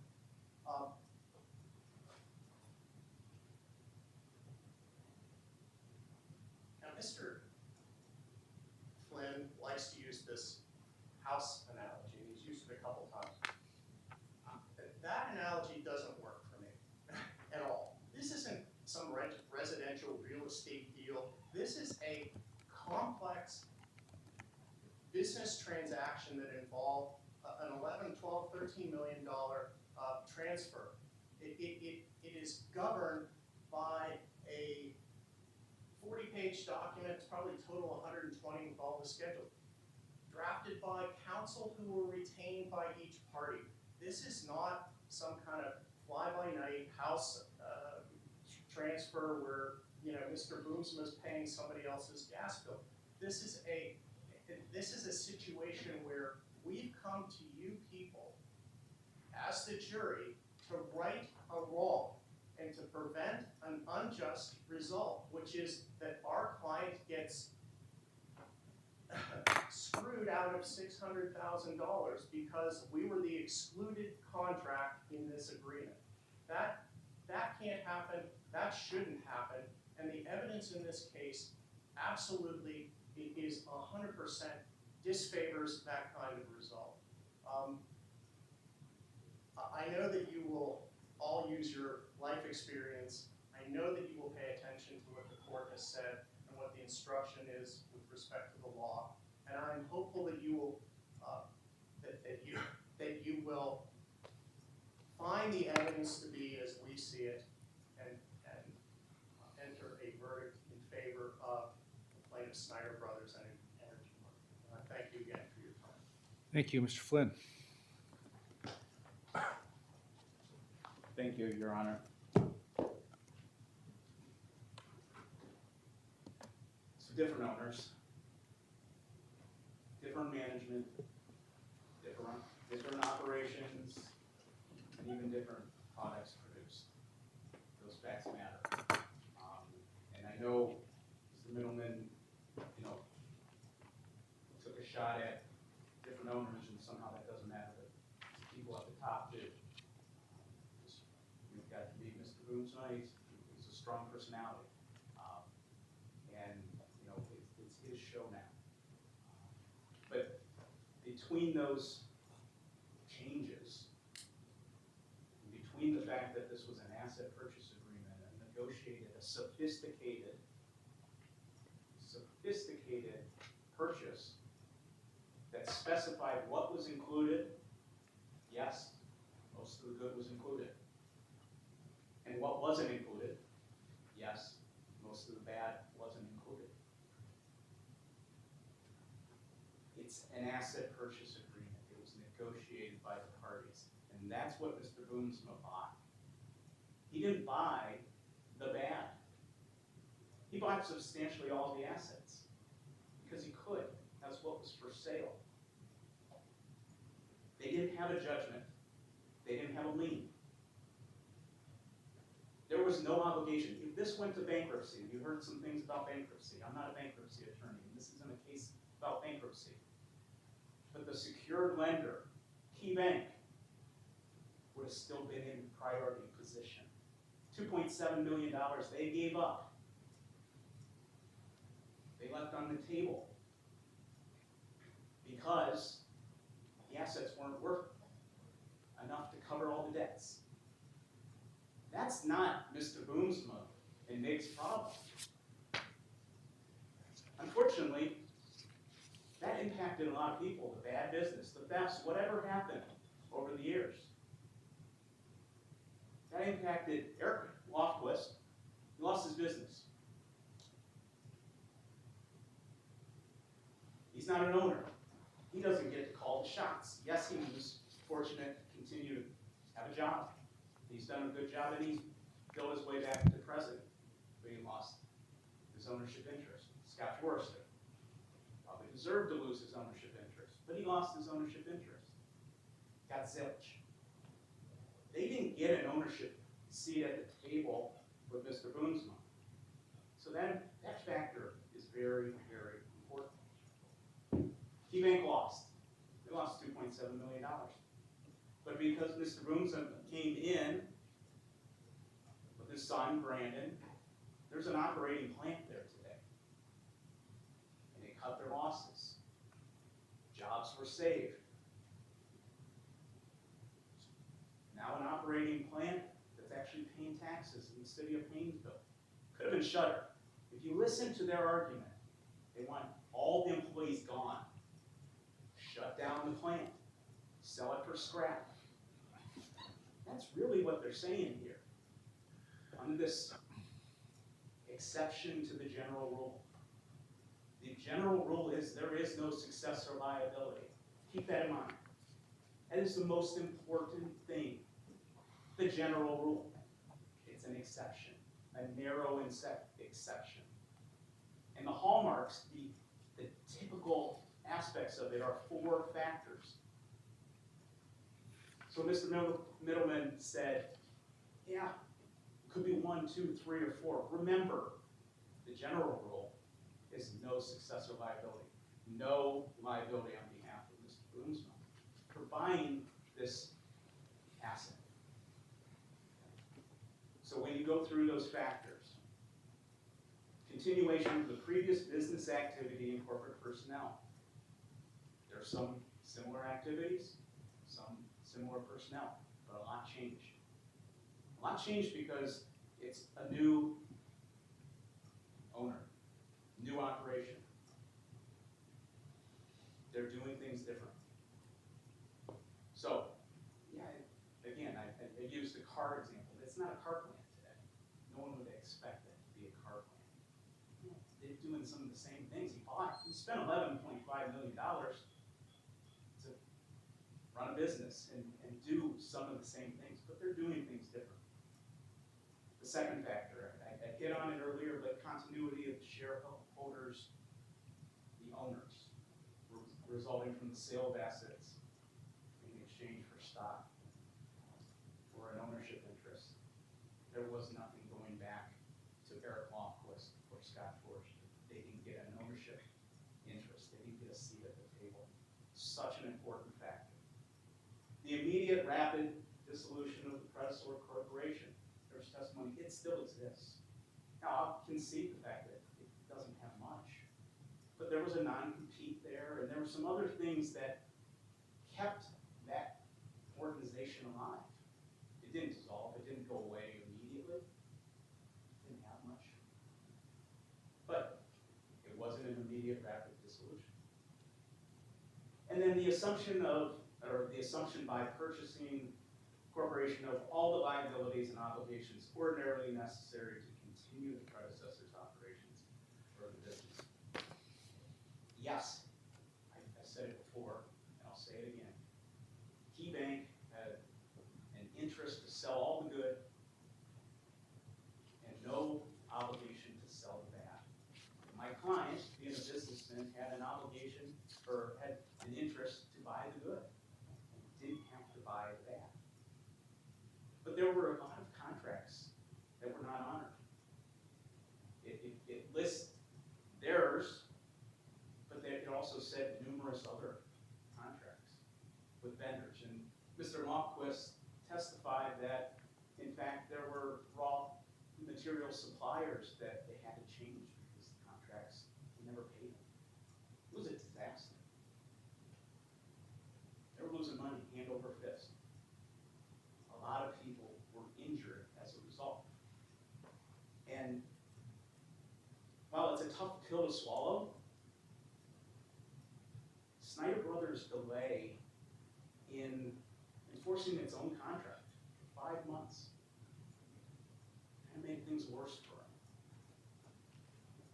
Now, they may have been doing the right thing in what they thought was the right thing, keeping it around between April, May, June, July, and then eventually shutting them off in August. Maybe they were hoping for full payment, but, you know, business can be unforgiving. And they made a decision that, you know, hurt them. So, I know they're looking for, you know, retribution. They're angry at probably Hardy Tech. They're probably more angry at Key Bank. They're probably the Key Bank is, to be honest, probably the bad guy in this whole situation. They helped the security interests. They were driving the bus, and they were going to get everything they could. But Ryan and Brandon Boomsma, they're not responsible for those things. They came in, and I know you didn't like my home analogy, and that's fine. This is a little more sophisticated than a home, but I gotta put things in simple terms. That's the way I understand it. And if I paid for my house, if I bought my house, had it all in the, you know, purchase agreement, and it comes with a washer and dryer, you put all that in there, and then someone comes back and says, oh, you owe this and that down the road, I have a problem with that.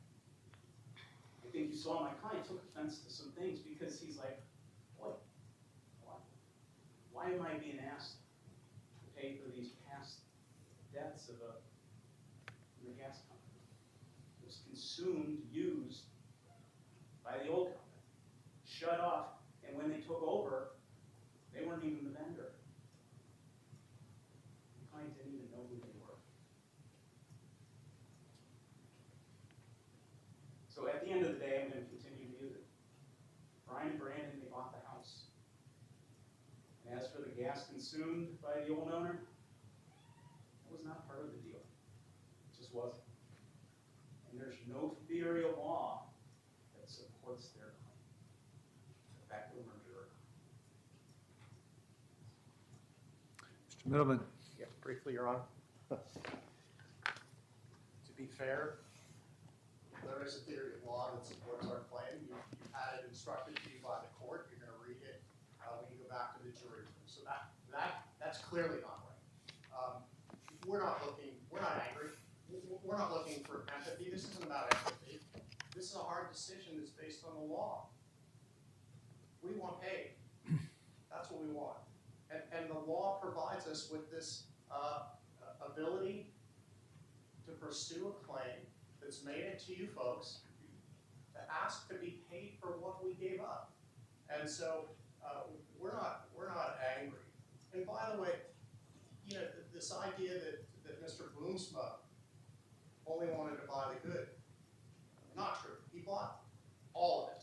And that included some of the bad, for sure. Most of the bad.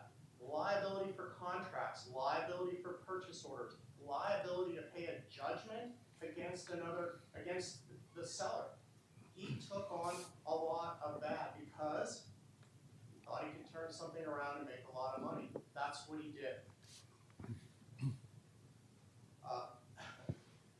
You know, the other thing, we are the only specific, my client's the only specific entity that's listed in the invalid contract part of the agreement that you're gonna look at. And then there's this sort of vague and other entities.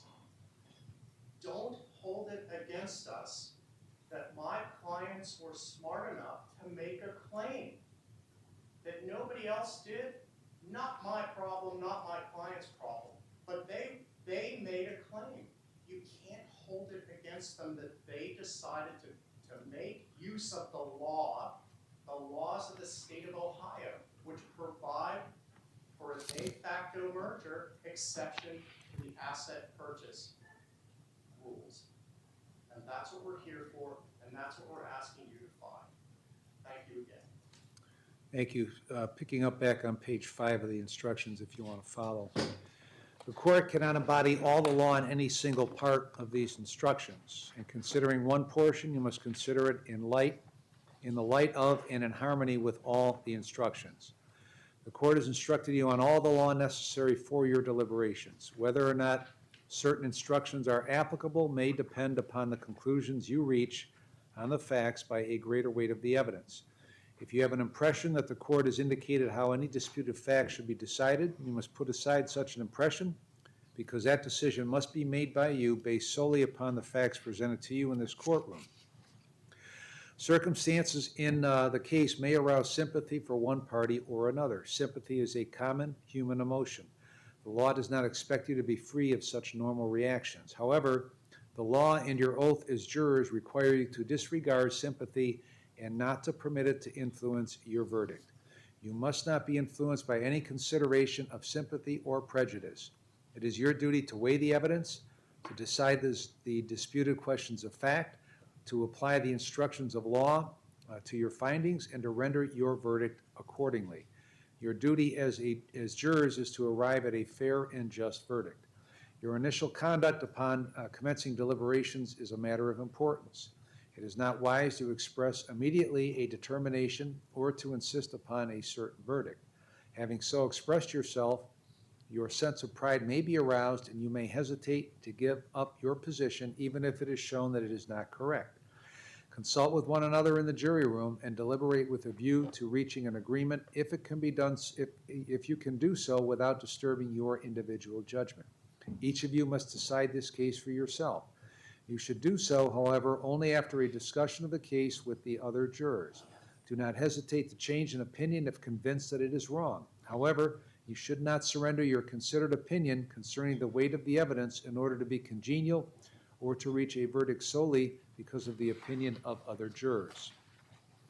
As mentioned earlier, you have heard all the evidence. It is common practice when jurors commence deliberation to request transcripts of various witnesses. There are no transcripts. If you took notes during the trial, you may take your notes to the jury room. The fact that notes taken by a juror support his or her recollection in no way makes his or her memory more reliable than that of the jurors who did not take notes. All notes will be returned to the bailiff for destruction when the jury is discharged. Ms. Patterson, you were selected to serve in the event of any misfortune to any member of the panel. At this point, you will no longer accompany the jury to the jury room or participate in deliberations unless directed by the court. Please remain in the courthouse until the court directs you. It will not be necessary for you to serve any further. You are not to discuss this case or tell anyone how you would have voted until after the jury has returned a verdict. The court reminds you that the foreperson of the jury will be responsible for the return to the court of the exhibits and verdict form. Deliberations may take place only when all jurors are in the jury deliberation room together and with no one else present. Should any juror leave the room, all deliberations must cease until all jurors are together. During your deliberations, no juror is permitted to disclose to anyone the status of your deliberations or the nature of your verdict. This order must be strictly obeyed. During recesses, you may not discuss the case with anyone, even other jurors. After your verdict is returned and announced in court, you may discuss the case with anyone, but you are not required to do so. It is a matter of your own free choice. Anything else from counsel, Mr. Middleman? No, Your Honor. Mr. Flynn? No, Your Honor. All right. You may now retire to the jury room and deliberate upon your verdict, and the bailiff will confer with you regarding any recess or adjournment. I'll grab the verdict form after. All right, the jury.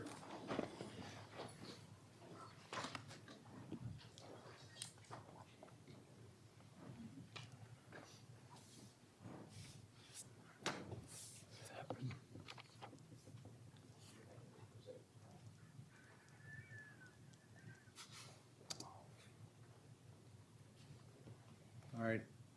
Anything else for the record, Mr. Middleman? No, Your Honor. Mr. Flynn? Nothing. All right. Kathy, here's the verdict form for Bob. Your Honor, a quick question. It doesn't have to be, how late typically will you let them go? Is that? As long as they want.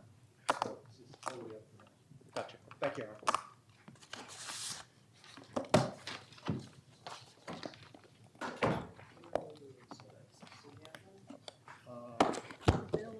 The bailiff took them back to the looked up on the, He's got, okay, both ends, okay. he looked at both of them, yeah. Okay, perfect.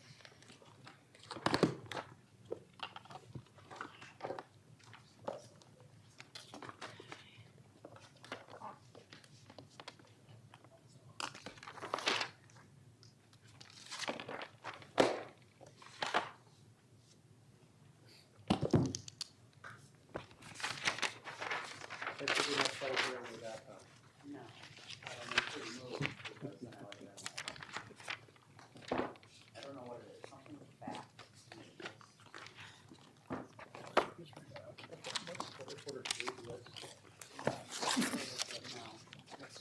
Like with the city in the wooden spot. Okay, now I can't see you. This is going to be a problem. Oyster Emerald. Is that like? No.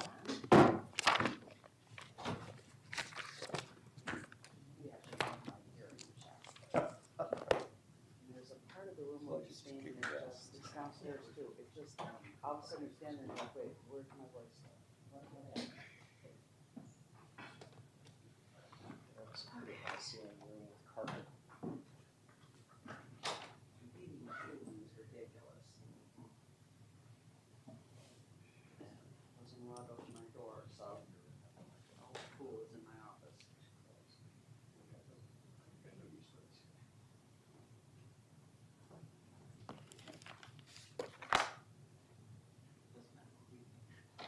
I love that, I love that.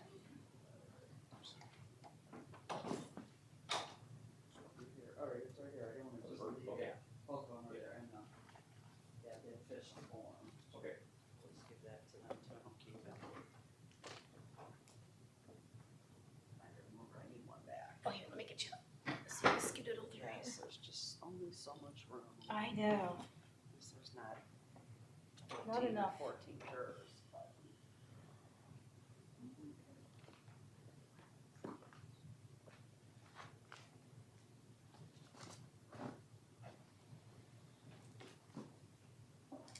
Guess we could put some of this stuff in these boxes.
fast and furious. Is there something I can get just in case?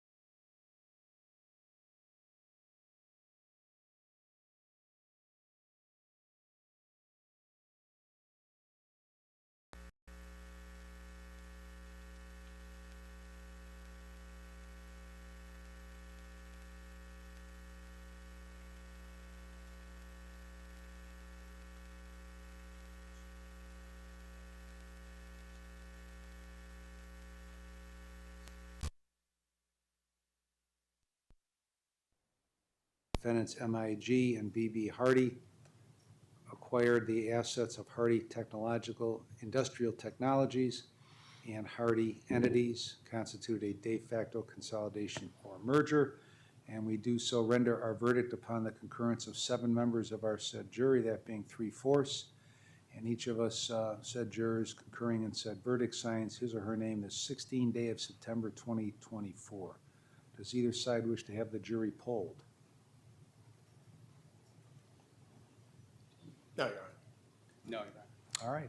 That concludes your service, ladies and gentlemen. Thank you very much for that service. And if you go back to the jury room, I'd like to talk to you. I'll be back in a couple minutes, okay?